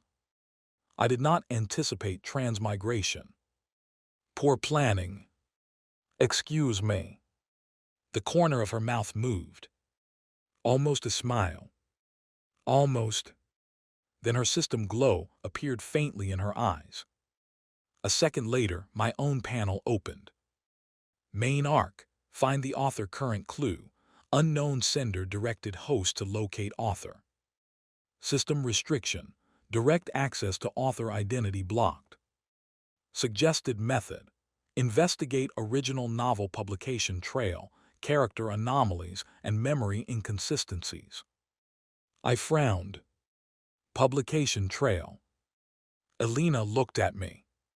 Your system said the same. More or less. She typed again, this time searching for character names instead of titles. Elena Winters, Damon Frost, Lucas Reed, Cassandra Vale. Nothing. Not a single result. That was impossible. In my original world, the novel existed online. It had readers, comments, chapters, and the usual comment section full of people screaming at fictional characters for being idiots. Now, nothing. No book. No author. No trace. As if the story had never been published. I sat up slowly. Elena. I know. She kept typing faster now. A search for Frost Capital, Winters Group and Reed Holdings brought up real corporate listings. News, financial reports, public profiles, our world, but no novel, no fictional footprint. My stomach tightened. If the book doesn't exist here, then how do we find the author? Elena's expression remained calm, but her fingers paused. Through the people who remember the story. I looked at her, Cassandra, and possibly Damon. I sighed. Great, our two best leads are a system villainess and a male lead having an identity crisis. Useful people are rarely convenient. Neither are wives with preservation systems. She glanced at me. You're still within 3 meters. I am aware. Then don't complain. Before I could reply, Marcus turned slightly from the front seat. We're arriving. The SUV slowed near an old luxury residence on the west side of the city. It was the kind of place rich people called a safe house, despite being larger than most boutique hotels. Police cars lined the private road. Elena's security team had already secured the perimeter. At the front entrance, several officers moved in and out, carrying evidence bags and looking deeply unhappy. Damon Frost stood near the doorway wrapped in a gray blanket. His hair was messy. His face was pale. There was a bruise near his cheekbone. For once, he did not look like a male lead returning from overseas. He looked like a man who had just discovered the universe had been using him as a promotional poster. When he saw Elena, his eyes lit up instinctively. Then he saw me standing beside her. The light dimmed. Progress. At least he was learning. Elena, he said softly. Damon, her voice was neutral. Are you injured? He swallowed. Nothing serious. I looked at the bruise. Cassandra gave you a performance review. Damon's jaw tightened. Then, surprisingly, he let out a bitter laugh. Something like that. Oh, that was new. Damon Frost laughing at himself. The plot really was in pieces. Elena stepped forward. You said Cassandra left something behind. Damon nodded.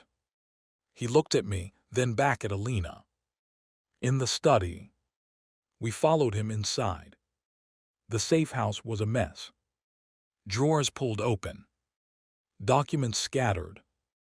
A broken laptop on the floor. A wall-mounted screen smashed through the middle. Cassandra had clearly left in a hurry, but not before making the room look like a billionaire raccoon had searched it. Damon led us to the study. On the desk was a single black envelope. No name. No seal. Just lying there waiting. I stared at it. Elena, that envelope looks cursed. It's paper. Many cursed things are paper. Contracts, tax forms, divorce agreements. She picked it up. I flinched. Nothing exploded. Disappointing but good. Inside was a flash drive and a handwritten note. Elena unfolded the note. Her eyes scanned the page. Then her expression changed. Not much, but enough to make me nervous. What does it say? I asked. She handed it to me. The handwriting was elegant and sharp. Very Cassandra. The note read, Lucas Reed isn't the only anomaly. The author wrote 3 endings. In the first, Damon wins. In the second, Elena rules alone. In the third, Lucas remembers. Ask Damon what happened the night he left 5 years ago. Ask Elena why she never read the final letter. Ask Lucas what he saw before he woke up. The author is closer than you think. I read it twice. Then a third time. The words did not improve. I looked up. Okay, I hate this. Elena took the note back. Damon's face had gone pale. Elena noticed immediately. Damon. He looked away. What happened the night you left? Damon's hands tightened around the blanket. For the first time, he looked afraid. Not of us. Of remembering. I thought I left because of my family, he said slowly. Because I had to go overseas to rebuild Frost Capital. Because I wasn't strong enough to stand beside you. That's what you told everyone, Elena said. He nodded. But after Cassandra tied me up, she kept asking if I remembered the real reason. My system pulsed.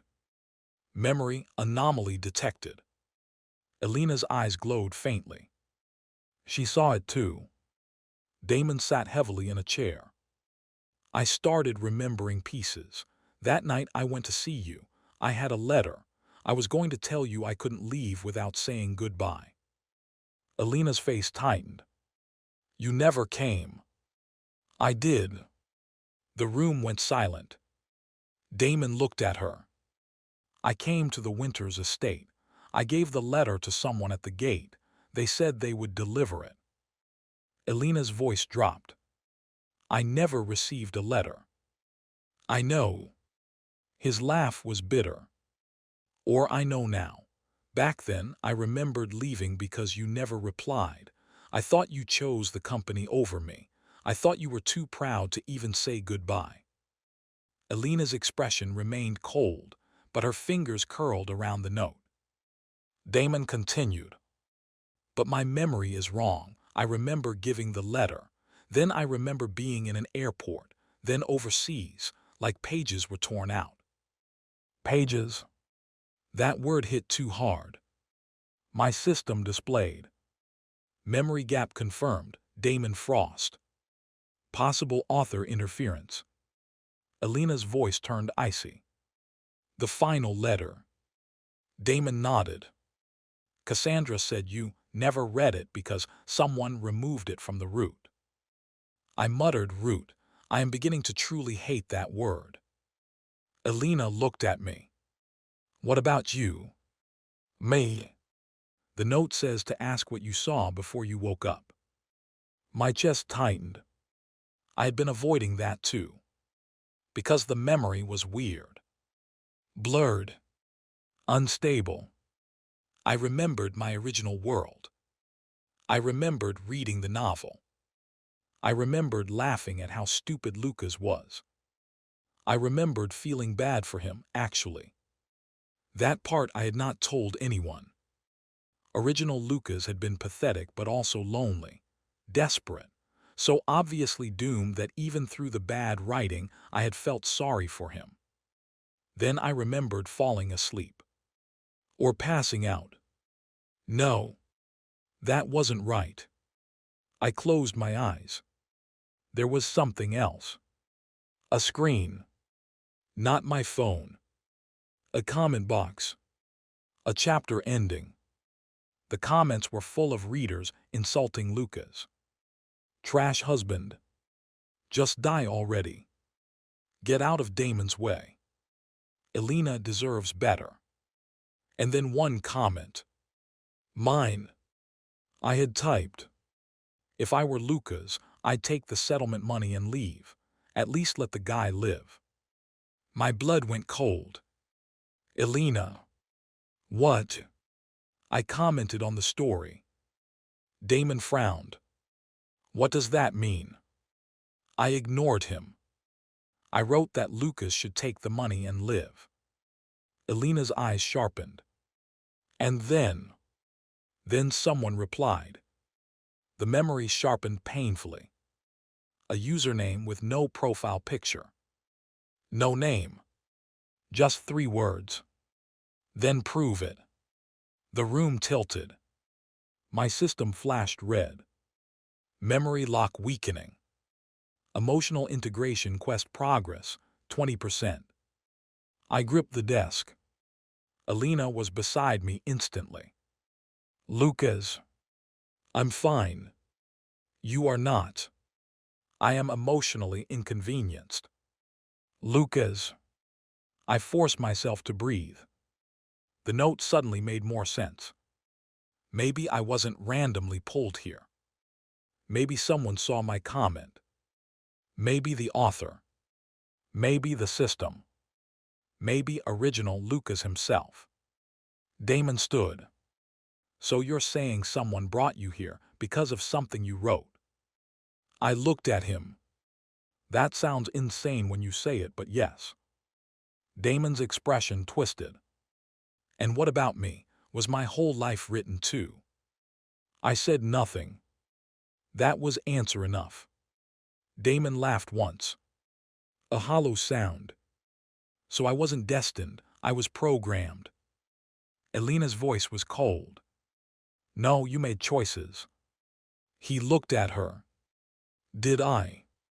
She did not answer immediately. That silence hurt him more than cruelty would have. Finally, she said, maybe some choices were pushed, but you still made enough of them to hurt people. Damon lowered his head. I know. For once, I didn't mock him. Because, honestly, I had read the story. Damon had been insufferable. Arrogant. Possessive. Hero-coded in all the worst ways. But if Cassandra was right, he had also been manipulated by plot pressure, by Cassandra, by missing memories, maybe even by the author. That did not make him innocent, but it made him less simple. I hated complexity. It interfered with sarcasm. Elena inserted Cassandra's flash drive into an isolated laptop Marcus provided. A single file appeared. 3 endings MP4. I stared. Subtle. Elena clicked play. The screen went black. Then text appeared. Ending 1, the returned hero. Images flashed. Damon standing beside Elena at a press conference. Me, original Lucas, being dragged away by security screaming. Reed Holdings bankrupt. Grace crying. Thomas collapsing. Elena cold-faced beside Damon, unreadable. The image shifted years later. Elena and Damon married. Powerful. Untouchable. But Elena looked empty. Damon looked victorious but restless. Cassandra stood in the background, smiling with dead eyes. Then text appeared. Result: plot stability maintained, emotional happiness low. The video changed. Ending 2, the Ice Queen alone. Elena stood atop Winters' group. Damon gone. Cassandra imprisoned. Lucas dead. I froze. Elena's hand jerked slightly. The image showed a funeral. Grace and Thomas in black. Elena standing apart from everyone, face pale, eyes hollow. Then years later, she became more powerful than ever. Winters' group dominated the country. But she never married again. She never smiled. Text appeared. Result: Elena Winters achieves maximum power, emotional happiness, 0. The room was silent. Elena's face had gone white. I looked away from the screen. Too late. The third ending began. Ending 3, Lucas remembers. This time I saw myself. Not original Lucas. Me. Standing beside Elena. Damon behind us. Cassandra watching from the shadows. The world around us cracked like glass. System panels shattered. Words peeled off the walls like burning paper. And at the center of everything stood a figure at a desk. A person typing. Their face was blurred. The author. Text appeared. Result unknown.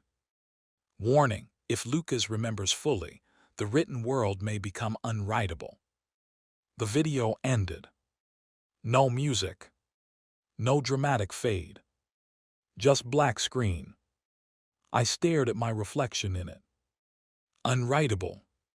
That sounded ominous. Damon whispered, "What does that mean?"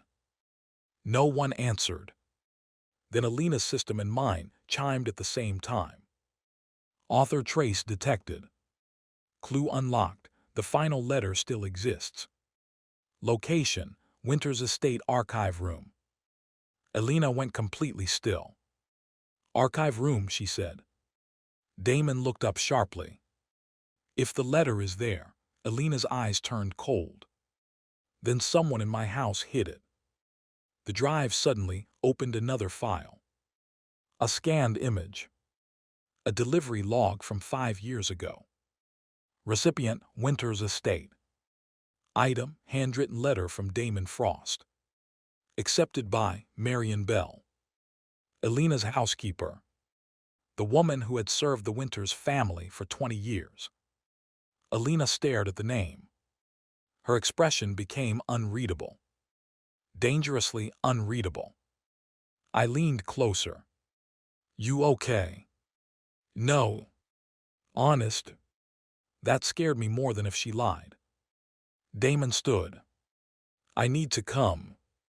Elena looked at him. No. Elena, this concerns my house. It was my letter. And my betrayal. Damon flinched. I stepped between them slightly. Elena, he might be useful. She looked at me like I had suggested adopting a crocodile. I raised both hands. I said might. Damon's jaw tightened, but he nodded. I only want the truth. Elena studied him. Then said, fine, but you come under guard. He gave a bitter smile. Fair. As we left the safe house, my system displayed another notification. Emotional integration quest updated. Objective: recover Damon's final letter and identify author interference point. Warning: memory lock may destabilize during retrieval. Partner support strongly recommended. Elena read my face. Bad. Complicated. Then say bad. Bad. She nodded. I'll be there. Such a simple sentence. No grand speech. No dramatic vow. Just certainty. And somehow that was worse for my heart. We drove back to the Winters estate in a tense convoy. Damon rode in the rear SUV with guards. Elena and I sat together in silence. The distance between us was less than 3 meters. Less than 1. Her hand rested on the seat between us. Not touching mine. Just there. Available. I stared at it for far too long. Elena. Yes. In ending 2, her jaw tightened. Don't. You saw it. Yes. I died. Yes. She looked out the window. The city lights passed over her face in silver strips. I don't want to talk about it. That's unlike you. I know. I hesitated. Then said quietly, you looked lonely. Her eyes closed briefly. I was. The words were so soft I almost missed them. But I didn't. Something inside me cracked a little. Elena, she opened her eyes and looked at me. If that ending happened, and if I became everything the world expected me to become, then I would still have lost. I forgot how to speak. She looked away again. That is not a future I accept. My system chimed softly.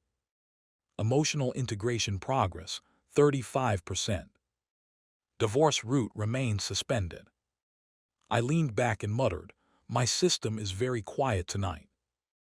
Good. You scared it. It deserved it. Honestly, yes. When we arrived at the Winters estate, the building looked different. I had lived there for 3 years as Lucas Reed's contractual husband, but I had never entered the archive room. Original Lucas had not been allowed. Too private. Too family. Too real. Now, Elena strode through the halls with me beside her, Damon under guard behind us, and half the household staff watching with nervous eyes. At the foot of the West Wing staircase stood Marion Bell, the housekeeper, late 50s, silver-streaked hair, perfect uniform, calm face. She bowed slightly. "President Winters, you returned late." Elena stopped in front of her. "Marion." The housekeeper lifted her gaze. "Yes, miss." Elena's voice was calm. "5 years ago, Damon Frost sent me a letter." Marion did not react.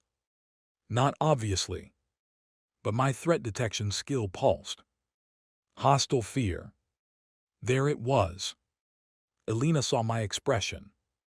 Her eyes sharpened. Marion said softly, "I don't recall such a letter." Damon stepped forward. "I gave it to the estate gate myself." Marion looked at him with polite confusion. "Perhaps it was lost." Elena's voice dropped. "Try again." The hallway froze. Marion's face paled slightly. "Miss Elena, I have served your family for 20 years. And—" the single word was brutal. Marion swallowed. "I would never betray you." Elena took out the delivery log and held it up. "Your signature." Marion looked at it. For a moment the mask cracked. Her eyes flicked toward me. "Not Elena." "Me." My skin prickled. "Why me?" Elena noticed. "Why did you look at Lucas?" Marion stepped back. "I didn't." "Yes, you did." Marion's breathing changed. Then my system flashed. Author interference residue detected. Subject Marion Bell. Warning, memory modification present. Memory modification. I looked at Elena. She had gone very still. Her system likely showed the same. "Elena," I said quietly, "she may not fully know what she did." Marion's eyes widened. "How did you?" The old housekeeper suddenly clutched her head. Pain crossed her face. Damon moved forward instinctively, but Marcus blocked him. Marion staggered. Elena caught her arm. "Marion." The woman looked at Elena with tears in her eyes. I'm sorry, miss. I don't know why. I remember taking the letter. I remember walking to your study. Then," her voice broke. "Then a voice told me it had to disappear." Damon's face went pale. Elena's grip tightened. "What voice?" Marion sobbed. "I don't know. It sounded like someone speaking from inside the walls. It said if you read the letter, the story would break too early." The hallway went deathly silent. "Story." Again. Marion trembled. "I hid it. I didn't want to. I swear I didn't want to, but my body moved by itself." Elena's face softened with pain. "Where?" Marion looked toward the West Wing. "The archive room, behind your mother's portrait." Elena froze. Her mother. That was new. I knew from the novel that Elena's parents had died when she was young, leaving her to inherit Winters' group under brutal family pressure. Her mother's portrait was sacred ground. No wonder the letter stayed hidden. No one would disturb it. We went to the archive room. The door required Elena's fingerprint and a physical key. Inside, the air smelled of old paper, polished wood, and sealed history. Shelves lined the walls. Family records, corporate founding documents, old photographs. At the far end hung a portrait of Elena's mother. A beautiful woman with Elena's eyes, but warmer. Elena stood before it silently. For once she looked young. Not weak. Just young. I wanted to say something. For once I was smart enough not to. She touched the edge of the frame. A hidden compartment clicked open. Inside was a sealed envelope. yellowed with age. Damon stepped forward, face tense. Elena took the envelope. Her fingers trembled once, then stilled. She opened it. Inside was a handwritten letter. Damon's handwriting. She read silently. The room held its breath. I didn't try to read over her shoulder. Some things were not mine. Damon watched her face like a condemned man, waiting for a verdict. When Elena finished, her expression was unreadable. She looked at Damon. "You wrote that you were leaving because you were afraid." Damon swallowed. "Yes." "That you wanted me to wait, but knew it was selfish." "Yes." "That if I asked you to stay, you would." His eyes reddened. "Yes." Elena folded the letter carefully. "I never asked." His voice cracked. "Because you never knew." "No," she said quietly, "because the choice was taken." Damon lowered his head. For 5 years, both of them had lived inside a wound the plot carved open and kept bleeding. I should have felt happy. This was the original couple's tragic misunderstanding unraveling. Maybe this would restore their connection. Maybe Elena would turn back toward Damon. Maybe my divorce route would revive. Instead, I felt sick. Because none of this was romantic. It was cruel. The author had stolen a goodbye from them. Stolen a choice from Elena. Stolen Damon's honesty. Stolen original Lucas's life path. And then called it plot. My system chimed. Author interference point confirmed. Memory lock weakening. Emotional integration progress, 60%. Suddenly pain stabbed through my skull. I stumbled. Elena dropped the letter and caught me. "Lucas." The archive room blurred. The shelves stretched. The floor vanished. And I saw him. Original Lucas Reed. Not as a memory. Not as a ghost. As a young man standing in darkness, wearing the same face as me, looking exhausted. His eyes were red. His voice was quiet. "You finally found the first cut." I couldn't speak. He smiled faintly. "Good, because there are 2 more." Then the darkness swallowed him. I gasped back into the archive room. Elena was holding me upright. Damon looked horrified. Marion was crying near the door. My system displayed one line. Original Lucas echo contact established. Next objective, find the second cut. I breathed hard. Elena's voice was low and urgent. "What did you see?" I looked at her. Then at Damon. Then at the letter in her hand. "The original Lucas," I said. Everyone froze. "He's not gone." Elena's eyes widened. My heart pounded. "He said we found the first cut." Damon's voice was hoarse. "What does that mean?" I looked at the system panel as new text appeared. The first cut, Damon's final letter. The second cut, Lucas Reed's wedding night memory. The third cut, Elena Winters' original choice. I slowly read it aloud. Elena went completely still. "Wedding night memory," she whispered. I turned to her. "What happened on our wedding night?" Her face changed. Not cold. Not confused. Afraid. "Elena." She looked at me, and for the first time since I met her, the Ice Queen CEO looked truly shaken. "I don't remember." The room went silent. She swallowed. "I remember signing the contract. I remember the ceremony. I remember waking up the next morning." Her voice dropped. "But the night itself is blank." My system pulsed red. Second cut identified. Warning: retrieving this memory may permanently alter relationship route. I looked at Elena. She looked at me. The divorce route was suspended. The author was hiding. Original Lucas was not gone.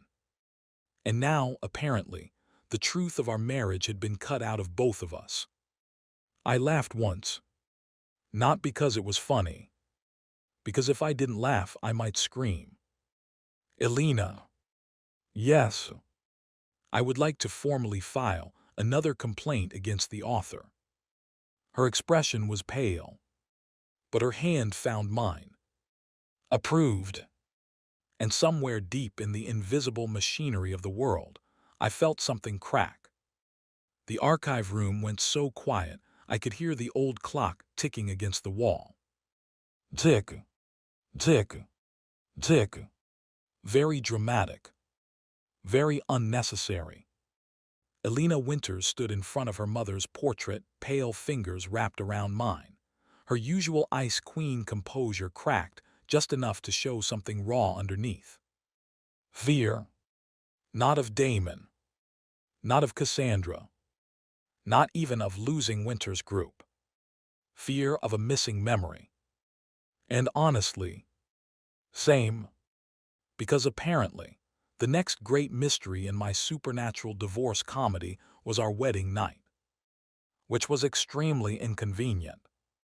Not for romantic reasons. For legal, narrative, and existential reasons. My system panel hovered in front of me, glowing with the emotional warmth of a tax audit. Second cut identified, Lucas Reed's wedding night memory.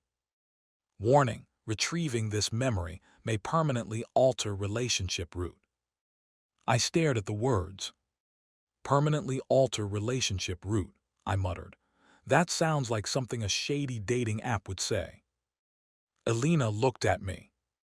You're joking because you're nervous. Yes. At least you're consistent. Thank you. I try to maintain brand integrity.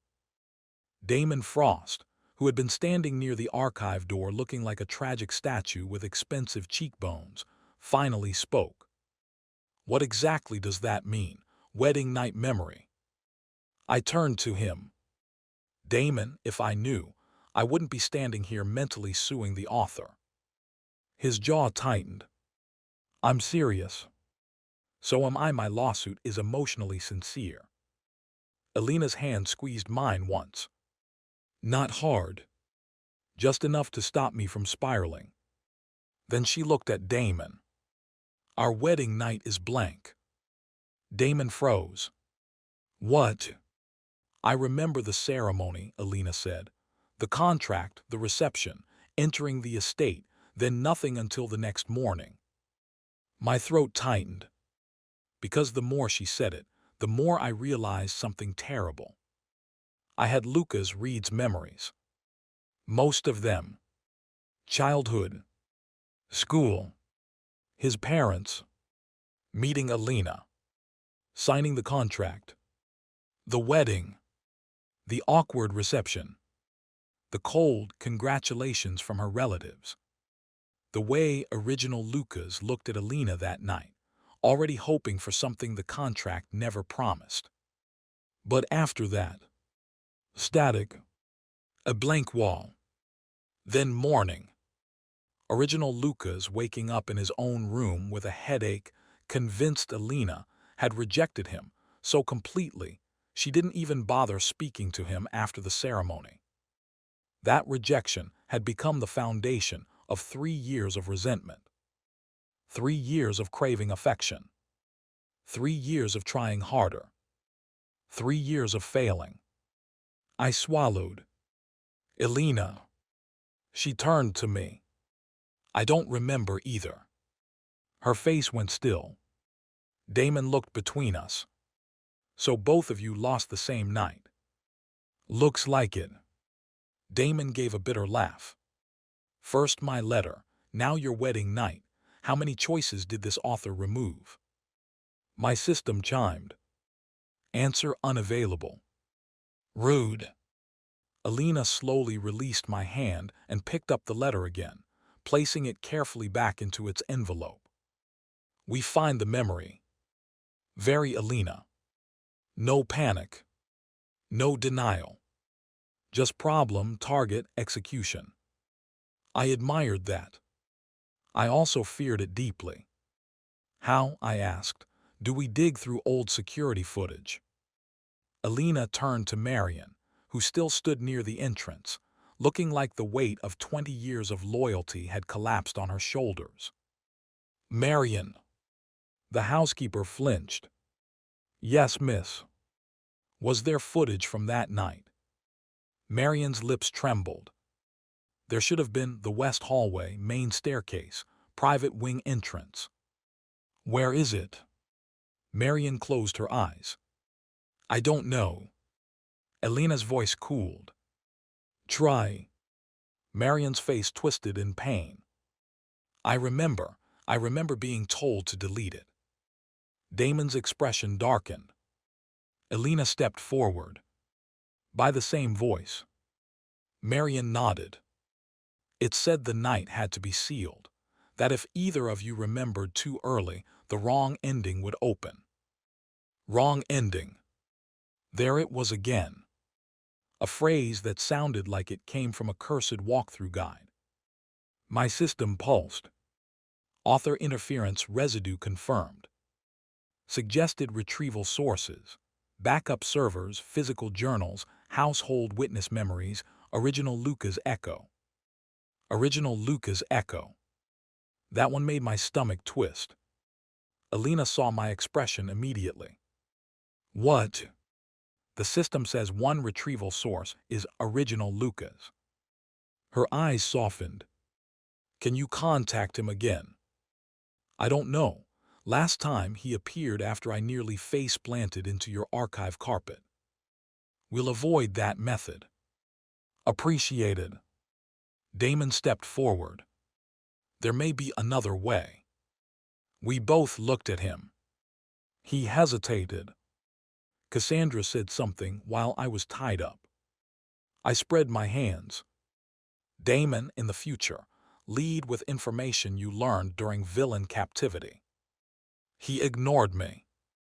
She said the author didn't erase things completely, only cut them out of the active route. She said deleted scenes still exist somewhere. I stared. Elena. Yes. We are living in a world with deleted scenes. I heard. I hate it. I know. Damon continued. Cassandra said systems can access them if the user reaches enough plot resistance. My system chimed immediately. Deleted scene access, locked. Requirement, plot resistance level 3. Current level 2. Of course. Always one level short. Elena, I asked. Her eyes glowed faintly. Same. I sighed. Great. We need to level up our marriage software to watch old footage of our own lives. Damon looked genuinely exhausted. I don't understand how you can joke right now. Years of emotional immaturity. Elena said, defense mechanism. I pointed at her. Accurate but unnecessary. For the first time that night, Damon almost smiled. Almost. Then the moment passed. Elena turned to Marion. Who else was working that night? Marion wiped her eyes. Only senior staff. Myself, the driver, 2 security guards, and your personal assistant at the time. Elena's face hardened. Clara. The name landed like a paper knife. I knew Clara Vale. Not Cassandra Vale. Clara Vale. Elena's former personal assistant. In the original novel, Clara had been a minor character who left Winters' group shortly after the wedding for health reasons. I had barely paid attention to her. Because I was a fool.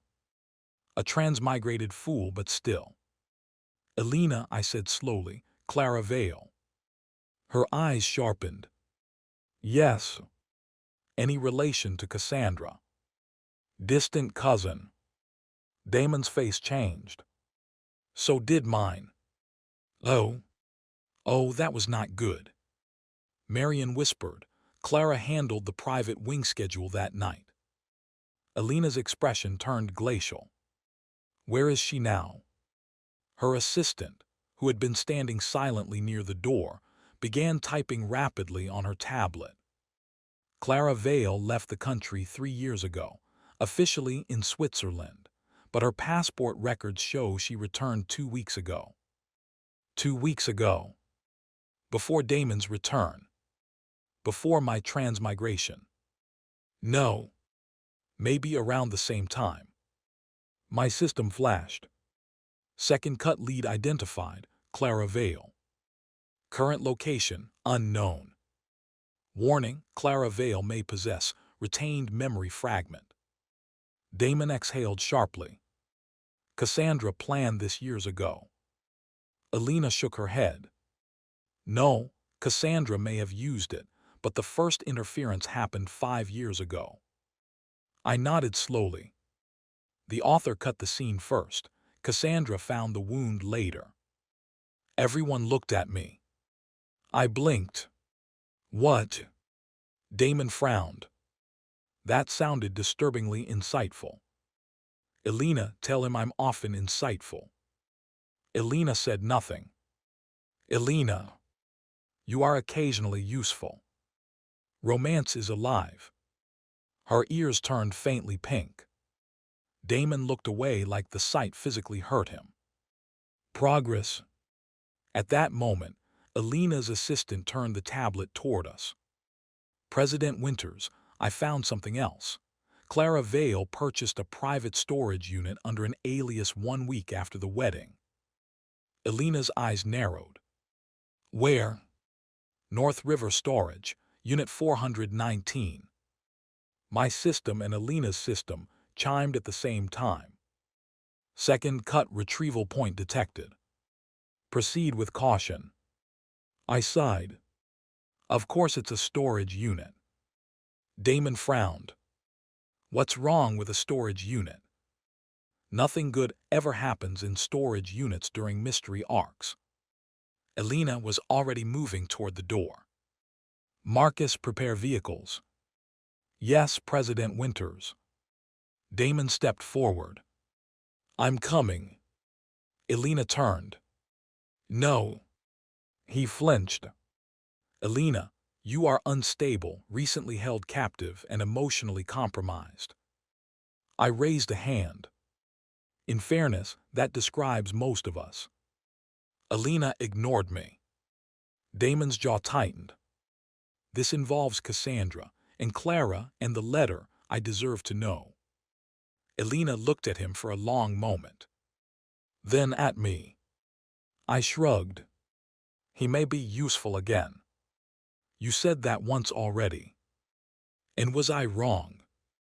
She gave me a look. I smiled innocently.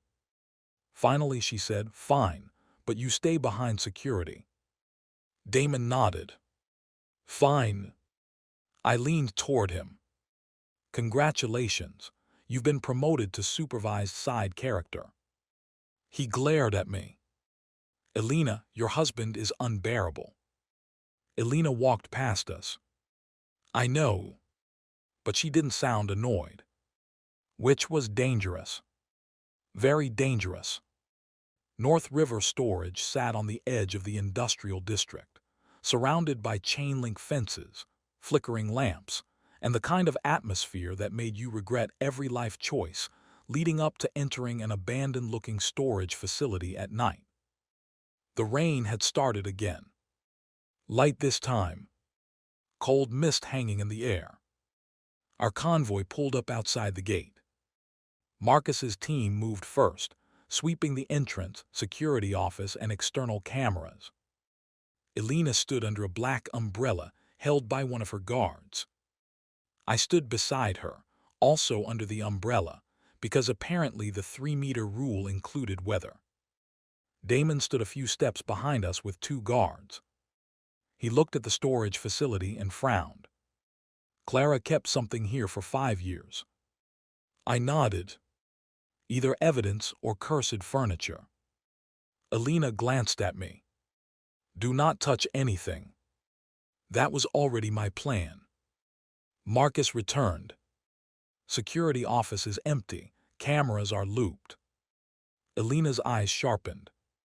Someone expected us. My threat detection pulsed. Not immediate danger, but close. We entered. Rows of metal doors stretched into the dark. Unit numbers painted in peeling white. The place smelled like dust, old cardboard, and plot convenience. Unit 419 was near the back. Naturally, because nobody hides secrets near the front where parking is convenient. Marcus checked the lock. No electronic alarm. He cut it. The metal door rolled upward with a screech that sounded like a dying violin. Inside was darkness. One guard flashed a light. Boxes. A covered mirror. A small writing desk. And at the center, a sealed trunk. Black. Old-fashioned. With a brass lock. I stared at it.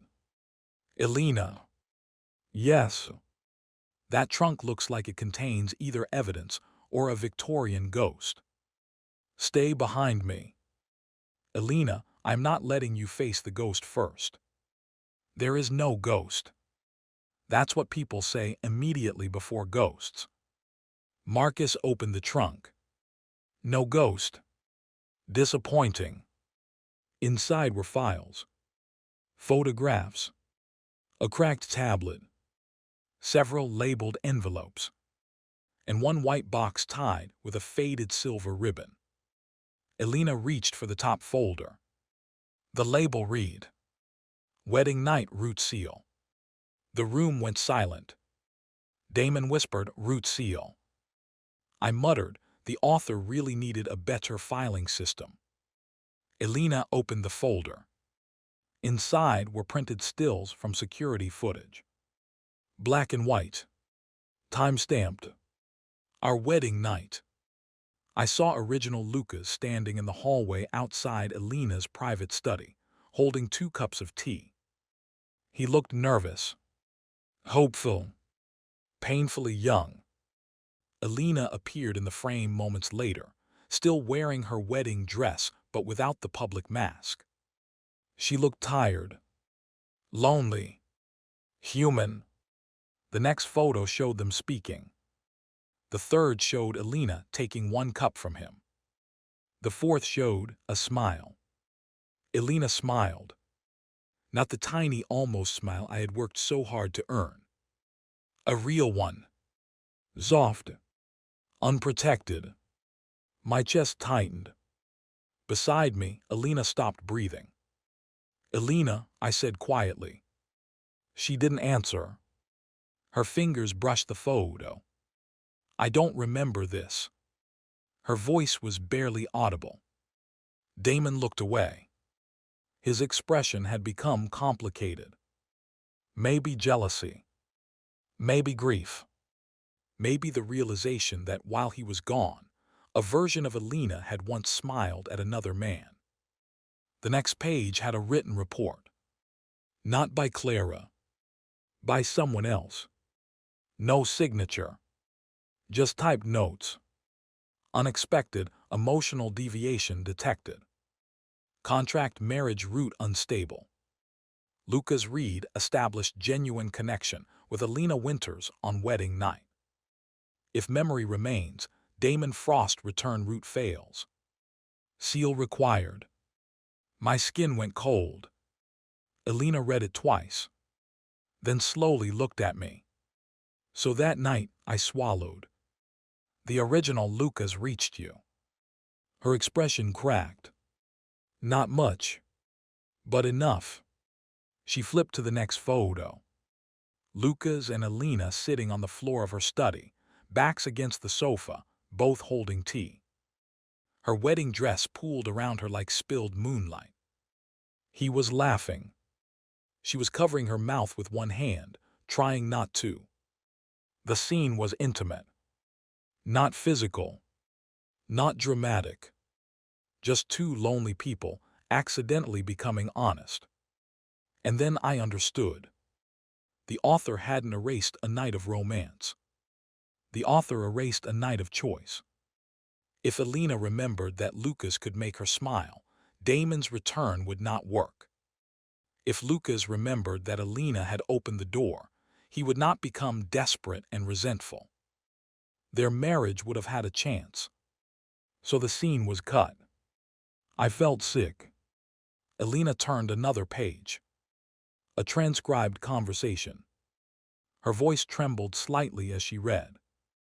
Lucas, I know this marriage is fake. I'm not asking for anything. Elena, then why bring tea? Lucas, because you looked like someone who forgot people are allowed to be tired. Elena, that is a strange thing to say to your wife. Lucas, contract wife. Elena, legal wife. Lucas, dangerous distinction. Elena, you're afraid of me. Lucas, absolutely. Elena, good. Lucas, but not enough to leave you alone tonight. The room was silent. My throat tightened. Because that sounded like me. Too much like me. Or maybe I sounded like him. That was worse. Elena's hand trembled. She kept reading. Elena, everyone expects something from me. Lucas, I know. Elena, you don't. Lucas, I expect you to drink the tea before it gets cold. Elena, that's all. Lucas, for tonight, that's all. Elena closed her eyes. A tear slipped down her cheek. Just one. But seeing Elena Winters cry felt like watching a mountain crack. I stepped toward her, then stopped. Because suddenly, I didn't know if this moment belonged to me. Or to him. Original Lucas. The man whose kindness had been erased. Elena opened her eyes and looked at me.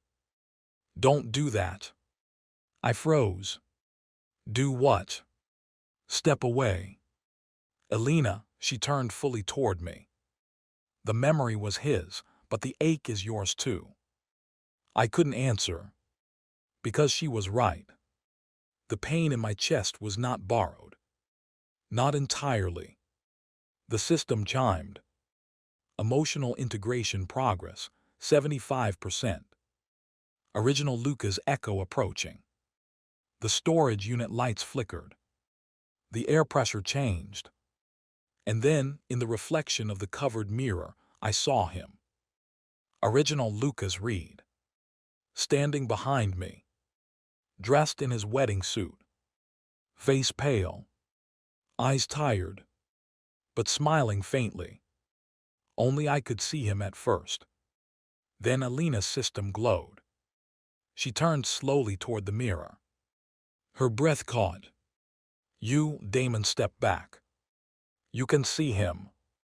Elena whispered, Lucas. Original Lucas smiled sadly. Both of you, technically. I stared at the reflection. Are you real? He tilted his head. That depends on what the author left of me. My hands clenched. What happened to you? He looked at the photos. At first, I lived badly. I loved Elena, but the memory was gone, so all I had was the feeling that something had been taken. I didn't know what, so I chased, begged, resented, broke.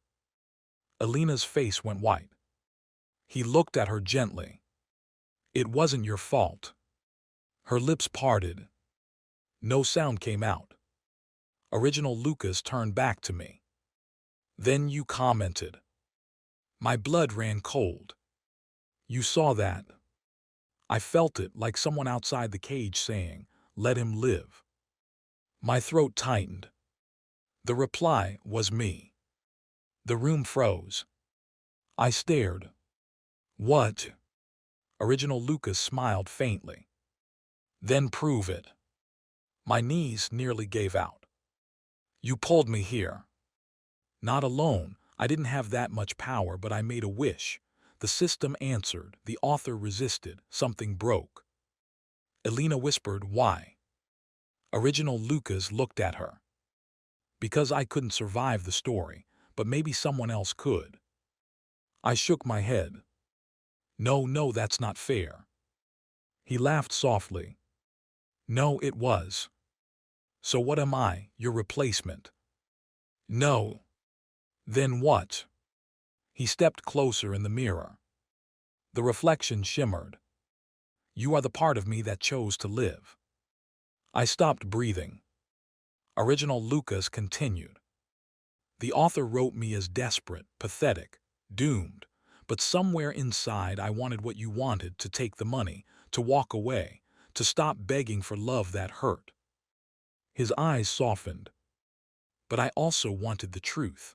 I wanted Elena to know I wasn't always that broken. Elena pressed a hand to her mouth. A second tear fell. Original Lucas smiled at her. You smiled that night. Her shoulders trembled. I don't remember. You will. He looked at me. If you choose to. My system flashed. Emotional integration quest, final step available. Accept integration with Original Lucas Echo. Result: host retains current identity while recovering sealed emotional memory. Original Lucas Echo becomes part of host consciousness. Warning: relationship route permanently altered. Divorce route may become unavailable. There it was. The choice. Finally, a real one. I could refuse. Keep the distance. Keep my identity separate. Keep the divorce route alive. Maybe. Or accept the memories. Accept that I was not just a reader dropped into a body. Accept that Original Lucas's wish had brought me here. Accept that we were connected. And accept whatever that meant for Elena and me. I looked at her. She did not tell me what to choose. For once, Elena Winters said nothing. She just stood there, tears on her face, waiting. Letting the choice be mine.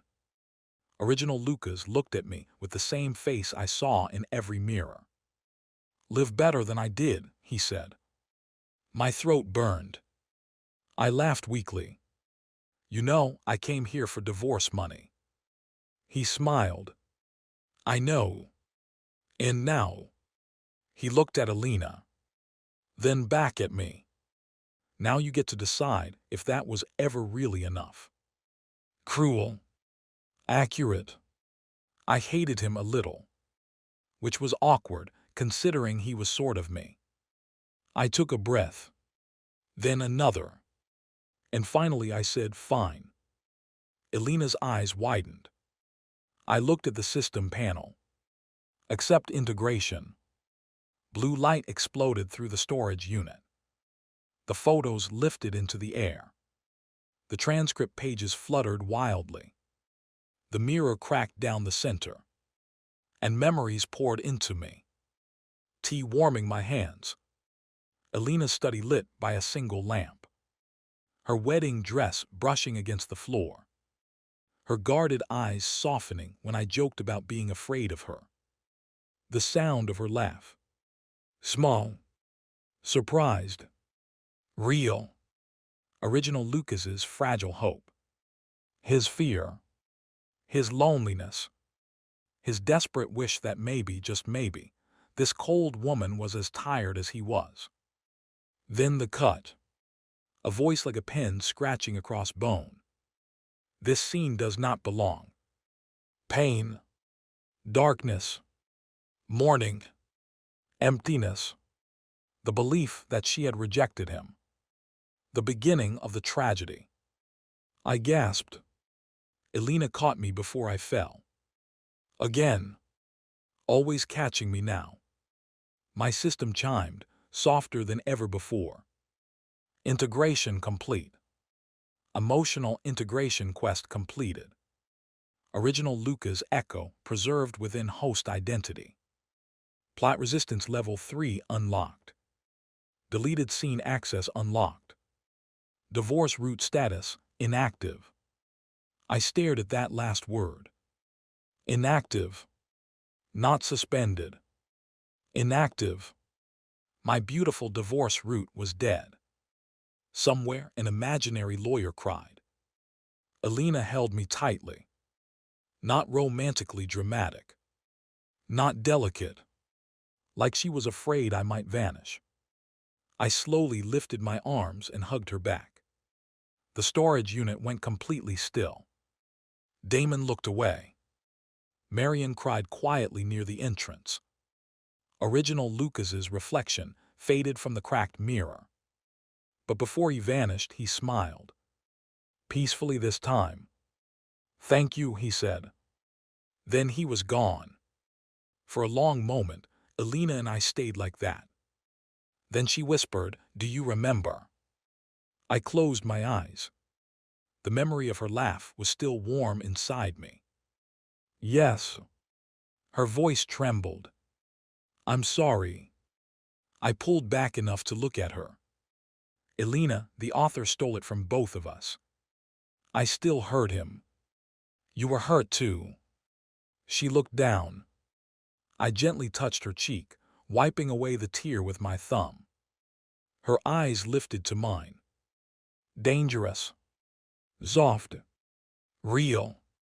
Elena, I said quietly, I don't know exactly who I am yet. She nodded. But I know I'm not leaving tonight. Her breath caught. My system gave one tiny notification. Husband preservation system, influence detected. Divorce escape system response, no objection. I almost laughed. Even my system had given up. Elena's lips curved faintly. Good. Damon cleared his throat awkwardly. I hate to interrupt whatever this is, but the mirror is glowing. We both turned. The cracked mirror now split down the middle, shimmered with blue-white light. Text appeared on its surface. Not from my system. Not Elena's. Something older. Sharper. More final. Second cut restored. Third cut active. Elena Winters. Original choice must be recovered. Author notice, stop digging. I stared at the glowing words. Then looked at Elena. Then at Damon. Then back at the mirror. A new line appeared. If you continue, the author will enter the story. My system pulsed red. Elena's system flashed. Damon whispered, "What does that mean?" I stepped closer to Elena. My divorce route was inactive. Original Lucas was part of me. The author was threatening us directly. And for the first time, I felt something strange. Not fear. Not dread. I felt offended. This mysterious author had stolen memories, twisted lives, forced pain, and erased choices. And now they had the nerve to tell us to stop digging. Absolutely not. I looked at the mirror and smiled. Elena. Yes. If the author enters the story, her eyes were cold and bright. We make them explain everything. I nodded. And then, her hand found mine. My system and hers chimed together. Joint objective updated. Recover the third cut. Final cut location. Winters Group Founders Vault. Warning, author intervention imminent. I squeezed Elena's hand. Then we file that complaint. She looked at me, and this time, despite the danger, despite the glowing mirror, despite the author breathing down our necks, Elena Winters smiled. A real smile. The same one from the stolen wedding night. Only this time, nobody erased it. The mirror told us the author would enter the story if we kept digging. So naturally, we kept digging. Because if there was one thing I had learned since transmigrating into Lucas Reed's life, it was this. When an invisible cosmic novelist steals your memories, ruins your marriage, weaponizes your family, gives your enemies supernatural software, and then politely tells you to stop investigating, You do the mature thing. You investigate harder, preferably with lawyers. Unfortunately, our next destination was not a lawyer's office. It was worse. The Winters Group founder's vault, which, based on Elena's expression, was either a high-security archive or the entrance to a corporate dungeon. Possibly both. We left North River Storage in silence. The convoy was heavier now. Elena had doubled security after the mirror's warning. Damon was seated in the rear SUV under guard. Marion was being taken back to the estate for protection. And I sat beside Elena in the center vehicle, trying very hard not to spiral over the fact that my divorce route was now officially inactive. Inactive. Such a small word. Such a devastating blow to my retirement plan. I stared at my system panel. Divorce route status, inactive. I tapped it mentally. Nothing changed. I tapped it again. Still nothing. System, I said internally, define inactive. Inactive, no longer available under current emotional and narrative conditions. I frowned. Can it become active again? A pause. Theoretically. Good. Hope. Tiny hope. What conditions would reactivate it? Another pause. Host would need to abandon emotional integration, sever partner bond, reject original Luca's echo, and allow Elena Winters to choose isolation route. I stared. That sounds terrible. Correct. Traitor. The system had developed morals at the worst possible time. Elena, sitting beside me, did not look at her own system panel, but I knew she was aware of mine by the way her lips curved faintly. Elena. Yes. Are you smiling at my suffering? No. You are. I am smiling at your system's excellent judgment. My system betrayed me. It matured. Don't defend it. It supports my position. Of course you like it now. Her hand rested lightly on her knee, inches from mine. Not touching. Just close. The memory from the wedding night still lived inside me like a warm coal. Elena in her wedding dress. The tea. The tired laugh. The tiny crack in her walls. Original Lucas's hope. My hope. That was the problem now. The emotional lines were no longer clean. Before integration, I could say original Lucas loved Elena, and I simply wanted survival. Now, his memories were mine. His ache was mine. But I was still me too. The reader. The outsider. The man who had planned to take divorce money and leave. Except now, when I imagined leaving, I saw Elena standing in the archive room, tears on her face, telling me I existed. Extremely inconvenient. Deeply unfair. Very damaging to my brand. Elena finally spoke. The founder's vault is beneath Winters Group headquarters. Of course it is. She looked at me. What does that mean? It means wealthy families never hide secrets in normal places. It's always beneath headquarters, behind portraits, inside antique clocks, or under suspiciously clean wine cellars. Elena's family did use a portrait. Exactly, pattern recognition. The vault was built by my grandfather. Was he dramatic? He founded a multinational corporation from nothing. So yes. Her lips twitched. Progress. Damon's SUV followed behind us, headlights cutting through the rain. I glanced in the side mirror. How do you think Damon is handling all this? Elena's face became neutral. Poorly. Accurate. He learned his love story was manipulated. His success was partly engineered. His business partner betrayed him, and his supposed rival is not simply his rival. When you phrase it like that, his day has been rough. So has yours. I shrugged. I gained memories, lost my divorce route, met my original self, and got threatened by an author. Average Tuesday. It's Thursday. Even worse. Elena looked at me for a long moment, then quietly said, "Are you really all right?" I almost answered automatically. Yes. Fine. Emotionally inconvenienced. Systemically harassed. But something in her eyes stopped me. She was not asking as President Winters. Not as the Ice Queen. Not as the heroine trying to preserve her husband. Just Elena. So I leaned back and told the truth. No. Her expression softened. Barely.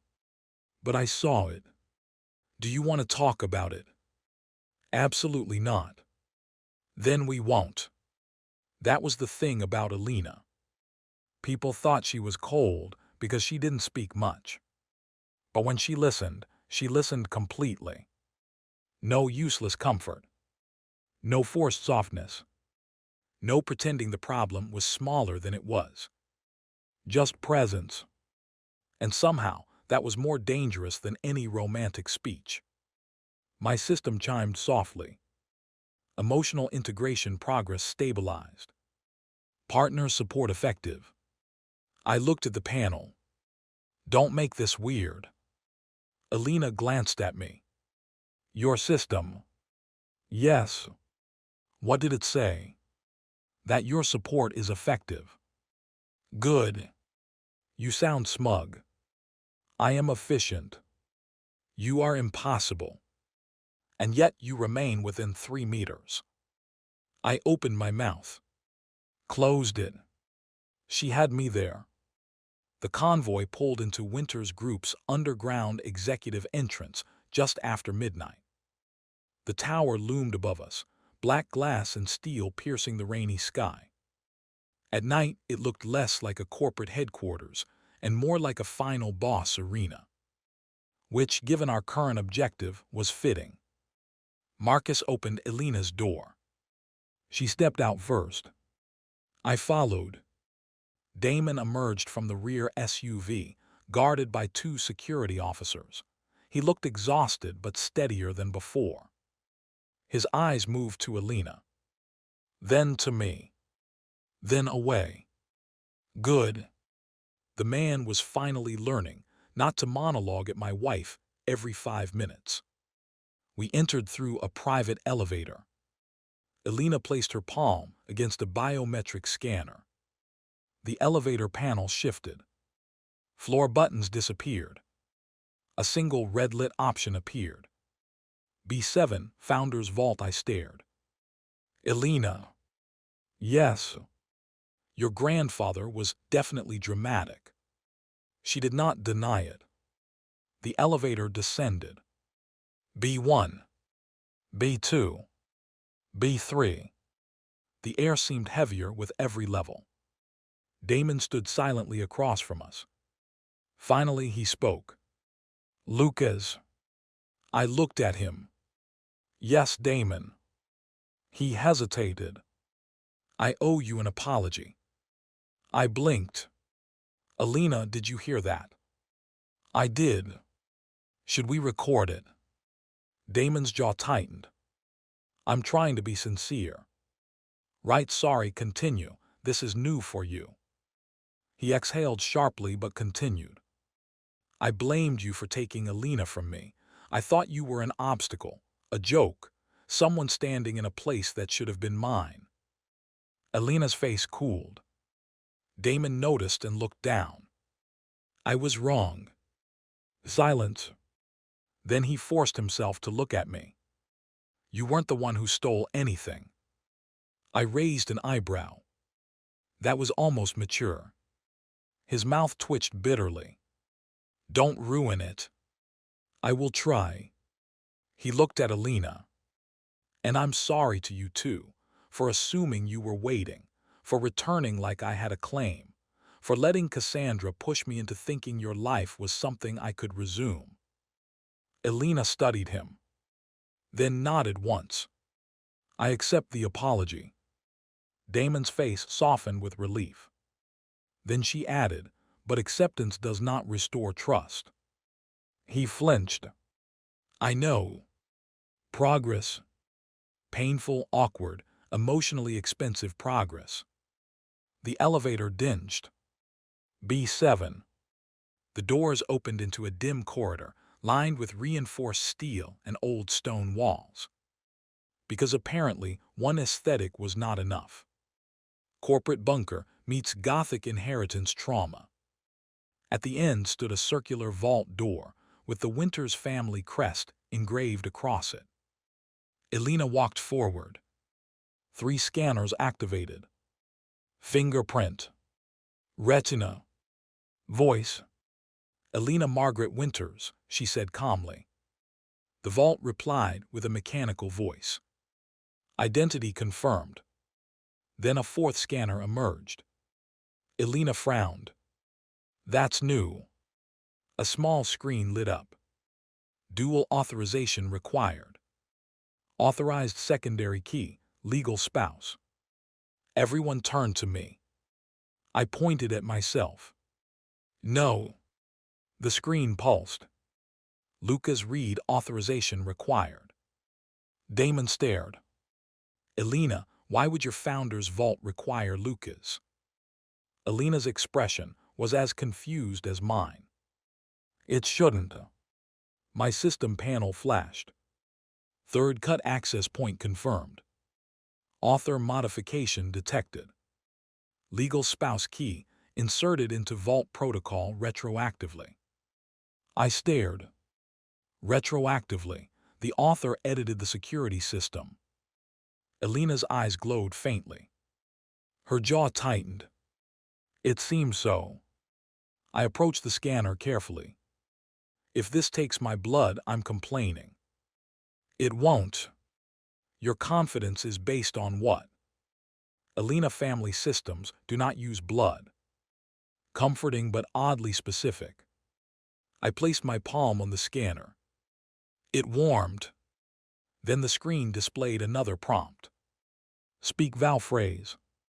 I looked at Elena. "Vowel phrase." She slowly shook her head. "I don't know." The screen blinked. Hint, wedding night deleted scene. My entire body went cold. The vault wanted something from the restored memory. Of course it did. Because why use passwords when you can weaponize emotional trauma? Elena's gaze met mine.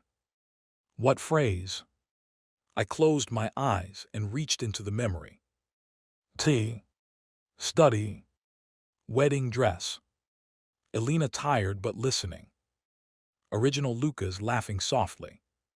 Then something later. After the transcript pages ended. A quiet moment near the study door. Elena saying, "This marriage is only a contract." Lucas replying, "Then I'll be the easiest clause you ever manage."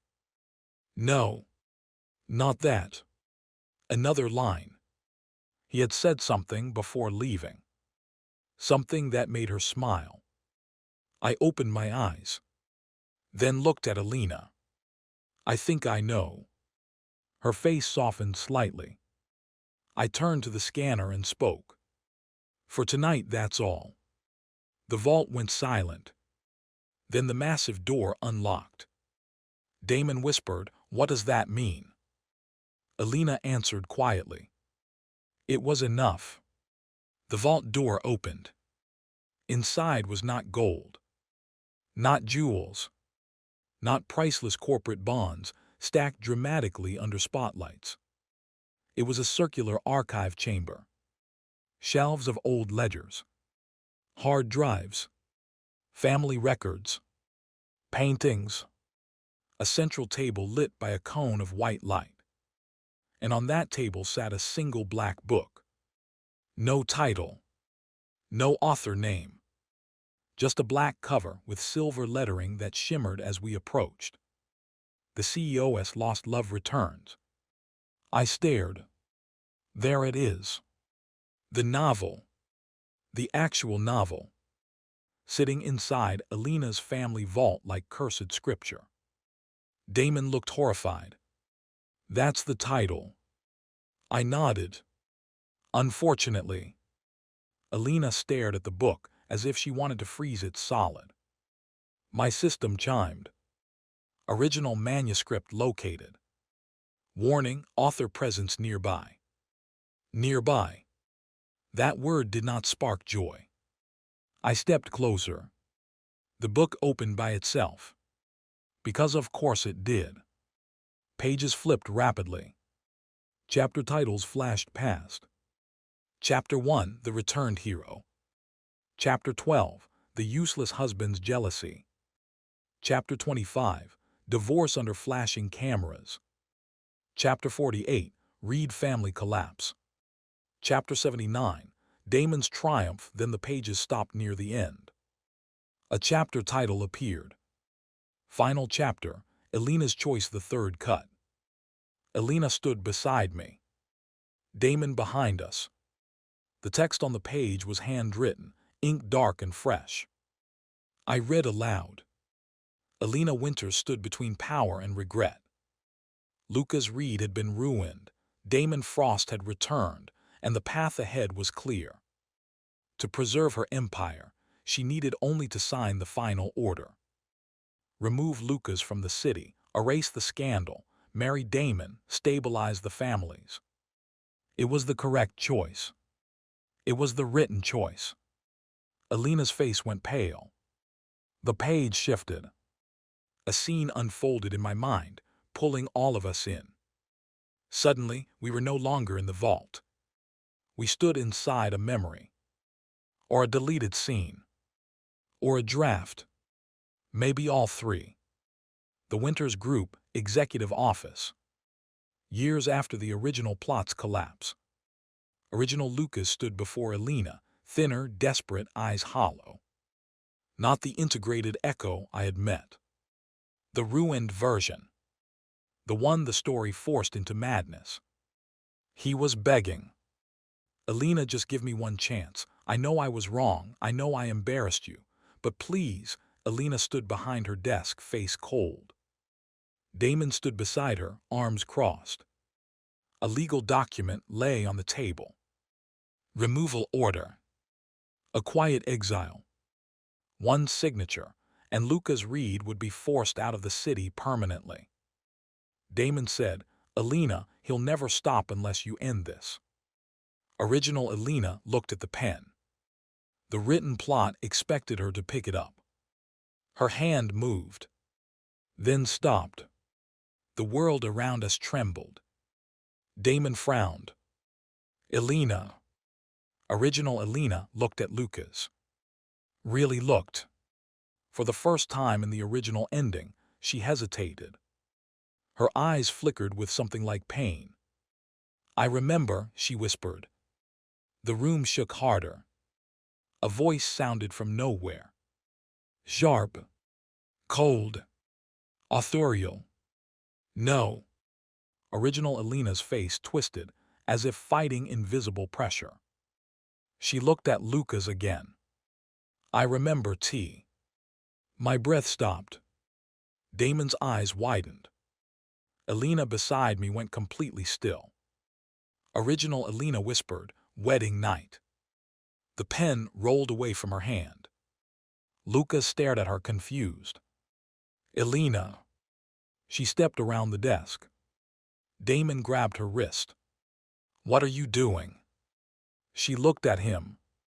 I don't know. The world cracked. The author's voice returned. This is not her choice. Original Elena pulled free.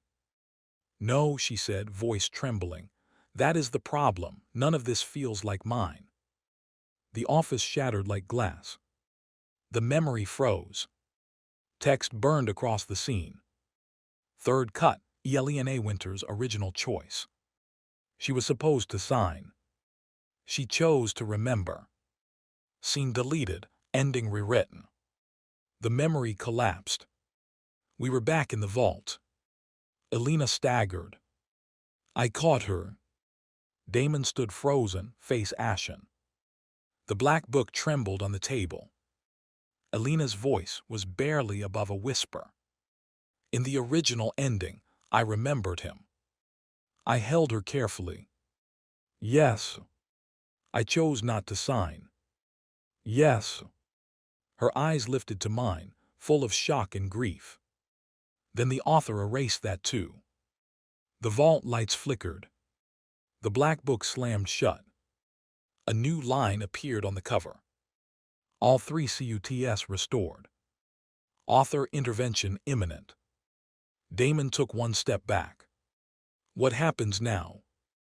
The answer came from behind us. A calm voice. Human. Close. Now I take back control. We turned.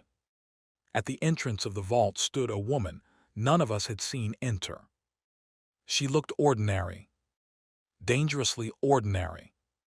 Mid-30s. Simple gray coat. Dark hair tied back. No glowing red system. No villainous elegance. No CEO aura. Just tired eyes and a notebook in her hand. My system went silent. Completely silent. Elena's grip on my arm tightened. The woman looked at me first. Then Elena. Then Damon. Her expression was almost sad. You weren't supposed to get this far. I swallowed. The author. She smiled faintly. Among other things. Damon's face hardened. You ruined our lives. The woman looked at him. I wrote conflict. You stole memories. I corrected deviations. Elena's voice was ice. You erased choices. The author's gaze shifted to her. And you were more compelling after I did. The vault temperature dropped. I stepped slightly in front of Elena before I could stop myself. The author noticed. Her smile grew. Interesting, you really did integrate. I stared. You know about original Lucas. I wrote him. No, I said quietly, you broke him.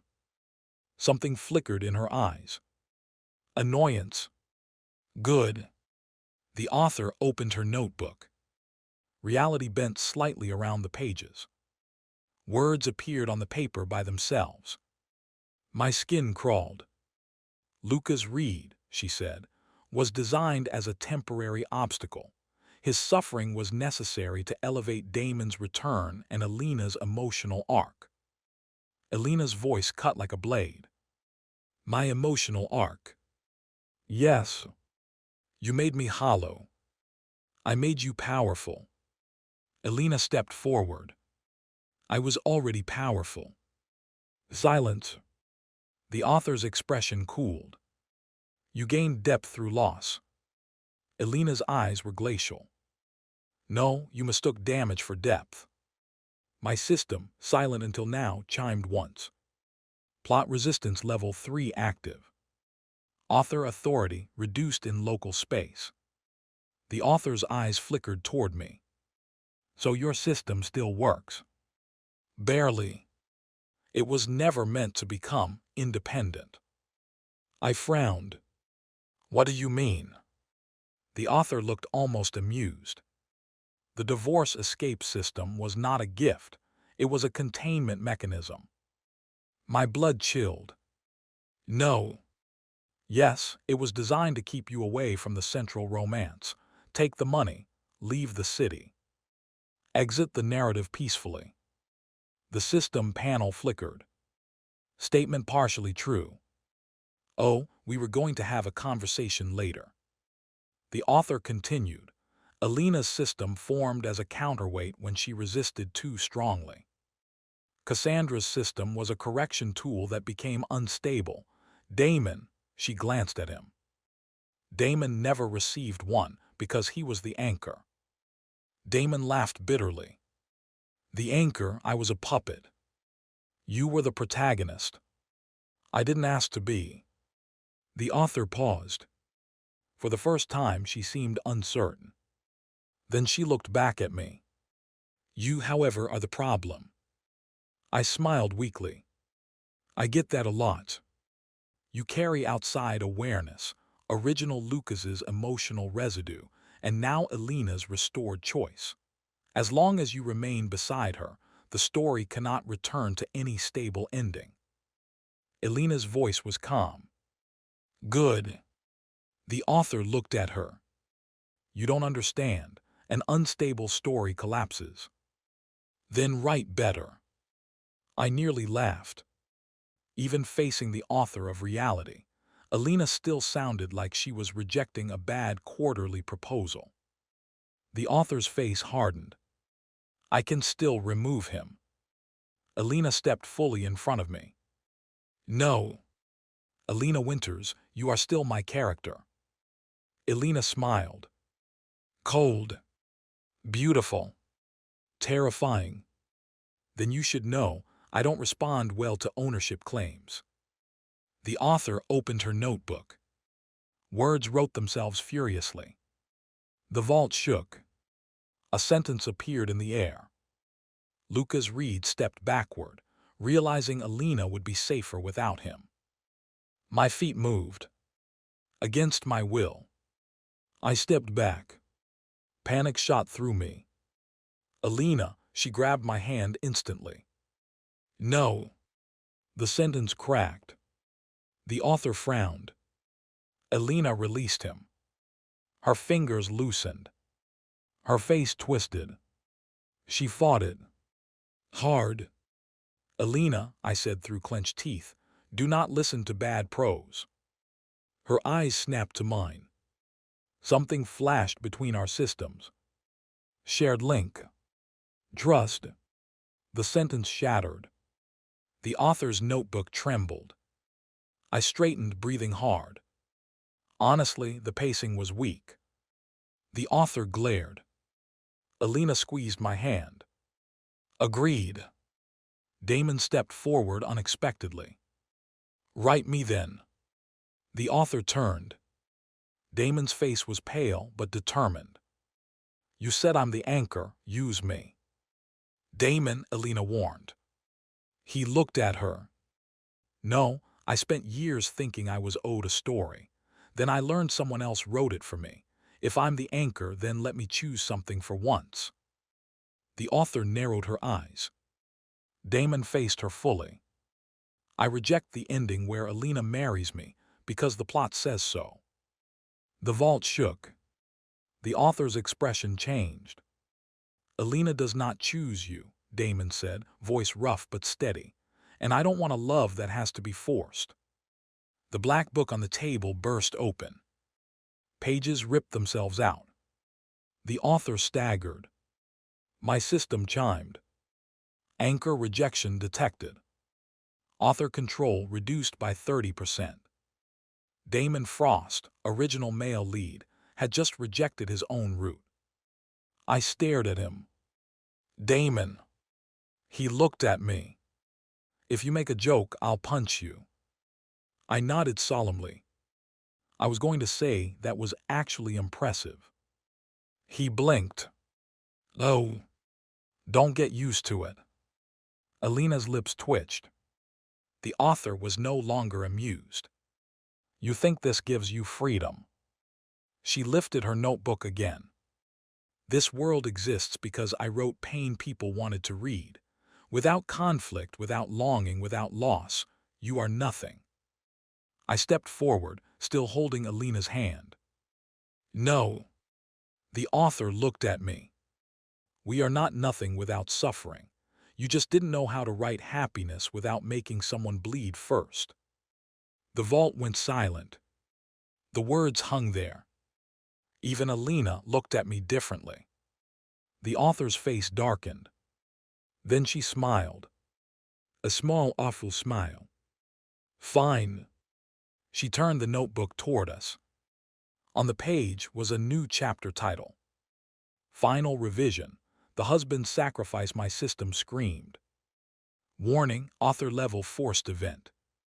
The vault floor cracked. Blue light pulled at me. Elena grabbed me with both hands. Lucas. The author's voice was cold. If Lucas leaves willingly, the world stabilizes. Elena keeps her empire. Damon receives freedom. Original Lucas rests. Everyone survives. I felt the pull intensify. And if I do, I asked. The author's eyes were empty. The story collapses around him first. The vault walls trembled. Shelves fell. Files scattered. Damon was thrown against the table. Elena held me with everything she had. Her system flared bright blue. Mine flickered dangerously. The author's sentence burned in the air. Lucas Reed smiled, let go of Elena's hand, and chose to disappear. My fingers loosened. No. No. Not again. Not another stolen choice. Original Lucas's voice echoed inside me. Live better than I did. I clenched my hand around Elena's. The sentence cracked. The author shouted, "Let go." Elena's eyes burned with tears and fury. He said yes when I asked if he trusted me. The sentence cracked further.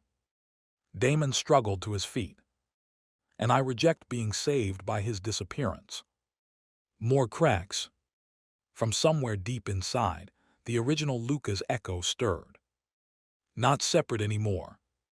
Part of me. Our voice. I wanted to live. The sentence shattered completely. The blue light exploded outward. The author stumbled back. Her notebook caught fire. Not real fire. White fire. Story fire. Pages curled and vanished. She stared in horror. No, without the sacrifice, there's no ending. I stood, still holding Elena's hand. Breathing hard. Exhausted. Terrified. But standing. Then don't end it. The author looked at me. I smiled. For once, let us keep living after the dramatic climax. Elena stepped beside me. Without erasing memories. Damon added, without forced love. A new light filled the vault. Not from the author. Not from one system. From all restored choices. The black manuscript lifted from the table. Pages flipped backward. Ending 1. Ending 2. Ending 3. All crossed out. A blank page appeared. At the top, new words formed. Ending 4, unwritten. The author stared at it. Her face crumpled. Not dramatically. Not villainously. Just tired. You don't understand, she whispered. Unwritten stories are dangerous. Elena's voice softened slightly. No, they are free. The author looked at her. Then at Damon. Then at me.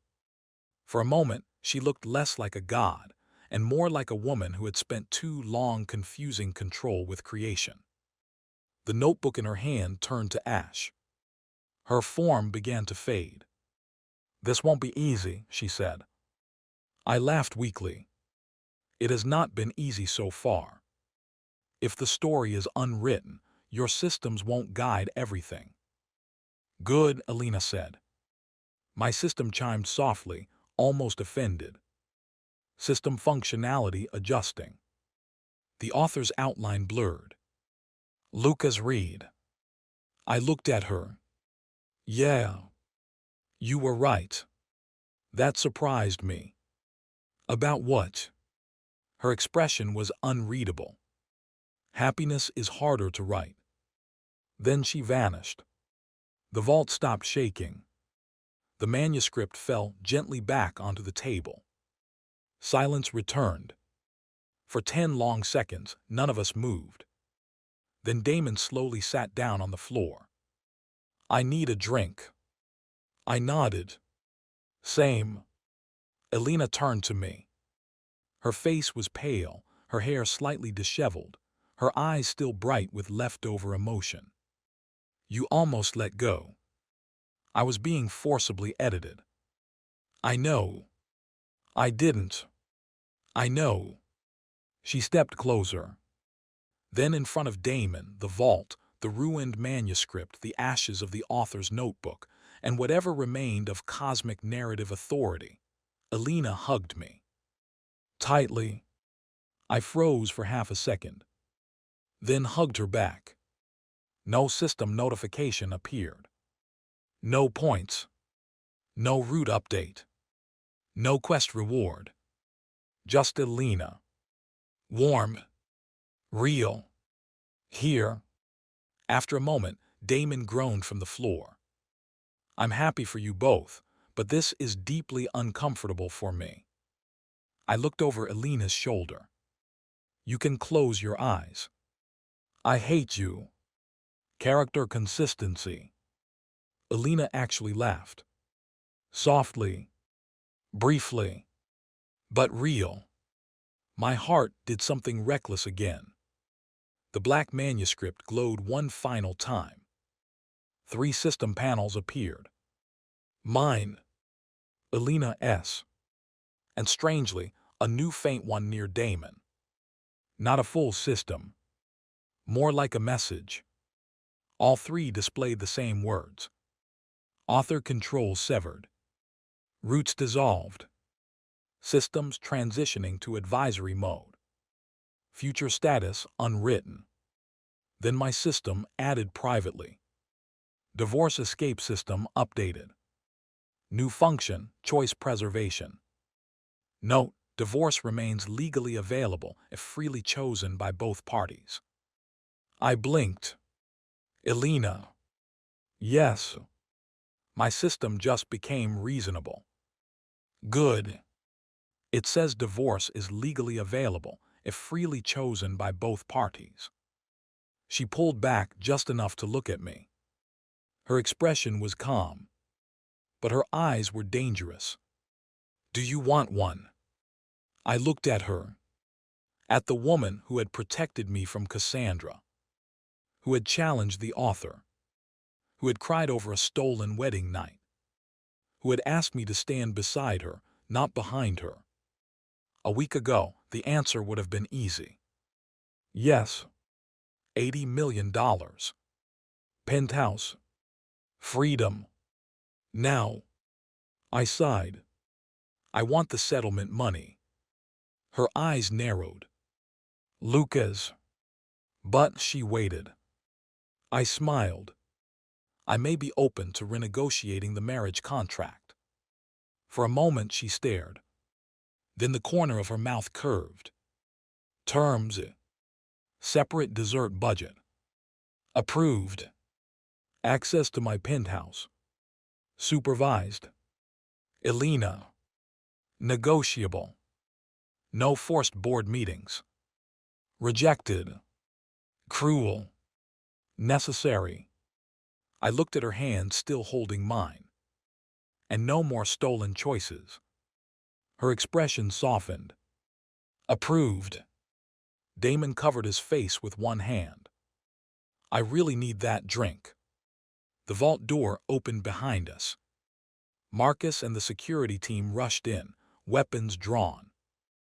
They froze at the sight of Damon on the floor, Elena holding my hand, the shattered shelves, the smoking remains of supernatural authorial interference, and the glowing manuscript on the table. Marcus, to his credit, only asked, "Is the threat neutralized?" Elena looked at me. I looked at Damon. Damon looked at the ceiling. I smiled. For now. The manuscript flipped open by itself one last time. A blank page waited. No text appeared. No command. No plot. Just space. Elena stepped beside me. What now? I stared at the page. Then at her. Then at Damon, who was still sitting on the floor, emotionally unemployed. Then I smiled. Now. I squeezed Elena's hand. Now we write badly, live loudly, and make the author regret giving us free will." Elena's eyes warmed. Damon muttered, "That sounds exhausting." "It does," I said, "but at least it's ours." And for the first time since I woke up in Lucas Reed's life, there was no invisible script waiting to drag me toward disaster. No forced jealousy. No doomed husband route. No original hero destiny. No Ice Queen ending alone. Just an unwritten future. Terrifying. Messy. Completely unpredictable. And somehow worth staying for. The author disappeared. The manuscript went blank. The systems downgraded themselves into advisory mode. And for exactly 12 beautiful seconds, I thought my life might finally become peaceful. Then Damon Frost, still sitting on the vault floor like a disgraced prince in a corporate bunker, raised his hand and said, "So, does this mean I can sue Cassandra?" I closed my eyes. "Elena." "Yes." "Please tell me we can go home." She glanced at Damon. "After legal containment." Legal containment sounds like a cage with paperwork. It often is. Damon frowned. "I'm still here." "I noticed," I said. "That's part of the problem." He stood slowly, dusting off his ruined suit. "I just helped reject the author's ending." "True, you had one good character moment." "One." "Let's not get greedy." Elena squeezed my hand once, either warning me to behave or rewarding me for not behaving worse. Hard to tell. Marcus and the security team were still staring at the vault. To their credit, nobody asked why there was a blank glowing manuscript on the central table, why Damon Frost looked emotionally bankrupt, or why Elena Winters was holding my hand like she had personally confiscated my right to vanish. Professionals. Expensive ones. Elena turned to Marcus. "Seal the vault. No one enters without my authorization and Lucas's." I blinked. "My authorization? The vault recognizes you." That feels like a huge responsibility for someone who still wants dessert privileges written into the marriage contract. "Then behave responsibly." "Elena, those are opposite concepts." She ignored me. Classic. My system panel flickered gently. Choice preservation system, advisory notice. Host is now legally and narratively recognized as co-keyholder of the Winters Founders Vault. I stared at it. System. Yes, host. Did you just change your name? Divorce escape system has evolved. Current designation, choice preservation system. I miss when you wanted me to run away. Incorrect. Host misses simplicity, not escape. I frowned. Do not psychoanalyze me, supernatural paperwork assistant. Elena's eyes glowed faintly. She was reading her own system. I leaned over. What does yours say? She turned the panel slightly away. Nothing important. Elena Winters, your system used to be called husband preservation. If it evolved into something embarrassing, I have a right to know. Her ears turned pink. Oh. Oh, this was going to be good. Elena. No. Elena. Absolutely not. I smiled. What's the new name? She looked me dead in the eye. The Partnership Preservation System. I stared, then nodded slowly. That's actually respectable. Her shoulders relaxed by 0.5 millimeter. Then her panel flickered, and I saw the rest. Submodule active, husband happiness monitoring. I froze. She froze. Damon, unfortunately, had perfect timing. Husband what? Elena's face turned glacial. I pointed at Damon. You heard nothing. Damon looked between us. Did her system say husband happiness? Elena's voice dropped. Damon. He immediately shut up. Growth. Beautiful growth. I, however, was not as wise. Husband happiness monitoring, I repeated softly. Elena, I'm touched. It is a system malfunction. Is it? Yes. Then why is it monitoring my happiness? To preserve operational stability. Romantic. Strategic. Romantically strategic. Her eyes narrowed. Lucas. I smiled innocently. Then her system chimed audibly. Husband happiness increased by 4%. The entire vault fell silent. Damon turned away and muttered, I really should have stayed tied to the chair. I laughed so hard Elena threatened to put me on the finance committee. That stopped me immediately. By 3 in the morning, Winters' group headquarters had entered full crisis containment mode. Cassandra Vale's released files had detonated across the business world. Vale Horizon Capital was under investigation. Frost Capital's board had suspended several executives. Reed Holdings had been cleared of the worst fraud allegations. And Damon Frost, original male lead, tragic first love, former narrative anchor, was now sitting in Elena's emergency conference room, drinking black coffee like a man who had aged 5 years in one night. I sat across from him, eating a vending machine chocolate bar. Elena sat at the head of the table, reviewing legal reports. Her hair was slightly loose from the night's chaos. Her white blouse had a faint smudge near the sleeve, and she still looked more powerful than everyone in the building combined. Very unfair. Very distracting. Damon watched me unwrap my second chocolate bar. Do you ever take anything seriously? I considered that. Elena. Her pen paused. Damon blinked. I continued, the author. Original Lucas, my parents, occasionally taxes. Elena resumed writing. Good answer. Damon looked away. I deserved that. Wow, I said, self-awareness. Who are you and what did you do with Damon Frost? He sighed. I'm trying. That shut me up.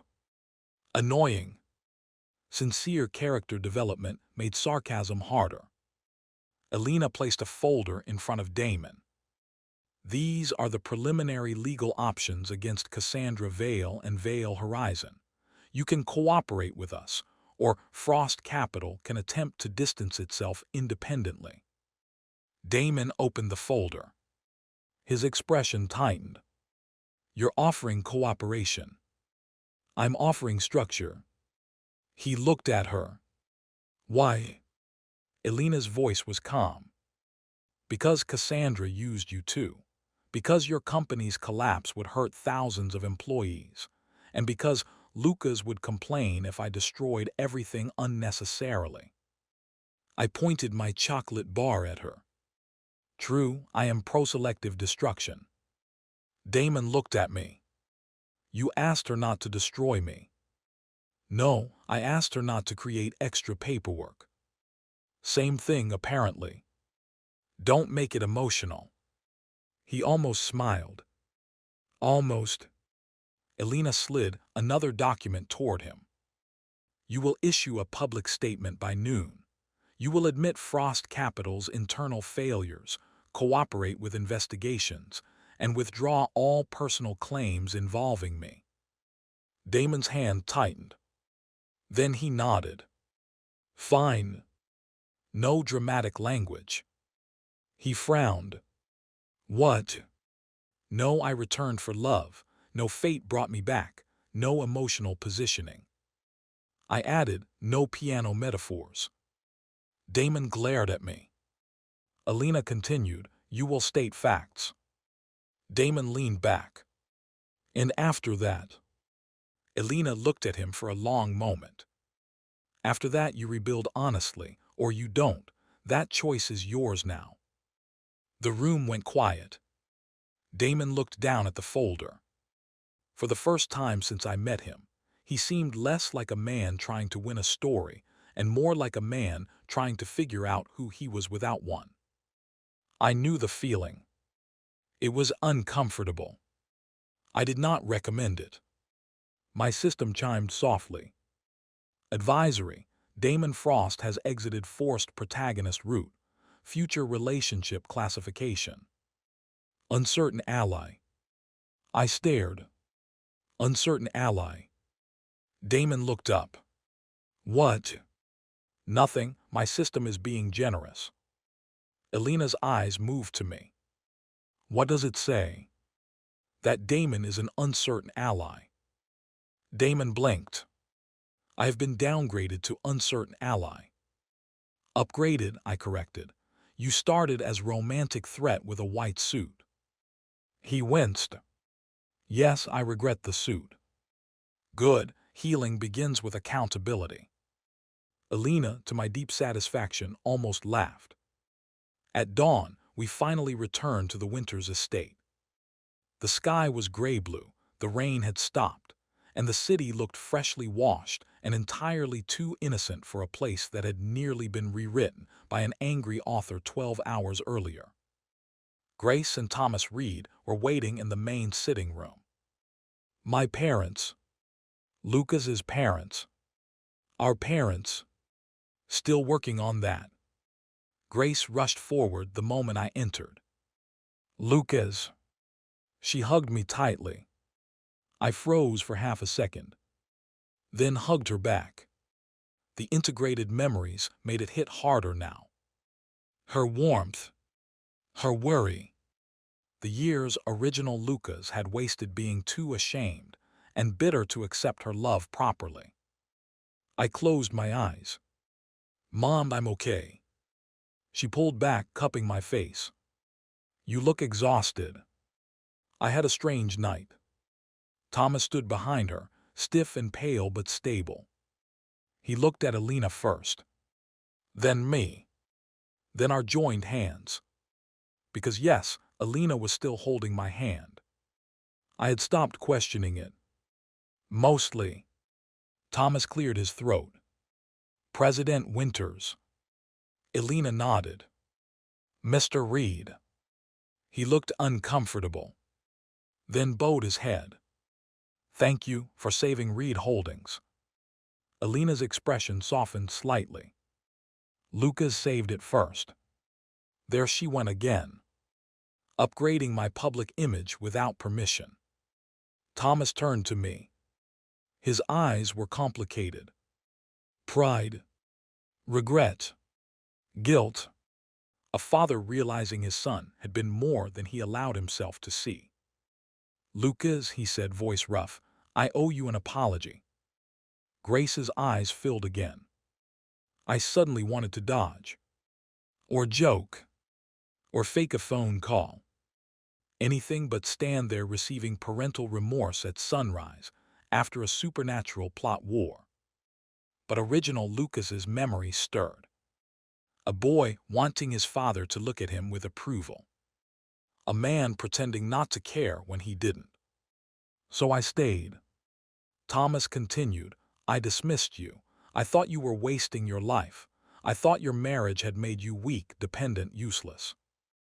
Dad, I said lightly, you're really hitting the adjectives. His face twisted. I was wrong. That landed. Hard. He stepped closer. You protected this family when I couldn't. You saw what I missed, and even after I failed you, you came. My throat tightened. I swallowed. Yeah, well, family companies collapsing before lunch are inconvenient. Grace gave me a watery smile. Thomas did not laugh. He simply said, I'm proud of you. Oh. The room blurred for a second. Ridiculous. Absurd. I had fought an author without crying, but 4 words from Thomas Reed nearly took me out. Elena's hand tightened around mine, grounding me. I looked down, then back at Thomas. Thanks, Dad. Grace started crying properly now. Thomas looked away quickly. I pretended not to notice. My system chimed. Original Lucas, emotional reconciliation achieved. Inner stability increased. Husband happiness increased by 12%. Elena's eyes flicked toward her invisible panel. Then toward me. I pointed at her silently. Do not say it. Her lips curved faintly. She said nothing. Excellent wife behavior. Wait. Wife. Dangerous thought. Ignore. We should have slept. Any reasonable people would have slept. But apparently, once free will entered the chat, everyone decided to use it for emotionally exhausting conversations. Elena's assistant informed us that the media storm had grown massive. By 8 a.m., every business channel was running stories about Cassandra Vale's illegal surveillance network, Damon Frost's manipulated comeback, Reed Holdings, fraud exoneration, and Winters Group's mysterious power couple crisis response. Power couple. I stared at the headline. Elena. Yes. Please tell them we are not a power couple. She looked up from her coffee. We resolved 3 corporate crises overnight. That's more survival couple. Power couple is better branding. You're branding our trauma. I am managing public perception. I pointed at the screen. The headline read, Elena Winters and Lucas Reed, contract marriage or strategic alliance of the decade. The article photo showed Elena and me leaving Winters Group together hand in hand. I had no memory of the photo being taken, which was unfair because I looked tired. Elena looked flawless. Naturally. Elena, I looked like I was dragged through a supernatural board meeting. You were. That is not the point. She sipped coffee. You look fine. Fine, that's all. Her eyes flicked over me once. Very calmly. Too calmly. You look handsome. I froze. Grace, who was still in the sitting room, smiled into her tea. Thomas suddenly became fascinated by the wall. Elena continued reading like she had not just casually shot me in the chest. My system chimed. Husband happiness increased by 21%. Elena, I whispered. Yes. Your system is snitching. I know. Make it stop. No. I stared at her. She calmly drank coffee. This woman had become bold. Freedom was dangerous in her hands. By noon, Damon issued his statement. No grand romance. No tragic music. No white suit. Just a sober admission that Frost Capital had suffered internal governance failures, that Cassandra Vale's actions were under investigation, and that he would cooperate fully with legal authorities. Then came the sentence that nearly made me drop my coffee. I also withdraw all personal claims and past assumptions regarding President Elena Winters. She is not a prize, a memory, or a destiny. She is her own person. I apologize to her and to Mr. Lucas Reed. I stared at the screen. Did Damon just become emotionally literate? Elena nodded. Apparently. I feel unsettled. As do I. 2 minutes later, Damon texted me. Don't make a joke. I replied. Too late, proud of you, uncertain ally. He sent back. I hate that title. I smiled. Progress. Then Elena's phone rang. She answered. Her expression changed almost immediately. Not fear. Not anger. Something sharper. Corporate violence. Yes, she said, send them in. I looked at her. What now? Winters board delegation. Did we not just defeat a board coup? Yes. Are they here to apologize? Yes. That sounds nice. They also want to renegotiate your position. My smile faded. My what? Before she could answer, the sitting room doors opened. Mr. Lang entered with 3 other Winters directors, all looking respectful, all looking nervous, all carrying folders. That was never good. Folders were how rich people concealed danger. Mr. Lang bowed slightly. President Winters, Mr. Reed. I raised a hand. Before anyone starts, I am not joining a committee. Elena's eyes flicked toward me. Mr. Lang coughed. Actually, that is not precisely why we're here. I narrowed my eyes. Precisely is doing a lot of work. He opened the folder. After reviewing last night's events, the board believes Mr. Reed has demonstrated exceptional crisis judgment, legal insight, strategic instinct, and influence over key stakeholder outcomes. I stared. Elena. She was expressionless, traitorously expressionless.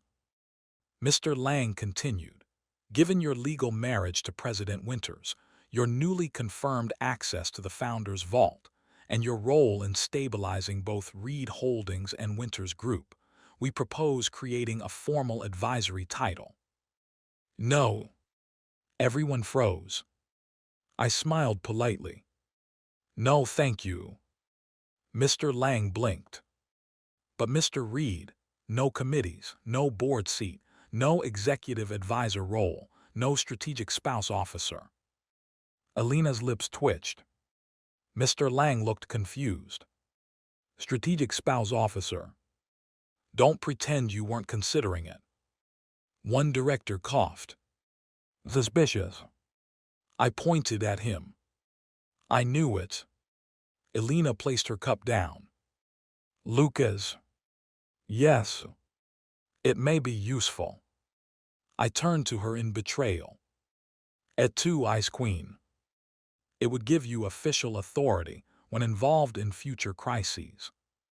I don't want future crises. They seem to want you. Reject them. Mr. Lang said carefully. The title could be largely ceremonial. I looked at him. I was a ceremonial husband for 3 years. Look how that turned out. Silence. Then Elena said calmly, he has a point. Thank you. Finally, Mr. Lang adjusted his glasses. Then perhaps a limited advisory role, activated only by mutual consent. Elena looked at me. I looked at her. Mutual consent. Joyce. That word mattered now. I sighed. Fine, but I have conditions. Mr. Lang brightened. Of course. 1. No routine meetings. Elena said, reasonable. 2. No morning calls before 10. Elena said, unreasonable. Elena. We'll negotiate. 3. Dessert budget. Mr. Lang blinked. Pardon. Elena said, approved. 4. My title cannot be embarrassing. One director looked down. Elena. She slowly took the folder from Mr. Lang and looked at the proposed title. Her expression did not change. That meant it was bad. I reached for it. She moved it away. Elena. No. What does it say? Nothing. I lunged. She dodged. In front of the Winters board. Very dignified. Finally, I caught the edge and read. Chief Marital Strategy, Consultant. The room went silent. I looked at Mr. Lang. He looked like a man reconsidering his career. Get out. Elena covered her mouth with one hand. She was laughing. Silently. But laughing. The Winters board watched in horror as their Ice Queen CEO laughed, because her husband had been offered the worst title in corporate history. My system chimed. Husband happiness increased by 17%. Elena's system chimed too. She looked away, still smiling. Fine. Maybe the title was worth it. No. Absolutely not. We eventually settled on Special Independent Advisor, activated only by mutual written consent. No routine meetings. No title involving marriage. Dessert budget pending. Elena claimed it needed review. Cruel woman. That evening, after parents, directors, lawyers, assistants, and emotionally unstable former protagonists finally left us alone, Elena and I stood on the balcony outside her study. The sky was painted orange and violet. The city glittered below. For the first time in days, no system warning flashed. No Villainess texted. No author threatened. No board member held a folder within stabbing distance. Just quiet. Elena handed me a cup of tea. I looked at it, then at her. Wedding night callback.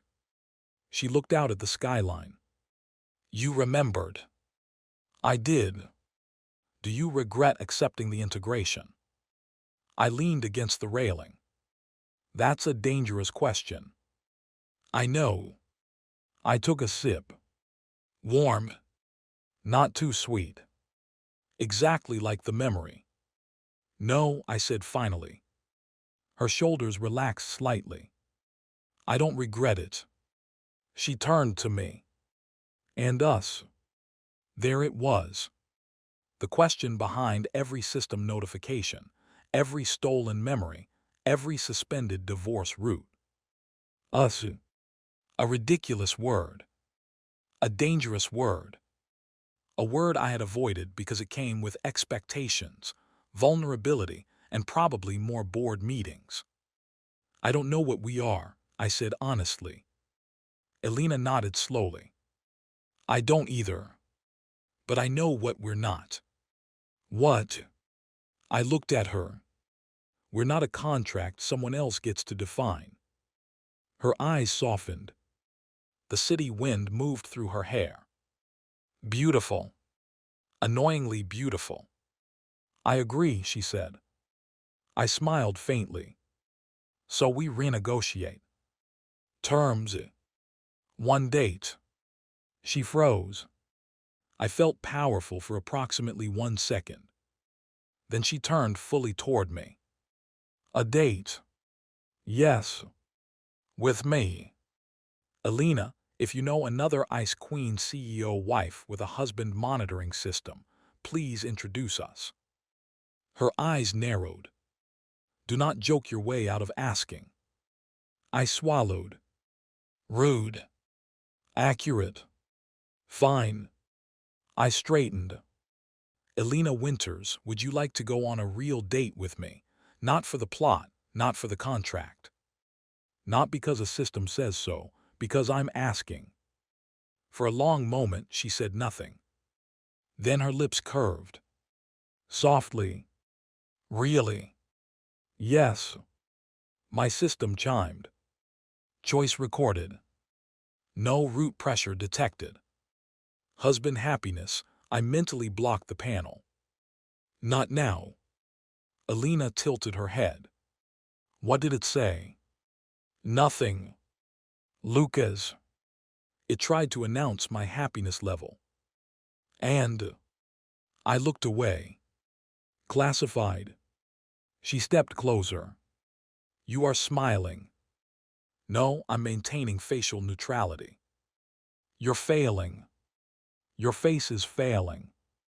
That made no sense. I'm under romantic pressure. Her smile widened. And then, because she was Elena Winters and apparently freedom had unlocked a terrifying playful streak, she leaned in and kissed my cheek. My brain shut down. Completely. No thoughts. No sarcasm. No settlement calculations. Just Elena's lips, warm against my skin for one brief second. Then she stepped back, calm as ever, though her ears were bright pink. Consider that a preliminary agreement. Yes. I stared. Elena, I need to sit down. No. I have been emotionally attacked. Correct. This is abuse of negotiation power. File a complaint. I will. She smiled. Good. I looked at the city, then back at her. The unwritten future stretched ahead of us. Cassandra was still out there somewhere, though weakened. The author might not be fully gone. Damon was rebuilding. The systems had evolved. The board wanted me involved. My parents were healing. Original Lucas was part of me now. And Elena Winters had just agreed to a real date. Peaceful life. Probably impossible. Divorce money. Still legally interesting. But for the first time, I wasn't thinking about the exit. I was thinking about what came next. Then my phone buzzed. I groaned. Elena, if that is another villain, I'm quitting. I checked the screen. Unknown number. One message. Cassandra Vale has disappeared from custody transport. A second message followed. She left a note for Lucas read. Her expression chilled instantly. I stared. Elena. What does it say? The note arrived as an image. 4 words. The author lied too. The sunset suddenly felt colder. My system panel flickered. Unwritten future alert. Cassandra Vale has entered independent route. Warning, former villainess may seek truth beyond author layer. I looked at Elena. She looked at me. For 12 hours, I had believed defeating the author meant reaching the final layer. Apparently not. I sighed. So, Elena took the phone from my hand and read the note. Her eyes sharpened. Our date may need to be postponed. No, I said immediately. She blinked. No. No, villainous revelations can wait 2 hours. I asked for one normal date, and by God, I am getting it. Elena stared. Then slowly smiled. Fine. I nodded. Good. Then my phone buzzed again. Damon. I heard Cassandra escaped. Do not do anything stupid without me. I replied. We're on a date, take a number. 3 dots appeared. Then, you're impossible. I smiled. Elena linked her arm through mine. Ready. I looked at her. The Ice Queen CEO.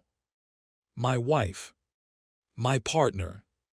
The woman who refused the plot, challenged the author, and kissed me like it was a contract clause she intended to enforce. Ready. And together we walked back inside. Not because the story told us to. Not because the systems rewarded us. Not because the author allowed it. But because we chose to. Even if the next disaster was already waiting. At least this time, it would have to wait until after dinner. I had one request. One simple, reasonable, emotionally exhausted request. A normal date. No systems. No authors. No villainesses. No board meetings. No Damon Frost appearing in a dramatic coat to announce that fate had changed again. Just dinner. Maybe dessert. Definitely dessert. Preferably somewhere without hidden vaults, supernatural manuscripts, or emotionally unstable protagonists. So naturally, Elena Winters booked the entire top floor of the most exclusive restaurant in the city. Elena, I said as we stepped out of the car, this is not normal. She looked at the golden-lit entrance, then back at me. It is dinner. There are 6 security guards pretending to be decorative pillars. That is standard. For you. You asked for a date with me. Fair point. My expectations were reckless. The restaurant was called Lumiere because apparently expensive food needed French names and lighting that made everyone look like they were about to confess a secret. The host nearly folded himself in half when Elena entered. President Winters, Mr. Reed, everything is prepared. Mr. Reed. Not decorative husband. Not useless son-in-law. Not scandal accessory. Progress. Terrifying progress. Elena walked beside me, elegant in a black dress and long coat, her hair pinned loosely at the back. She looked less like the Ice Queen CEO tonight, and more like a woman who had chosen to be dangerous on her own time. I, meanwhile, wore a dark suit Elena had sent to my room. It fit perfectly. Suspiciously perfectly. Elena. Yes. Did you have my measurements? Yes. Why? You are my husband. That answer continues to cover a disturbing number of privacy violations. It was tailored for public events. Her lips curved faintly. Husband happiness monitoring increased when you saw yourself in the mirror. I stopped walking. Elena. Yes. Are you using your evolved system to track my reaction to clothing? No. Elena. Not intentionally. That is worse. She stepped into the private dining room with the calm of a woman who had absolutely done it intentionally. The room was beautiful. Floor-to-ceiling windows overlooking the city. Candles. White roses. Soft music. A table set for 2. No reporters. No directors. No Damon. No Cassandra. No glowing manuscript. For one glorious second I believed. Maybe the universe had learned manners. Elena removed her coat and sat across from me. I sat too, then immediately scanned the room. She noticed. No threats. You checked. Yes. With security or system. Both. Romantic. I thought so. A waiter poured water and retreated. The silence that followed was not awkward exactly. Just unfamiliar. We had survived corporate fraud, memory restoration, author interference, a villainous system war, and emotional integration. But sitting across from each other on a real date. Apparently terrifying. Elena folded her hands. So. I nodded. So. You asked me here. Technically, you booked the place. You asked for the date. True. She waited. I waited. The candles flickered. Somewhere, my confidence quietly filed for bankruptcy. Finally, Elena tilted her head. Lucas, are you nervous? No. Her eyebrow lifted. Yes. I fought the author yesterday. And yet this is worse. For a moment she stared at me. Then she laughed. Softly. Warmly. Not the cold boardroom laugh.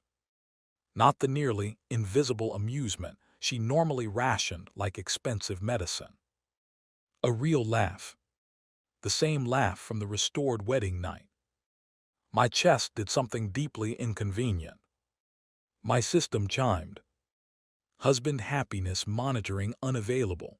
Partner system blocked by host request. I blinked. Wait. Blocked. Elena's eyes flickered. Then she looked genuinely surprised. You blocked it. I can do that. Apparently, yes. Good. Privacy had returned to civilization. I smiled. Elena Winters, welcome to a date without performance metrics. She looked down at her hands. For the first time tonight, she seemed uncertain. I didn't mean to make you feel monitored. I know. I'm used to controlling variables. You don't say. Her eyes narrowed. I raised both hands. Sorry, continue. She looked out at the city. When something matters, I try to secure it. The words were quiet. Simple. Brutally Elena. I leaned back. And I matter. She looked at me. No hesitation. Yes. Rude. Direct hit. I picked up my water to buy time. Nearly drank from the wrong glass. Recovered with dignity. Mostly. Elena, you can't just say things like that. Why not? Because I have a carefully maintained, sarcastic defense system. It seems fragile. It has been under heavy attack. Good. Cruel woman. Her smile returned. The waiter arrived with the first course, saving me from further emotional damage. Unfortunately, the first course was tiny. Beautiful, artistic, probably delicious, but tiny. I stared at the plate. Elena. Yes. Is this food or evidence? It's a tasting menu. It tastes like financial inequality. You haven't tasted it yet. I can sense it. She calmly picked up her fork. I followed. Annoyingly, it was excellent. I hated when rich people food justified itself. Over dinner, we attempted normal conversation. It went badly at first. Elena asked what movies I liked. I almost mentioned movies from my original world that technically did not exist here. I asked what she did for fun. She said work. I stared at her until she added, occasionally fencing. Of course. Of course, Elena Winters fenced. What do you do for fun? She asked. Before or after transmigration? She paused. Either. Before, I read bad novels and judged fictional people. Her lips twitched. And after, I became one. That sounds educational. It has been humbling. She set down her glass. Do you miss your original world? The question landed softly. But it still landed. I looked at the city outside. The lights. The streets. The people who had no idea their reality had nearly been revised by an angry author. Yes, I said. Elena went still. So I continued. I miss knowing what was real. I miss my apartment, my terrible coffee machine, my old phone. Maybe some people, it's strange. The memories are there, but they feel farther away now. Because of integration. Maybe, or because this place keeps trying to kill me dramatically. She did not smile this time. Would you go back? There it was. The real question. The one neither of us had asked. If I could leave this world, would I? A week ago, yes. Without hesitation. Take the settlement money, buy peace, return to whatever counted as normal. But now, original Lucas's memories lived in me. Grace and Thomas were my parents in a way I could not easily dismiss. Damon was an uncertain ally I unfortunately cared about slightly. Elena was sitting across from me with candlelight in her eyes, waiting for an answer she was too proud to fear and too honest to avoid. I exhaled. I don't know. She nodded slowly. That hurt more than if she had demanded a promise. So I added, but I know I wouldn't leave without choosing, and I wouldn't let anyone choose for me. Her gaze softened. That is enough. For now, we were learning, not declaring, not resolving everything in one grand speech. Just choosing the next honest sentence. Honestly, terrible pacing for a romance novel. Excellent pacing for survival. Dessert arrived. Finally, chocolate soufflé. Perfect. Elegant. Emotionally supportive. I took one bite and nearly forgave the restaurant for the tiny first course. Elena watched me. What? You look happy. You blocked the metric. You have to use normal observation now. I prefer this. That caught me off guard. She looked down at her dessert. I don't want to rely on a system to understand you. Oh, that was unfairly good. I pointed my spoon at her. You have become dangerously smooth. I learned from you. I am not smooth, I am evasive. Sometimes the difference is timing. Before I could respond, the lights flickered. Once, twice, the soft music distorted. My spoon froze halfway to my mouth. No. Elena's expression turned icy. The window glass darkened. Letters appeared across it, written in dripping black light. The author lied too. I stared. Elena. Yes. Our normal date has been ambushed by typography. The black words shifted. A second line appeared. Cassandra found the first draft. Elena stood. Security immediately entered the room. Marcus spoke into his comm. Lock down perimeter. My system flickered. Unwritten future alert. Cassandra Vale has accessed pre-publication draft layer. Warning, first draft may contain discarded character identities, alternate deaths, and prototype world rules. I stared at the panel. Prototype world rules. Elena's eyes glowed. She was reading too. Her face darkened. What is the first draft? Before I could answer, the restaurant's private screen turned on. Cassandra Vale appeared. But she looked different. Gone was the perfect cream trench coat. Gone was the polished villainous smile. Her hair was loose. Her face pale. Her eyes burned with something worse than anger. Discovery. Behind her was a room filled with papers pinned to every wall. Chapter outlines. Character maps. Crossed-out endings. And at the center, a title page. Draft 0, the CEO's widowed heart. Widowed. My stomach dropped. Cassandra looked at us through the screen.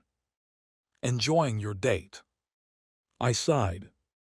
Cassandra, we talked about boundaries. She ignored me. Elena, Lucas, Damon, if you're listening somewhere like the dramatic stray dog you've become, my phone buzzed. Damon texted. I am not a stray dog, what is happening? I texted back.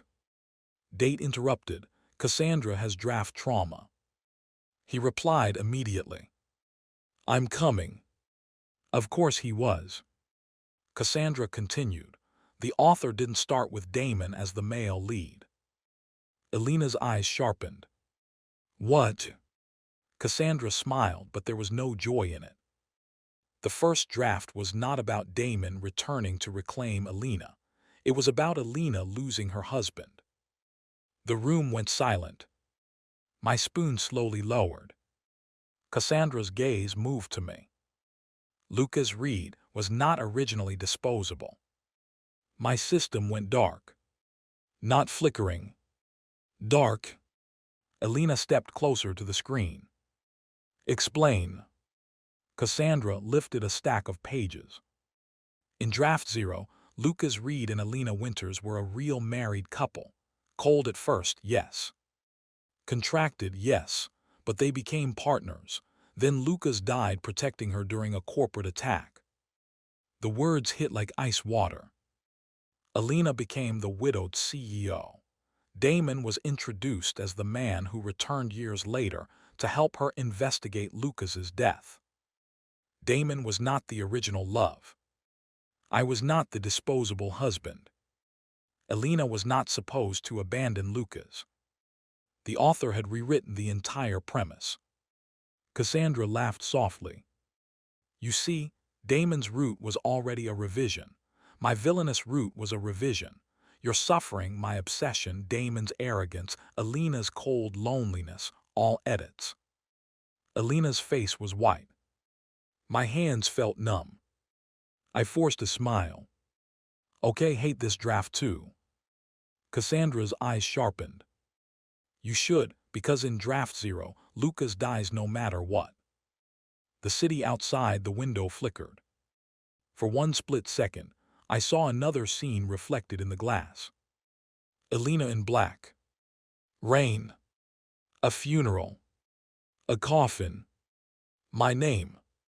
Then it vanished. Elena grabbed my hand. Hard. No. Cassandra leaned toward the camera. The author lied when she said ending 4 was unwritten.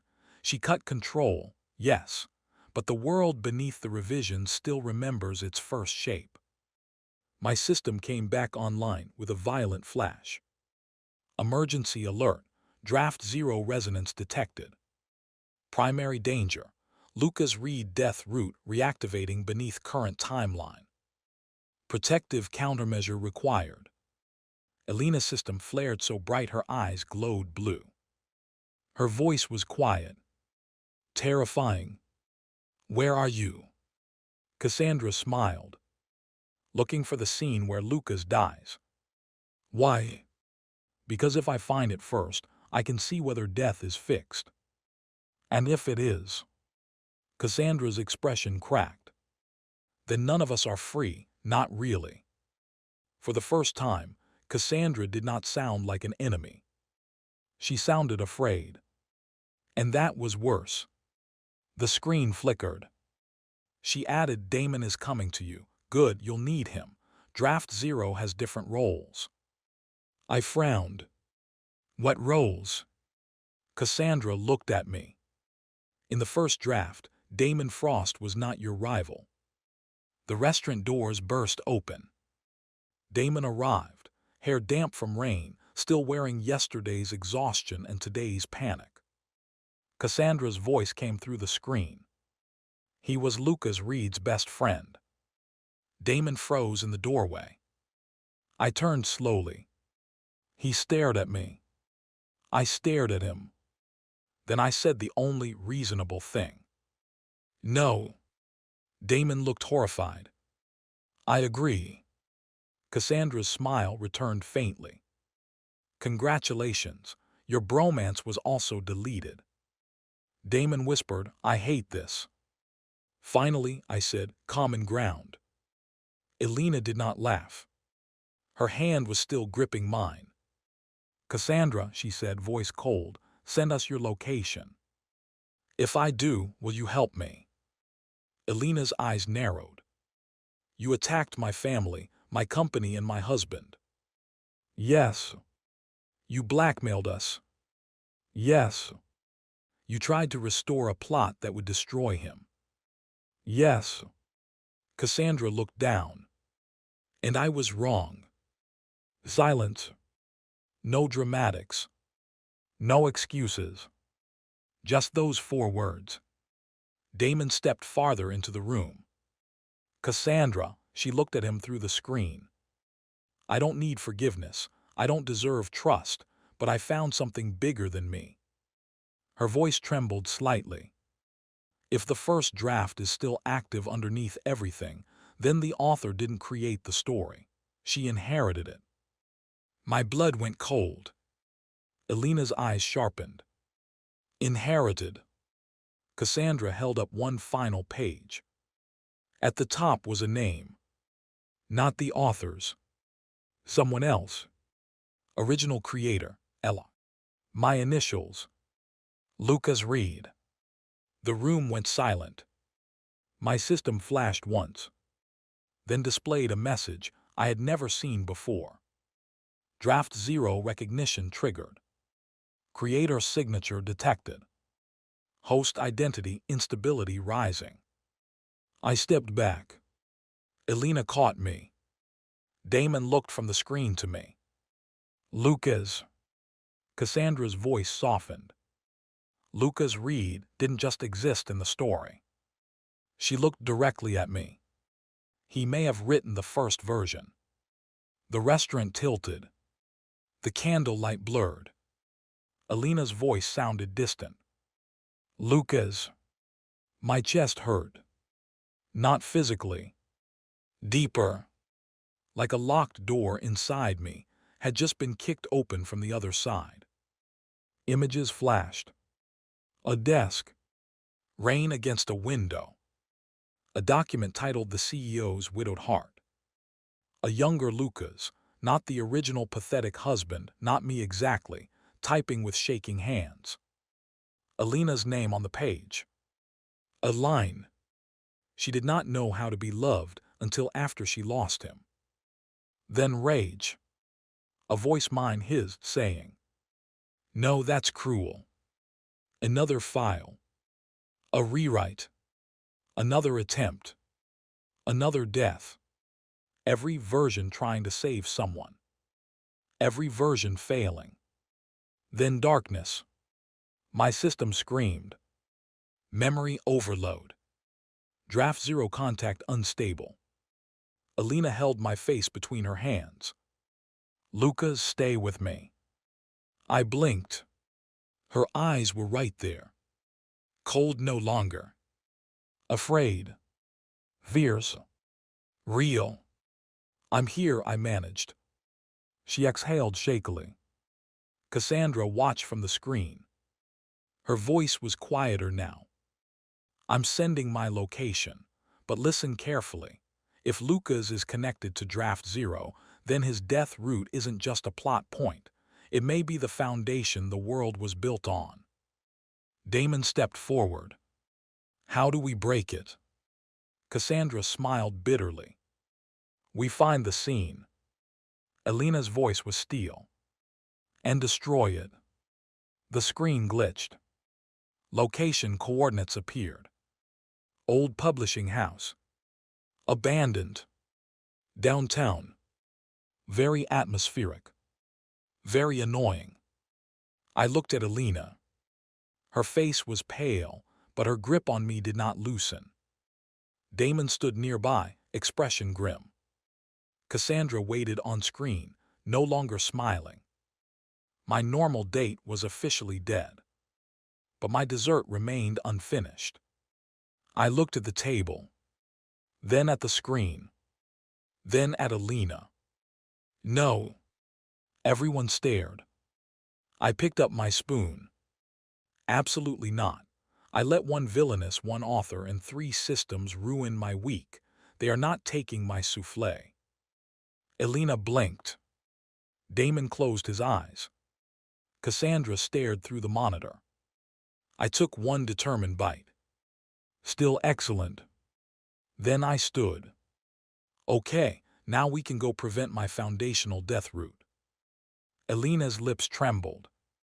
Not from fear. From trying not to laugh. Damon muttered, he really is my best friend in some cursed draft, isn't he? Do not accept that too quickly, I said. Elena took her coat. Marcus Vehicles. Yes, President Winters. Cassandra's image flickered. I'll wait. I pointed at the screen. No more betrayals. She smiled faintly. No more forced routes. The screen went black. The room fell into motion. Security moving. Damon calling his people. Elena issuing orders. And me. I looked at the city again. Somewhere out there was an abandoned publishing house, a hidden first draft, and possibly the truth that Lucas Reed had once been more than a victim, more than a husband, maybe even more than a character. Maybe he had been the first storyteller. Maybe I was not brought here to escape the plot. Maybe I was brought here to finish what he could not. Elena stepped beside me. Ready. I looked at her hand, then took it. No. She squeezed once. Good, we'll go anyway. And so our first date ended exactly as expected. With an unfinished dessert, an escaped villainess, a former romantic rival who might have been my deleted best friend, and a death scene waiting to be found. Honestly, still better than a board meeting. The abandoned publishing house stood at the edge of downtown, like a building that had personally lost an argument with capitalism. The sign above the entrance was cracked. Half the windows were boarded. The front steps were wet from rain, shining under the streetlights like black glass. Across the faded stone archway, I could still make out the name. Northland Press. I stared at it from inside the SUV. Elena. Yes. This place looks like unresolved trauma with a mailing address. It was once one of the oldest publishing houses in the city. Of course it was. Damon, sitting across from us in the rear-facing seat, frowned at the building. I don't remember this place. I looked at him. You just found out we may have been deleted best friends in a death draft version of reality. Your memory standards are unreliable. He sighed. I hate that you're right. Growth. Elena ignored both of us, reviewing live security feeds on her tablet.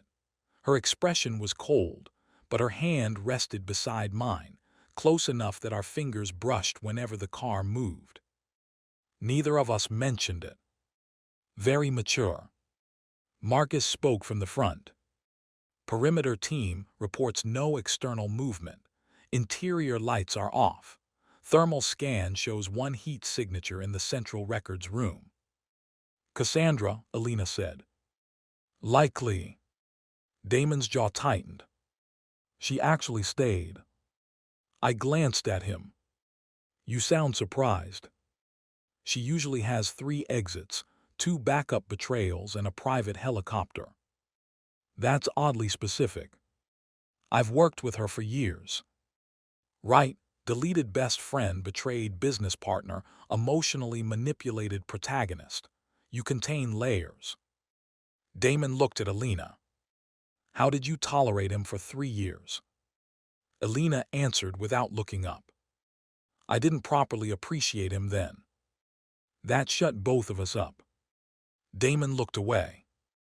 I looked at Elena. She continued reading like she had not just casually attacked my emotional stability in a moving vehicle. My system chimed softly. Choice preservation advisory. Partner sincerity detected. Host emotional defenses weakening. I mentally said, stay out of my date trauma. Advisory acknowledged. Good. At least one entity in my life listened. Sometimes. The convoy stopped across from the building. Elena stepped out first. I followed. Damon emerged behind us under guard, looking like a prince who had been forced into community service. The night air smelled like rain, old paper, and dust. The moment my shoes touched the pavement, my system panel flickered. Draft 0 resonance increasing. Location confirmed, Northland Press. Warning, foundational memories nearby. Foundational memories, I muttered. Wonderful. I love when abandoned buildings come with psychological loading screens. Elena heard me. Stay close. 3 meters. 1. Elena. 0.5 if the building starts rewriting you. Romantic. Practical. Both can be true. Damon groaned softly. If we were best friends, I apologized to myself. You should. Marcus led the security team through the entrance. The doors opened with a long metallic groan. Inside, the lobby was a graveyard of publishing history. Dusty reception desk. Broken display shelves. Old posters for forgotten novels peeling from the walls. A chandelier missing half its crystals. And everywhere paper. Loose pages scattered across the floor like dead leaves. I stepped carefully over one. The text on it shifted as I looked. At first it was blank. Then words appeared. Lucas Reed died on a rainy night. I stopped. Elena noticed instantly. What is it? The page went blank again. I forced a smile. Building is being dramatic. She looked down at the page. It remained blank. Her eyes sharpened. It showed you something. Yes. What? Nothing cheerful. Her hand found mine. No hesitation. The page trembled, then tore itself in half. Damon stared. Did your hand-holding just destroy cursed paper? I looked at Elena. She looked at me. My system chimed. Partner bond suppresses draft 0 death text. I raised our joined hands slightly. Apparently, yes. Damon exhaled. I hate how effective your relationship is. We're still negotiating desert clauses. Elena, please control him. No. That answer came too quickly. Damon stared at her. I stared at her. Elena looked straight ahead. Move. We followed Marcus deeper into the building. The corridors were lined with old offices. Editorial. Submissions. Printing administration. Rights department. Each door seemed normal until I looked too closely. Then the names shifted. Character development. Route management. Tragedy optimization. Reader retention. I stopped in front of the last one. Elena, I found the author's true villain origin. She read the sign. Her expression turned colder. Reader retention. Damon's face darkened. You mean suffering was content strategy? That is a depressing but likely accurate sentence. The hallway lights flickered. A whisper moved through the building. Not a voice exactly. More like pages turning in another room. Then my system pulsed. Draft 0 scene fragment nearby. We entered the central records room. It was enormous. 2 floors high.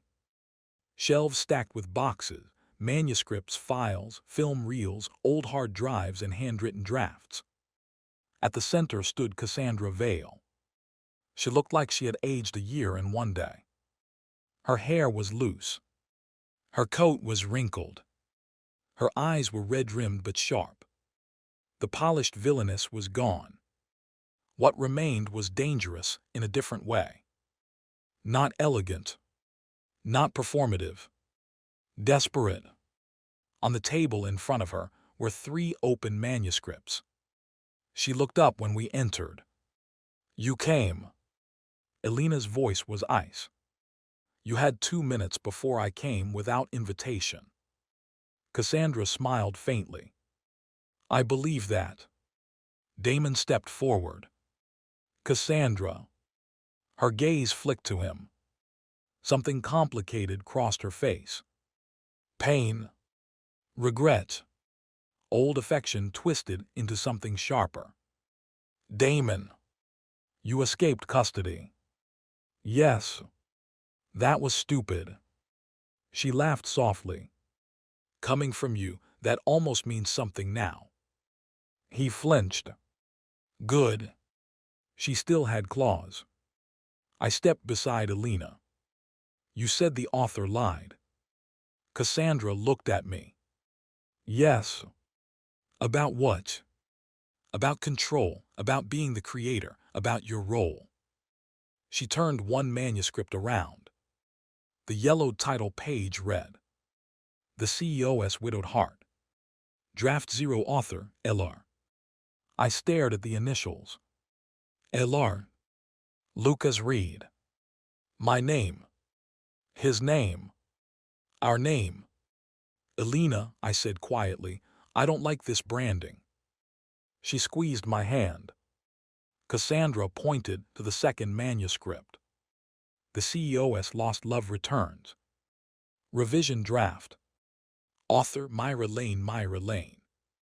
The author who appeared in the vault. So that was her name. The third manuscript had no title. Just a black cover. Cassandra tapped it. This one appeared after the author vanished. Elena's eyes narrowed. What is it? Cassandra's voice dropped. An unwritten continuation. The black cover rippled. Words briefly appeared, then vanished. I felt the room tilt. My system flickered. Unwritten manuscript detected. Potential future anchor. Warning, whoever writes first may influence future probability. I stared. Oh, absolutely not. Damon frowned. What?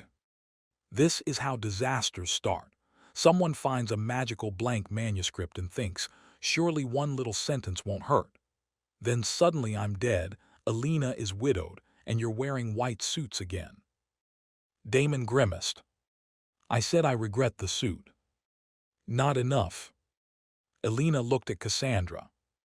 Why bring us here? Cassandra's smile faded. Because I read Draft 0. The room went still. She turned pages carefully. Lucas Reed and Elena Winters were not a cold contract couple forever. They were written to become partners, slowly, painfully, honestly. Elena's face did not change, but her fingers tightened around mine. Cassandra continued. Damon was Lucas's closest friend, the one who introduced him to Elena during a merger dispute. He was charming, reckless, loyal. Damon looked away. I stared at him. Reckless, yes. Charming is debatable. Focus, Elena said. Cassandra flipped another page. Cassandra Vale was not a villainess. Her voice wavered. She was Damon's legal strategist. Ambitious, difficult, loyal to him, yes, but not obsessed, not cruel. Damon looked at her. Cassandra, she did not look back. In Draft 0, the central conflict was not romance. It was a corporate conspiracy against Winters' group. Lucas discovered it, protected Elena, and died in the process.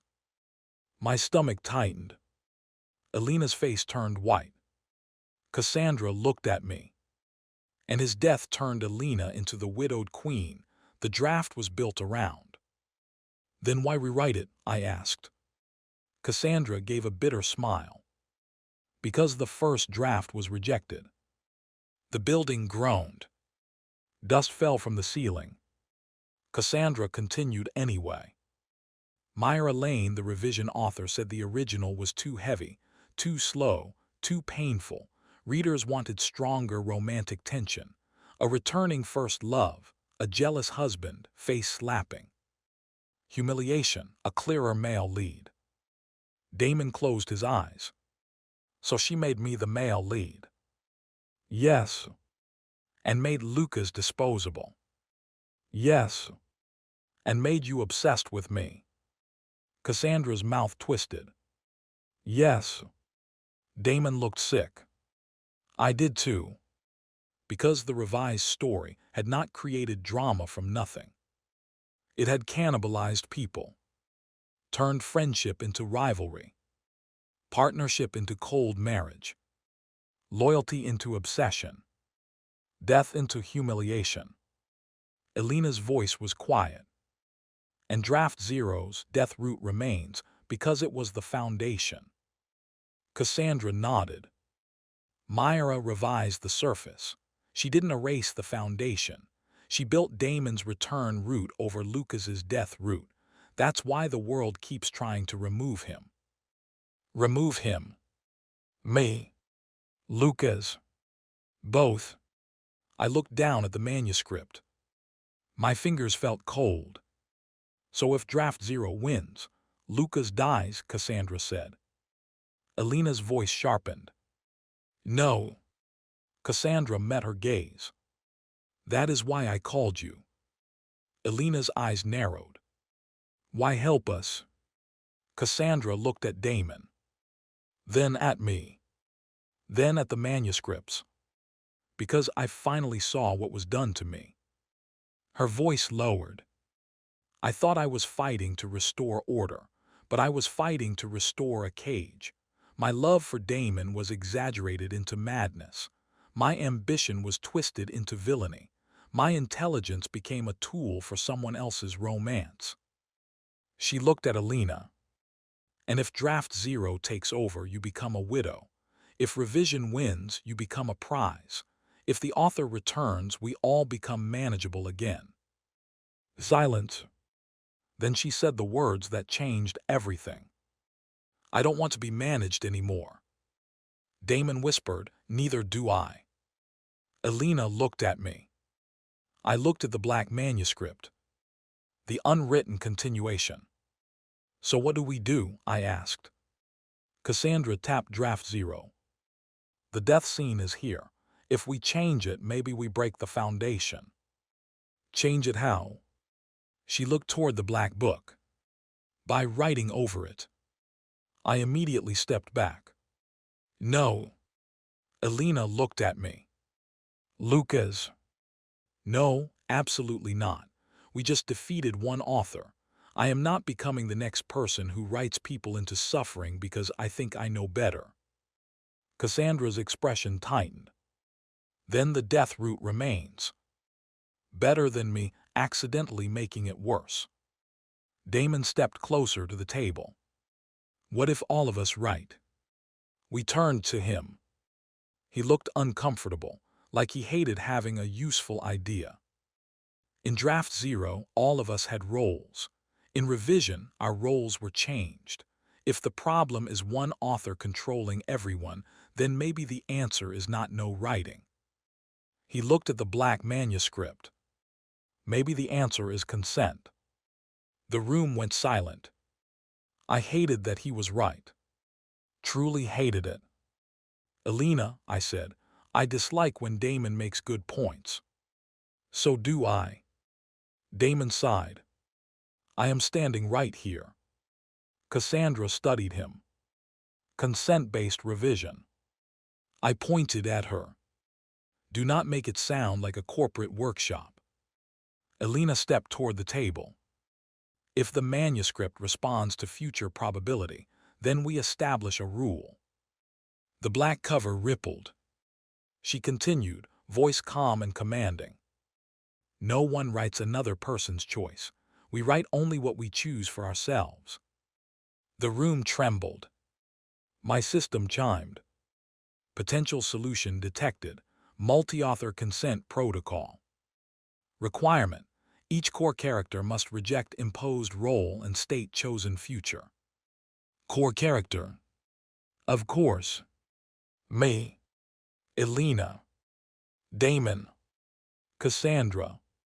Maybe original Lucas too, but he was integrated. Lucky me. Cassandra's eyes glowed faintly red, then softened. Her system was still there, but weaker. Changed. Damon suddenly winced. A faint golden panel appeared before him. He stared at it. What is that? I blinked. Elena. Yes. Damon got a system. Damon looked horrified. No, absolutely not. I watched what these things did to you people. The panel glowed. Damon read aloud. Anchor Liberation Interface. I stared, then burst out laughing. Damon glared. It is not funny. It is deeply funny. Elena's lips twitched. Cassandra covered her mouth, but not fast enough. Damon looked betrayed by everyone. My system sounds like a corporate wellness seminar. Welcome to the club, I said. Mine used to be a divorce attorney with pop-ups. The golden panel chimed. Damon's expression changed. It says, I must state whether I accept or reject protagonist authority. The black manuscript opened. Blank pages fluttered. A pen appeared on the table. Not Myra Lane's pen.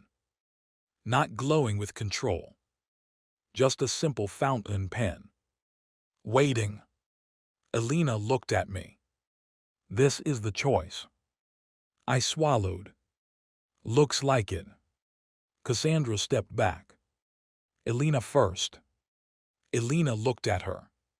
Why? Because every version of this story used your life as the battlefield. That was unexpectedly honest. Elena picked up the pen.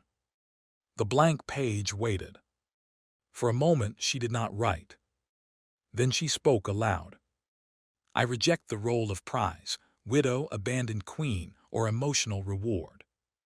The pen moved in her hand, writing as she spoke.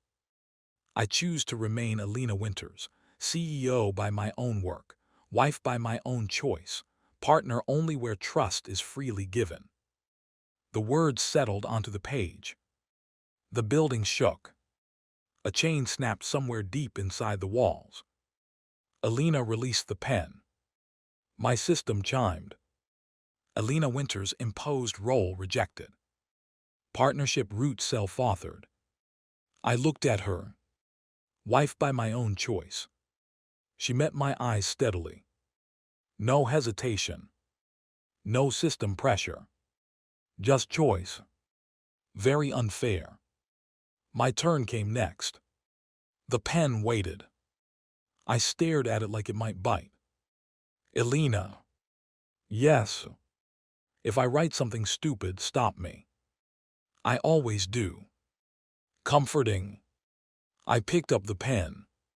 The moment my fingers touched it, memories surged. Draft 0 Lucas typing. Original Lucas begging. Me commenting. Every version of Lucas read, trying to live through bad endings. I spoke slowly. I reject the role of disposable husband, tragic corpse, jealous obstacle, and convenient sacrifice. The pen wrote. My hand trembled. I choose to live as Lucas Reed, not as the author's victim, not as someone else's replacement, not as a man running from every feeling because death was written under his feet. I looked at Elena. I choose to stay where I freely decide to stay. The words burned blue. The floor cracked beneath the central table. Not destructively. Like something buried was breaking open. My system chimed. Lucas Reed Death Foundation weakened. Host self-authorship confirmed. The pen passed to Damon. He looked at it for a long moment. Then exhaled. I reject the role of destined male lead. The pen wrote in gold. I reject owning Elena's future. I reject being the center because someone wrote me there. His voice roughened. I choose to rebuild what I broke. I choose to become worthy of trust without demanding love as payment. He paused, then added reluctantly, and I choose to apologize to my deleted best friend if necessary. I stared. Was that me? Unfortunately. Accepted with conditions. Damon's system chimed. He looked annoyed. It says anchor liberation achieved. I nodded solemnly. Proud of you, wellness seminar. He looked ready to throw the pen at me. Cassandra took it last. Her hand shook. For the first time, she looked truly afraid. Damon stepped closer, then stopped himself. Good. She noticed. Something changed in her expression. She picked up the pen. I reject the role of villainess. The room went cold. Red light flickered around her. Her system resisted. The manuscript pages trembled. Cassandra gritted her teeth. I reject obsessive love written as my only purpose. I reject being punished for ambition. I reject being the knife used to cut other people's choices. A red crack split across the floor. Her voice broke. I choose accountability. I choose freedom without control. I choose to want more than a man who never saw me." Damon's face twisted with pain. Cassandra looked at him. "And I choose to let him go." The pen wrote the final words. The red glow around Cassandra shattered. She gasped, dropping the pen. Damon caught her before she fell. For once, neither of them turned it into romance. He simply helped her stand. She let him. That was enough. The black manuscript rose into the air. 4 written declarations glowed on the page. Then Draft 0 opened by itself. Pages flipped violently until they reached the death scene. The title appeared. Chapter 41. Lucas Reed dies in the rain. Elena's fingers dug into my sleeve. The page showed a scene. A construction site. Rain. A sabotaged crane. Elena trapped beneath falling steel. Lucas pushing her out of the way.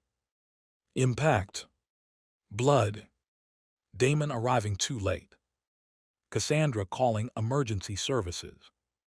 Elena screaming. I couldn't breathe. Because I remembered it. Not fully. Not as something lived. As something written into my bones. The foundation. The death beneath all roots. The black manuscript hovered above Draft 0. Our chosen words poured down like ink. The death scene began to change. Not erasing danger. Changing choice. Lucas still saw the crane fall. Elena still stood in danger. But Damon, no longer late, shouted a warning from the upper platform. Cassandra, no longer consumed by jealousy, triggered the emergency brake. Elena, no longer frozen into widowhood, moved toward Lucas instead of standing helpless. And Lucas did not push her away alone. He reached for her hand. They moved together. The steel beam crashed beside them, not onto him. Rain exploded across the ground. No coffin. No widow. No heroic corpse. Just 4 people breathing hard in the rain, alive because none of them acted alone. The death chapter burned. Draft 0 screamed. That was the only way to describe it. The manuscript shrieked as the foundational death root cracked apart. My knees nearly buckled. Elena held me. Damon held the table. Cassandra covered her ears. My system flashed. Lucas Reed Death Foundation broken. Draft 0 overwritten by consent protocol. Core characters released from imposed roots. The building groaned. Then, impossibly, the dusty windows brightened. Not with sunlight. It was still night. But with something like dawn remembering it existed. The loose pages across the floor lifted into the air. Every cruel description, every forced insult, every deleted choice and rewritten wound shuffled together. Then they blanked. One by one. Clean pages fell like snow. Silence. The black manuscript settled onto the table. Its title appeared. Unwritten, a shared future. I stared. That title is a little sentimental. Elena squeezed my hand. Acceptable. Damon muttered, better than the CEO's lost love returns. Cassandra actually laughed. A small, broken laugh. Then my phone buzzed. I flinched. Elena, if that is Myra Lane, I'm throwing this building into the river. It was an unknown message. One line. You changed the first draft. Clever, but drafts are not the source. I stared. No. Another message arrived. Find the reader. I looked up slowly. Elena. Her expression had already gone cold. Damon groaned. There's another layer. Cassandra closed her eyes. Of course there is. My system chimed. New arc warning. Reader layer detected. Potential origin, external audience influence. I looked at the ceiling. Absolutely not, I refuse. The reader can wait. Elena looked at me. Lucas. No, we changed a foundational death scene, rewrote 4 identities, and discovered Damon was my deleted best friend. I am emotionally closed for business. Damon nodded. For once, I agree. Cassandra sat heavily in a chair. So do I. Elena looked between us. Then, to my shock, she nodded. Fine. I blinked. Fine. Yes, we rest. I turned to Damon. Who is this woman, and what did she do with my wife? Elena's eyes narrowed. My patience has limits. There she is. The black manuscript remained still. No warnings. No shaking. No author. No death route. Just an awful new mystery, waiting politely for once. I took Elena's hand. Home. She looked at the manuscript, then back at me. Home.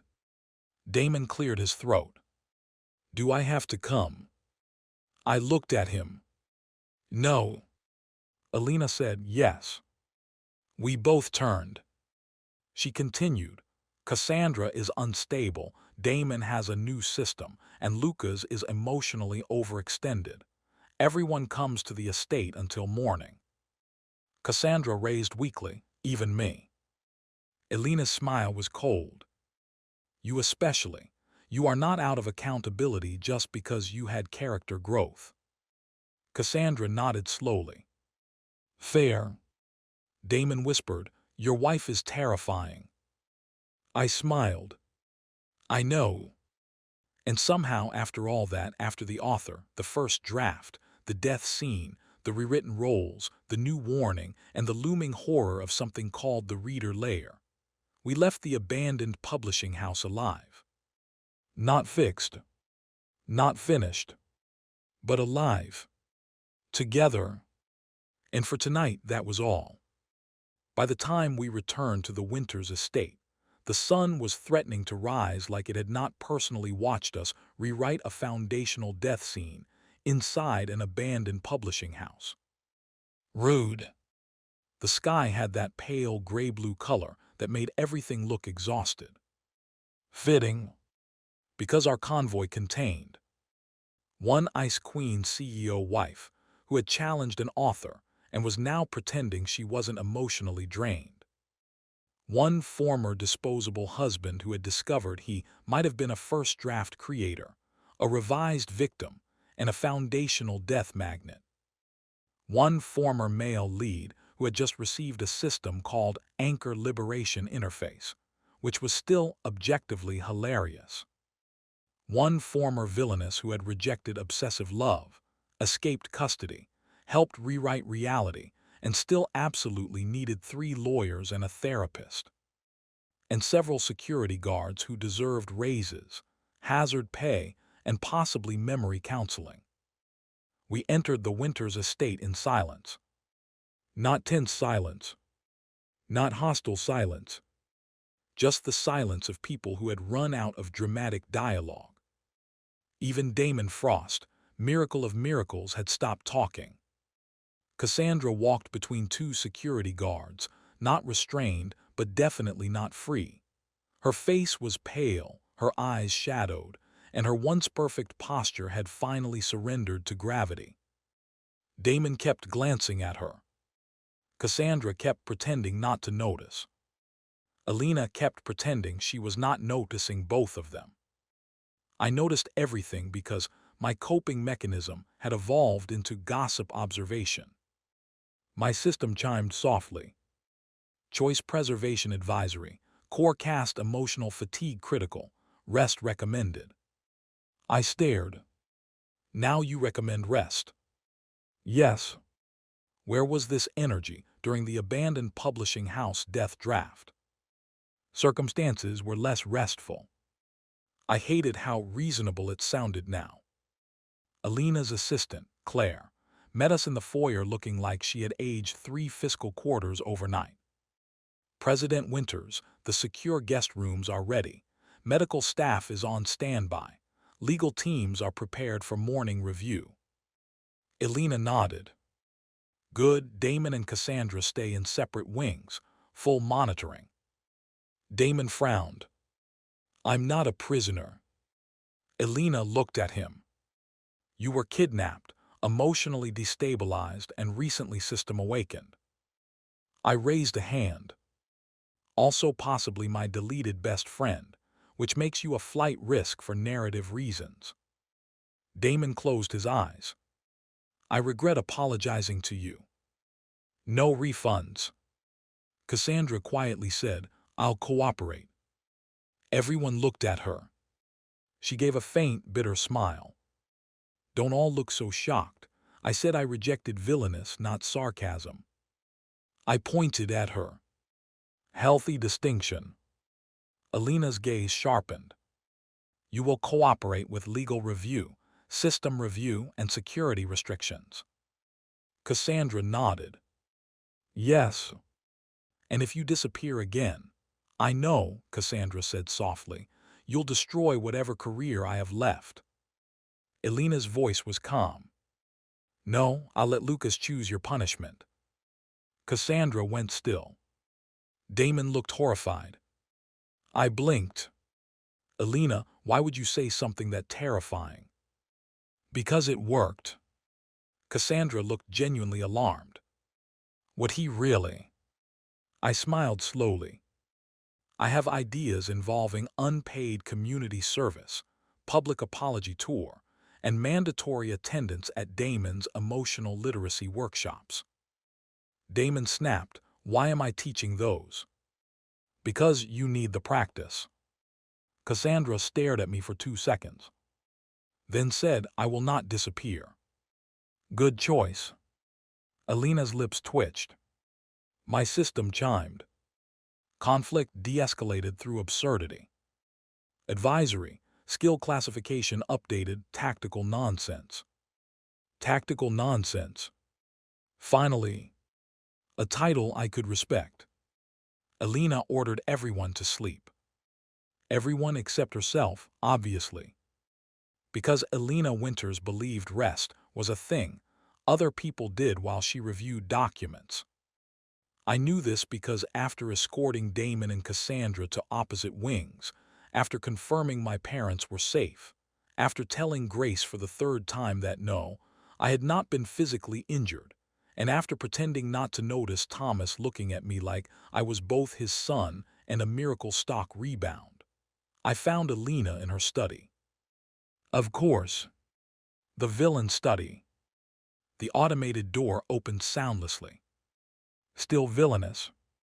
She was standing by the window, one hand holding a tablet, the other wrapped around a cup of untouched coffee. Her hair was down. Her black dress from our destroyed date had been replaced by a simple white blouse and dark trousers. She looked tired. Actually tired.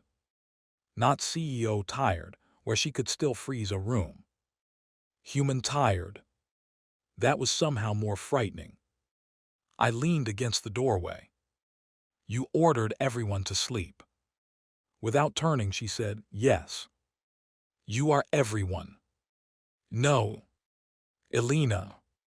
I have work. You have trauma. I can multitask. I entered and closed the door behind me. It did the villainous automatic click again. I pointed at it. One day, I'm replacing that door with something less ominous. No. Fine, I'll put a cheerful welcome mat outside. I'll have it removed. Then I'll keep buying them. Then I'll keep removing them. Healthy marriage. She finally looked at me. Her eyes softened just a little. You should be asleep. So should you. I'm reviewing the reader layer warning. I groaned. Elena, I specifically declared emotional business closed. You did. And yet. and yet something called the reader layer may be above the author and the draft. I walked over and gently took the tablet from her hand. She narrowed her eyes. Lucas. No. Her brows lifted. No. No reader layer before sleep. That is not your decision. Correct. It is a mutual survival recommendation from the special independent advisor. That role is activated only by written consent. I picked up a pen from her desk and scribbled on a sticky note. I consent to telling Elena to sleep. Lucas, I placed it on the tablet. There, written consent. Her mouth twitched. That is not legally valid. It is emotionally binding. She stared at me for a long moment. Then very quietly she said, I'm afraid if I stop, something will happen. Oh. There it was. The truth beneath the perfection. Not control for control's sake. Fear. If she stopped watching, someone would vanish. If she stopped planning, a memory would be cut. If she stopped preparing, the plot would take another bite. I stepped closer. Elena. Her gaze lowered. I know the author vanished. I know we changed draft 0. I know the systems say roots are dissolved, but I keep thinking, she paused, that if I close my eyes, you might be gone when I open them. My chest tightened. Carefully, slowly, I took the coffee cup from her other hand and set it on the desk. Then I reached for her hand. She let me. I'm not disappearing tonight. You don't know that. No, but I choose not to. Her fingers curled around mine. For Elena Winters, that was practically falling apart. I hate uncertainty, she said. I noticed. I don't know how to protect against something called the reader layer. Then we don't tonight. That is irresponsible. Yes. I dislike it. Good personal growth. She gave me a tired glare. I smiled. Elena, we rewrote death, survived an author and postponed the reader. We earned 6 hours of unconsciousness. 6. Fine 4. 3. 5. She looked at me. I looked back. 4, she said. Deal. She exhaled. Then, to my surprise, she leaned forward and rested her forehead against my shoulder. I froze. My brain opened 17 emergency meetings. None of them had quorum. Elena. Just for a moment. My system stayed silent. Wisely, I lifted my arm and carefully placed it around her. She did not move away. For one quiet moment, there was no plot. No manuscript. No systems. Just Elena breathing against me, exhausted and warm. And me realizing with mounting horror that peace was no longer something I imagined alone in a penthouse. Apparently, peace had dark hair, sharp eyes, and a terrifying habit of using contract clauses as emotional restraints. After a minute, she said softly, our date was interrupted. Yes, by typography, draft death, and Cassandra's emotional redemption arc. We should try again. I blinked. Elena Winters, are you asking me on a second date? She lifted her head. Her expression was calm, but her ears were pink. Yes. My heart did the irresponsible thing again. Before or after we find the reader? Before. I stared. Elena, choosing life over crisis management. Who are you? My husband complained. Your husband is wise. He is occasionally useful. I smiled. I accept. Good. She started to pull away, but I held her hand. One more thing. What? No systems on the second date. She paused, then nodded. No systems.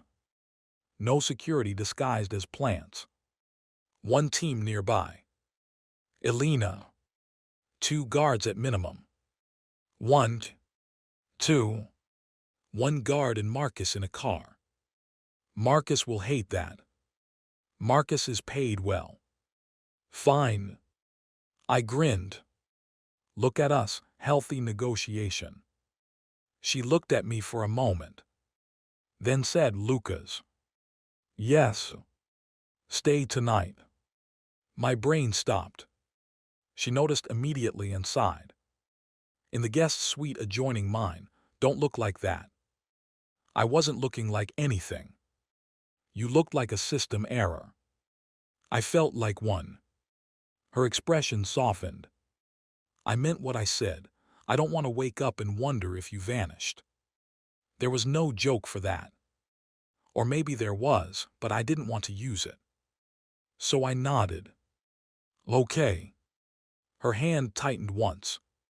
Okay. I slept for exactly 3 hours and 42 minutes. Not because Elena woke me. Not because a villain attacked. Not because Damon dramatically knocked on my door to discuss deleted friendship. No. I woke because my system screamed.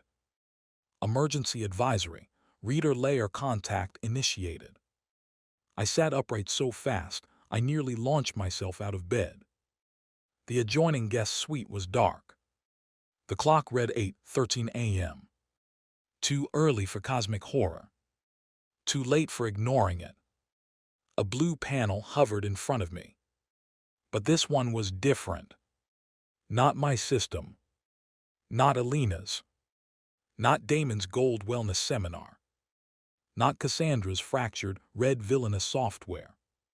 This panel was white. Plain. Like a blank web page. Text appeared. Reader comment detected. I stared. No. Text continued. This story is getting boring. Make Lucas suffer more. My blood went cold. Another line appeared. Elena is too soft now. Bring back the Ice Queen. Another. Damon should become evil again. Redemption is lame. Another. Cassandra should betray them. That would be more exciting.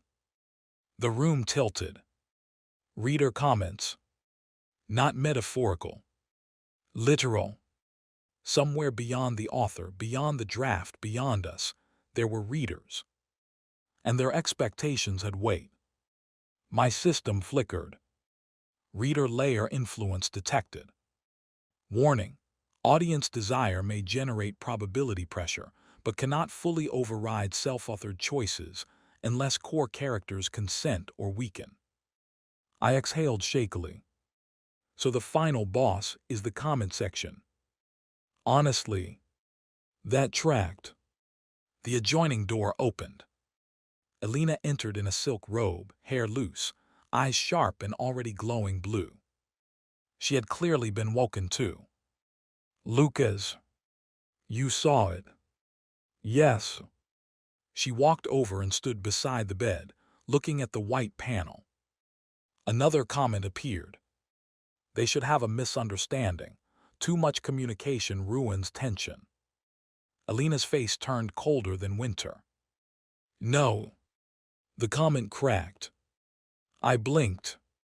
Elena, did you just reject a reader comment? I reject poor communication. The white panel flickered. A new line appeared. Elena should push Lucas away to protect him. Elena's eyes narrowed. I did that for 3 years. It was ineffective. The comment shattered. I stared at her. Elena, you're good at this. I have experience rejecting nonsense. Very true. My panel updated. Reader influence resistance method identified. Conscious rejection of imposed expectation. Advisory. Humor, honesty, and direct choice weaken reader pressure events. I laughed once. Tactical nonsense saves the day again. Elena sat beside me. The bed dipped slightly. My brain noticed. My emotional self noticed. My survival instincts panicked. She ignored all of that and studied the comments. More appeared. Lucas should sacrifice himself soon. Elena's expression became lethal. I held up a hand. I'll handle this one. I looked at the panel. No. The comment trembled. I continued, respectfully. I have already rejected tragic corpse, convenient sacrifice, and foundation death route. Please update your expectations. The comment shattered. Another appeared. But sacrifice is romantic. Elena and I said at the same time, no. That one exploded so hard the panel flickered. My system chimed. Joint rejection effective. Couple synergy. I pointed at it. No metrics. The notification vanished. Good. The white panel went still. Then a larger message appeared.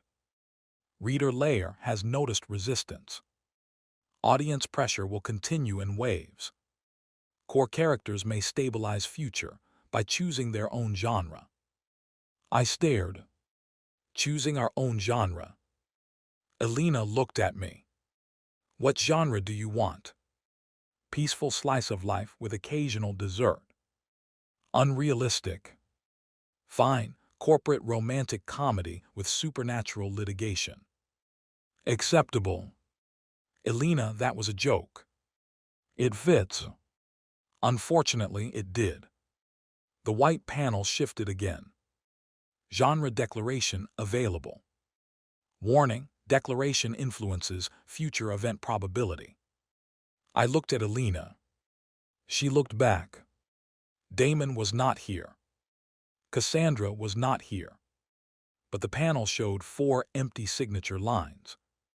Lucas Reed. Elena Winters. Damon Frost. Cassandra Vale. I sighed. Of course everyone has to sign. Elena stood.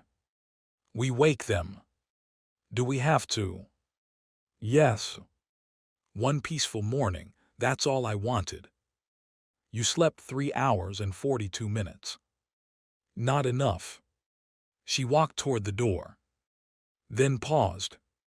Lucas. Yes. Her expression softened. No matter what comments appear, I will not push you away to create tension. My heart warmed. Then she added, if I push you, it will be because you deserve it. There she was. My wife.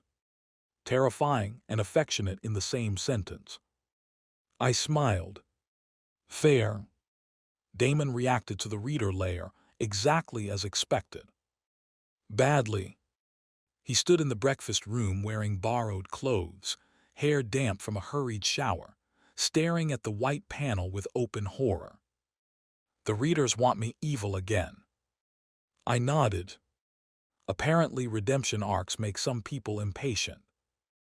Damon rubbed his face. I just became tolerable. Debatable, but yes. A comment appeared above him. Damon was hotter when arrogant. Damon froze. Elena, tell it no.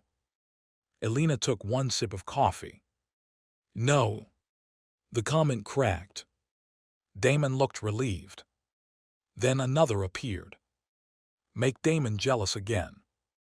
Damon shouted, I reject jealousy. The comment shattered. Cassandra, seated at the far end of the table under guard supervision, raised an eyebrow. That was oddly passionate. Damon glared. I have grown. Congratulations. Was that sincere? Partly. That's progress. I watched them and whispered to Elena, are they becoming emotionally functional? Slowly. Horrifying. Cassandra read the panel carefully. Choose our own genre. Her expression became distant.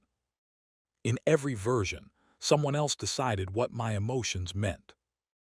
Damon looked at her but said nothing. Good choice. She continued quietly. If I declare a genre, I want consequences, accountability, not instant forgiveness, not villainous redemption through romance. A comment appeared. Cassandra and Damon should kiss and make up. Both Damon and Cassandra recoiled. No, they said together. The comment died immediately. I pointed at them. That was excellent teamwork. Cassandra looked mildly disgusted. Damon looked offended. Healthy. The panel displayed the genre declaration prompt again. Elena stood at the head of the breakfast table like she was chairing a board vote against narrative manipulation. We each state what kind of story we choose to live. Damon frowned. Is this legally binding? Elena will make it so, I said. She ignored me. Cassandra leaned back. And if we choose differently? Then the future becomes a blend, Elena said. Messy. I lifted my coffee. Freedom usually is. The panel pulsed. I went first because apparently I loved making terrible decisions publicly. I choose corporate romantic comedy with supernatural litigation. The words appeared under my name. Damon stared. That's your actual declaration. Yes. Elena stopped him. Elena looked at the panel. Then said calmly, I choose the same with strategic partnership and no unnecessary sacrifice. Her words appeared beneath mine. My heart kicked. Damon groaned. You two are impossible. Your turn, uncertain ally. He looked at the blank line. For once he seemed thoughtful. I choose reconstruction drama. I blinked. That sounds exhausting. He ignored me. With accountability, friendship if earned, and no forced romance. The words appeared. Cassandra's gaze flicked toward him. Something like approval crossed her face. Then she looked at her own line. I choose redemption through consequence. Silence. Her voice was steady.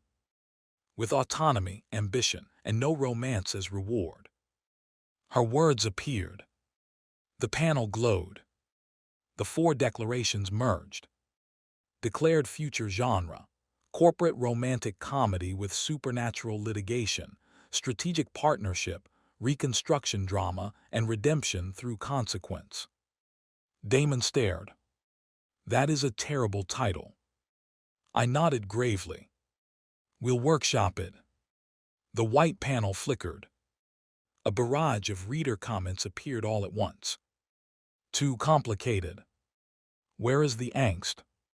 Make them break up. Damon should steal Elena back. Cassandra should betray everyone. Lucas should die for emotional impact. Elena slowly set down her coffee. The room went cold. I placed a hand over hers. Together. She nodded. Together the four of us spoke. Not perfectly synchronized. Not dramatically. Just clearly. No. The comments shattered. Every single one. The white panel shook violently. Then the words changed. Reader pressure resisted. Genre declaration accepted. Audience influence reduced to background noise. I stared. Background noise. Another tiny comment appeared in the corner. I still think Damon should wear white again. Damon pointed at it. I reject that permanently. The comment vanished. Good. The panel faded. For the first time all morning, the room was quiet. Real quiet. No system warnings. No author voice. No reader demands.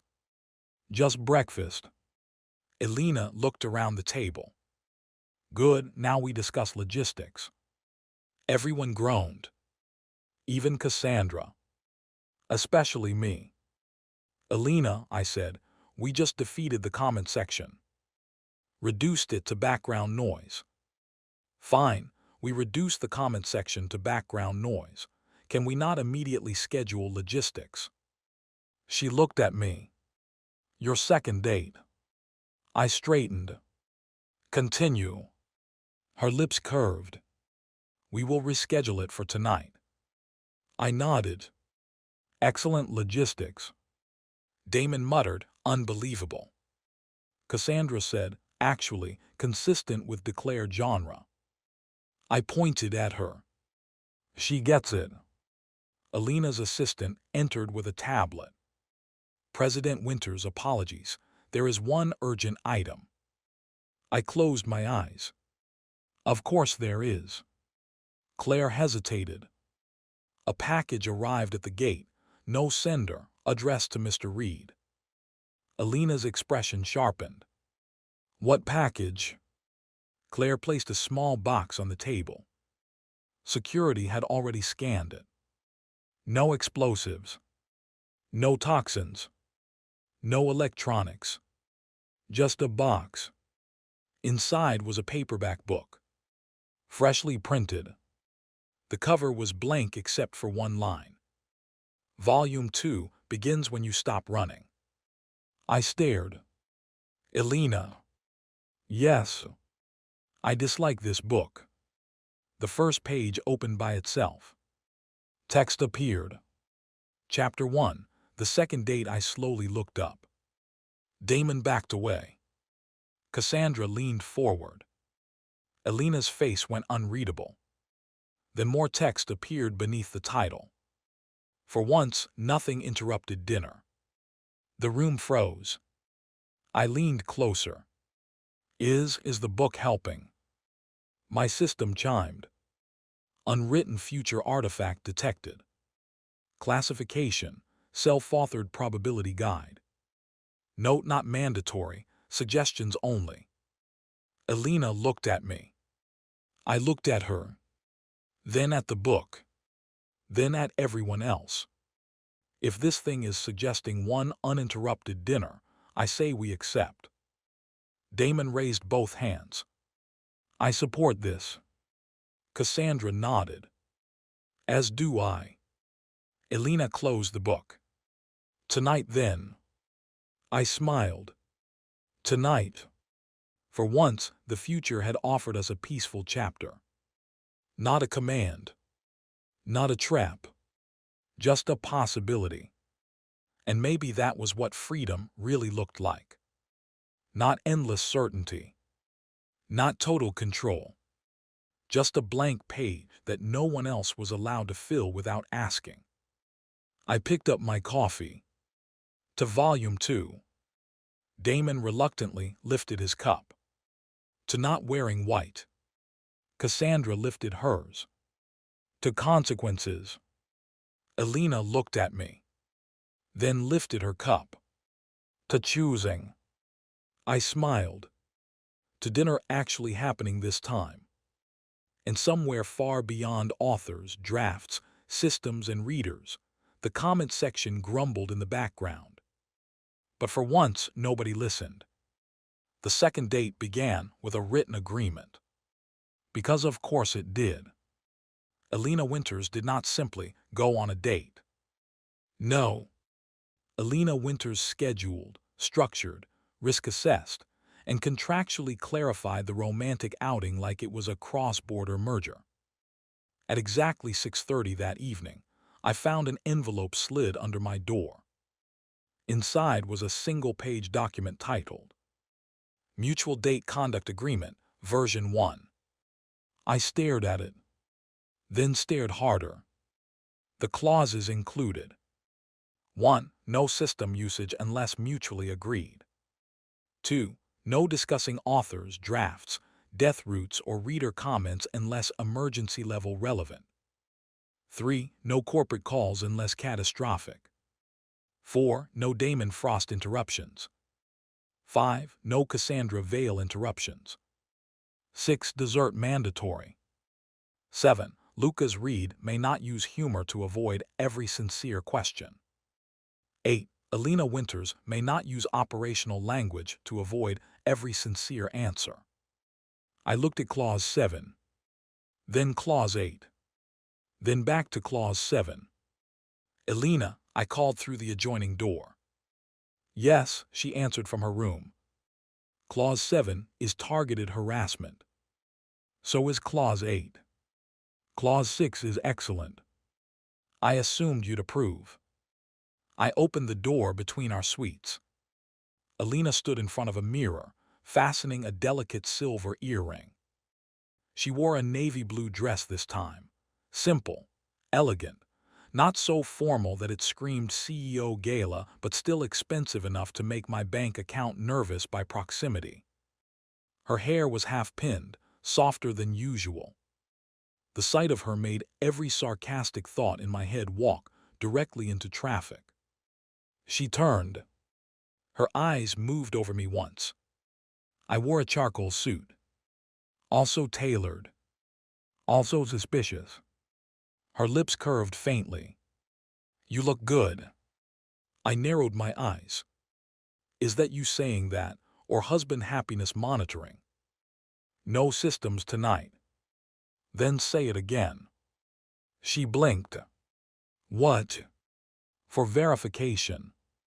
Her ears turned faintly pink. "Lucas." "Elena." She stared at me. Then, with the solemnity of a woman signing a hostile acquisition, she said, "You look very handsome." My brain stopped. I nodded once. "Verified." She looked away, but not before I saw the tiny smile. "Dangerous. Very dangerous." I held up the agreement. "Do I need to sign this?" "Yes." "With blood?" "No." "Good, your family vault made me cautious." She gave me a pen. I signed. She signed. Then she folded the paper and put it in her purse. "Elena." "Yes." "Are you bringing the date contract with us?" "Of course." "Why?" "For enforcement." I opened my mouth. Closed it. Fair. Honestly, I had brought worse things to dinner. Like existential dread. This time, Elena did not rent out the entire restaurant. Progress. Instead, she chose a quiet Japanese place tucked away on a side street, the kind of place with warm wooden walls, soft lanterns, and no obvious place for a villainess to project herself dramatically onto a screen. I checked anyway. Elena noticed. No screens. No suspicious mirrors. No cursed manuscript menus. "Lucas." "Just checking." One guard outside, Marcus in the car, no one inside. I looked around. Normal couples. Normal food. Normal waitstaff. No corporate directors hiding behind plants. No Damon in a white suit. No Cassandra with red system eyes. No author. No comment panel. It was so peaceful, I immediately distrusted it. We sat across from each other at a small table near the back. Not a private room. Not the most powerful table. Just a table. Elena placed her purse beside her. I eyed it. "The contract is in there, isn't it?" "Yes." "Comforting." The waiter brought tea. For a second, we both looked at the cups. The wedding night memory hovered between us. Tea in her study. Her wedding dress. Original Lucas saying, "For tonight, that's all." Elena's hand paused near the cup. I saw it. So I lifted mine first. "To tonight being all." Her gaze softened. She lifted her cup. "To tonight." We drank. No system notification. No glowing text. Just tea. Warm. Simple. Real. For the first 10 minutes, we talked about safe topics. Food. Work. The weather. Elena's terrifyingly efficient assistant. My parents. The fact that Thomas Reed had apparently told 3 board members I was strategically gifted, which was a dangerous rumor that needed to be killed before it grew legs. Elena disagreed.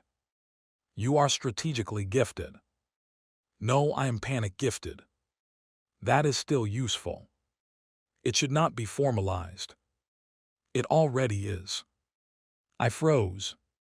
Elena, you are special independent advisor. Activated only by mutual consent. She sipped tea. I consent. I do not. Then inactive. Good. For now. Elena. Her smile was small and evil. I loved it. Wait. No. Liked. Appreciated. Respected. Let's not get careless. The food arrived. Actual food. Not tiny financial inequality. Real bowls of ramen, grilled skewers, rice, dumpling, and a dessert menu I immediately took custody of. Elena watched me scan it. You look serious. Dessert is the purest form of future planning. Then plan carefully. I always do. You bought a penthouse in one night. That was strategic shelter acquisition. You called it an impulse buy. Flexible terminology. She shook her head. But she was smiling. Dinner went smoothly. Too smoothly. So naturally, Clause 7 attacked me. Elena set down her chopsticks. Lucas. Yes. Sincere question. I looked at her purse. The contract is already enforcing. Clause 7. I knew it was harassment. She ignored that. After everything we learned, do you still think of yourself as an outsider? There it was. The first sincere question. I stared into my bowl like ramen could answer metaphysics. Did I? Outsider. Reader. Lucas. Original Lucas. First draft creator. Integrated husband. Potential self-author. The labels had stacked so high they were beginning to block the view. I don't know, I said eventually. Elena waited. No interruption. No pressure. Just quiet. So I continued. At first, yes, absolutely. I thought this world was a story and everyone in it was a character. You. Damon the Reeds, even me technically. Her expression did not change, but her eyes darkened slightly. Then original Lucas became real to me. Not just a role, not just a body, a person. And then he became part of me. Or I became part of him. Or we were always more connected than I understood. I exhaled. Now when Grace calls me her son, it doesn't feel fake. When Thomas says he's proud of me, it hurts in a way that belongs to me. When Damon acts like an idiot, I feel personally inconvenienced. Elena's lips twitched. And when you look at me, I stopped. Dangerous sentence. Very dangerous. Elena's gaze sharpened. When I look at you, she asked softly. I should have joked. Deflected. Called Clause 7 unconstitutional. Instead, I said, it feels like I'm here. Her expression changed. Not dramatically. Elena did not do dramatically unless corporate murder was involved. But something softened in her face. Like a guarded room opening one window. You are here, she said. I nodded. I'm starting to believe that. She looked down at her tea. Then said, sincere answer. I smiled faintly. Clause 8. Yes. Proceed. She took a breath. I was afraid of you because you changed. That landed differently than I expected. Afraid. Yes, not because I thought you were dangerous, because you stopped needing me. I went still. She continued, eyes on her cup. For 3 years I knew you wanted something from me. Affection, recognition, anger, anything. It was exhausting, but it was familiar. Her fingers tightened slightly. Then you packed your suitcase and signed the divorce papers. You smiled like leaving me was freedom. I swallowed. Elena. I know why now. I understand more than I did. But at the time, it felt like I had lost something before admitting it mattered. The restaurant noise seemed to fade. She looked up at me. I didn't refuse the divorce because of pride alone. I refused because some part of me remembered what had been taken. The wedding night. The tea. The laugh. The cut. I didn't know the memory, she said quietly, but I knew the absence. That one hurt. Because I knew exactly what she meant. Original Luca had lived inside that absence for 3 years. So had she. Two people reaching around a missing piece, mistaking the wound for each other. I reached across the table. Not dramatically. Just placed my hand near hers. An invitation. Elena looked at it. Then put her hand in mine. No system. No route. No audience. Just choice. I'm sorry, she said. I squeezed her hand. I'm sorry too. For what? For almost leaving before knowing what was missing. She shook her head. You were trying to survive. I know, but surviving alone was starting to look a lot like the author winning. Her fingers tightened. The candlelight reflected in her eyes. I don't know what forever looks like. Elena. Yes. Neither do I. But I want to choose the next part with you. Her breath caught. Then softly, so do I. Very simple. Very quiet. Absolutely devastating. Then the waiter arrived with dessert menus, because timing remains the most powerful force in any universe. I pulled my hand back. Elena did too. Both of us suddenly became intensely interested in mochi, parfaits, and matcha cake. Very mature. Dessert was perfect. The date remained uninterrupted. No screens flickered. No comments appeared. No one declared a death route. Damon did not arrive wearing anything white. Cassandra did not call from a secret draft bunker. For nearly 2 hours, we were just Lucas and Elena. A man who used jokes like shields. A woman who used control like armor. Both learning that maybe shields and armor could be set down at the table, as long as the other person promised not to strike. At the end of dinner, Elena paid before I could even look at the check. I frowned. I asked you on this date. Elena. Yes. You did. So I should pay. I invited the venue. This is romantic tax fraud. You can pay next time. Next time. I paused. She noticed. A smile curved her lips. Yes, Lucas, next time.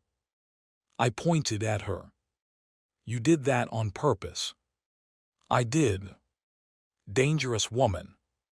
You agreed to date me. I agreed to 1 date. This is the 2nd. Fine, I agreed to 2. And a 3rd. Went. Just now, by objection implication. That is not contractually valid. She took the date agreement from her purse and wrote something on the back. Then slid it to me. Amendment, Lucas may pay for the 3rd date. She signed it. I stared. You are weaponizing paperwork romantically. Yes. I signed. Obviously. What else was I supposed to do? Reject dessert-funded destiny.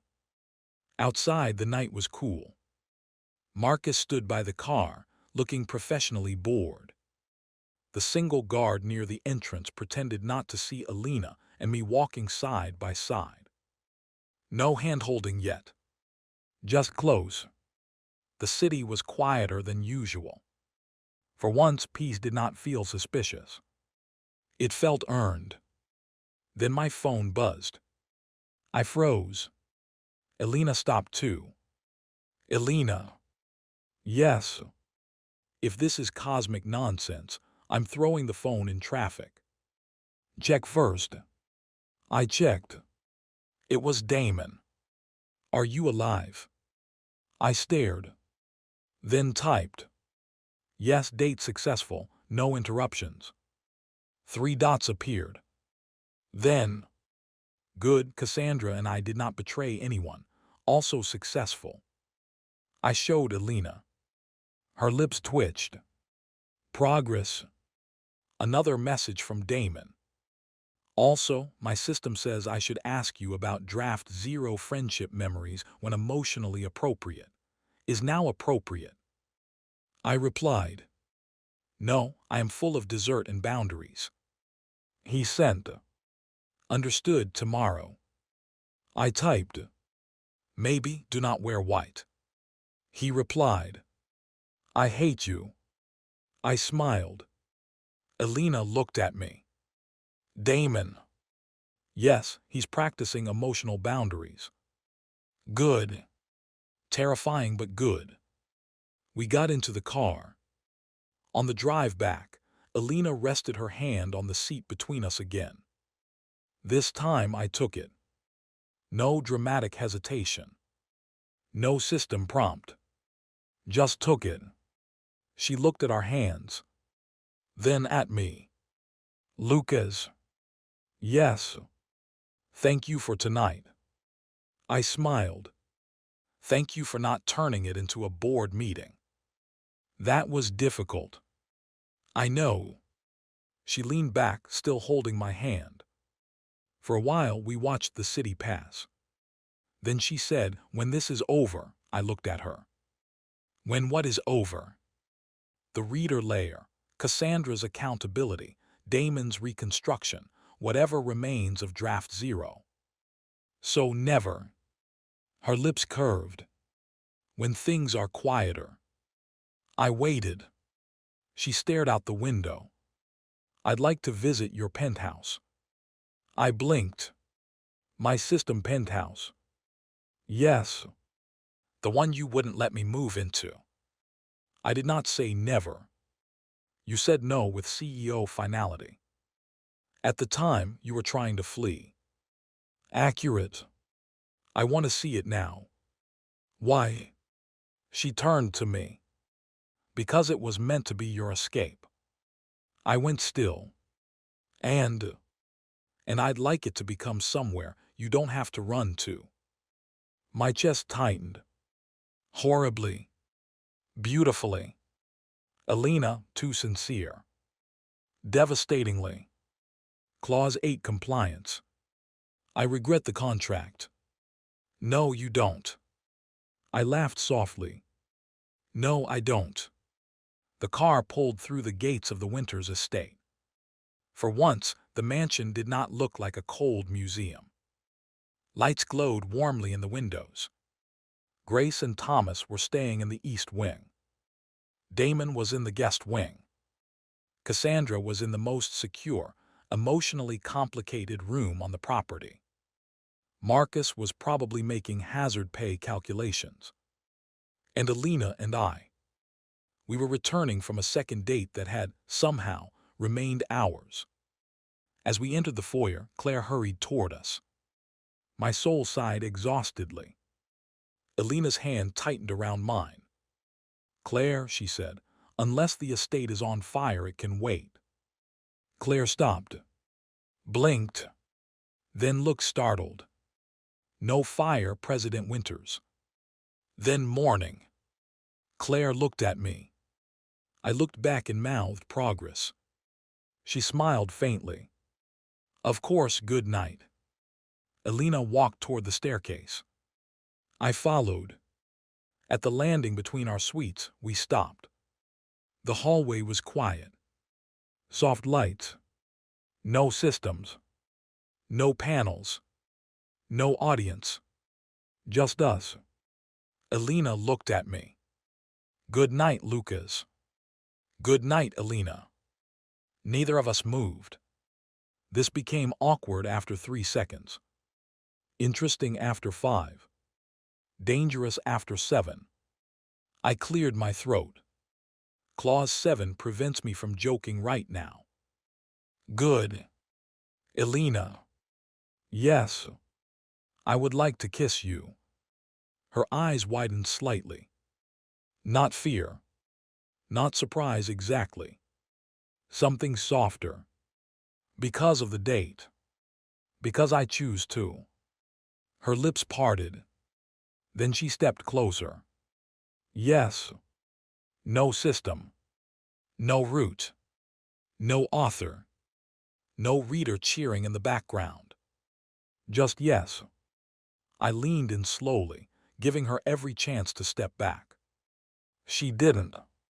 Our kiss was soft. Brief. Careful.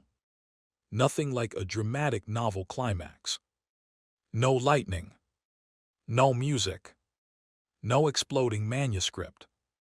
Just warmth. Her hand lightly gripping my sleeve. My heart forgetting every clever thing it had ever known.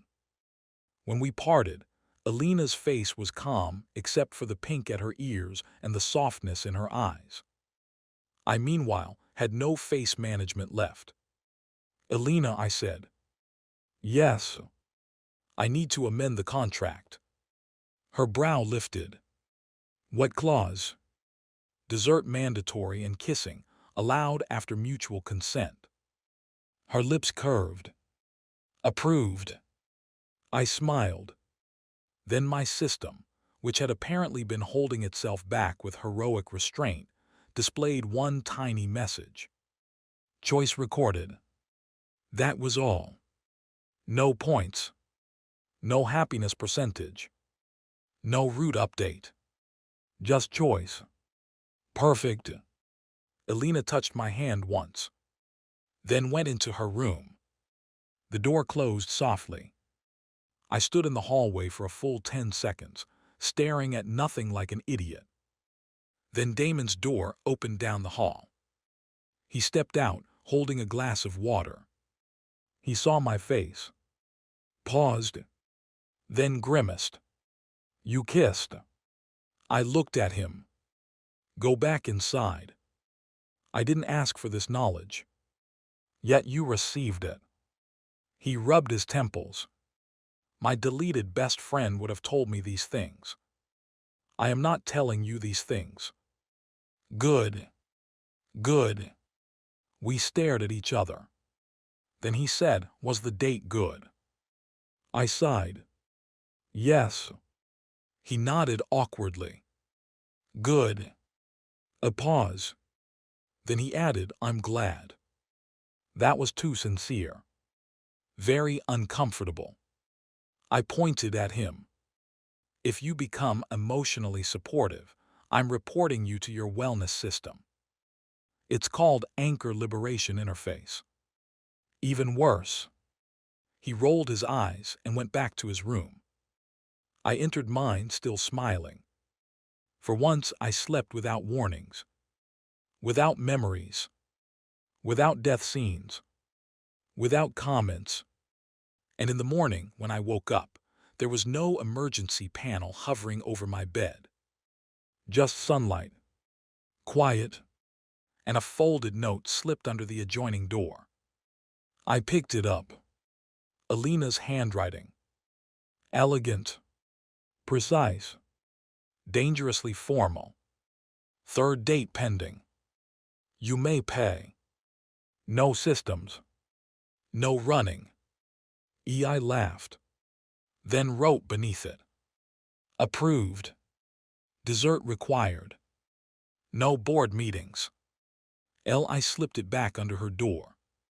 A second later, I heard Elena laugh. Softly. Freely. And for once, there was no missing memory trying to steal it.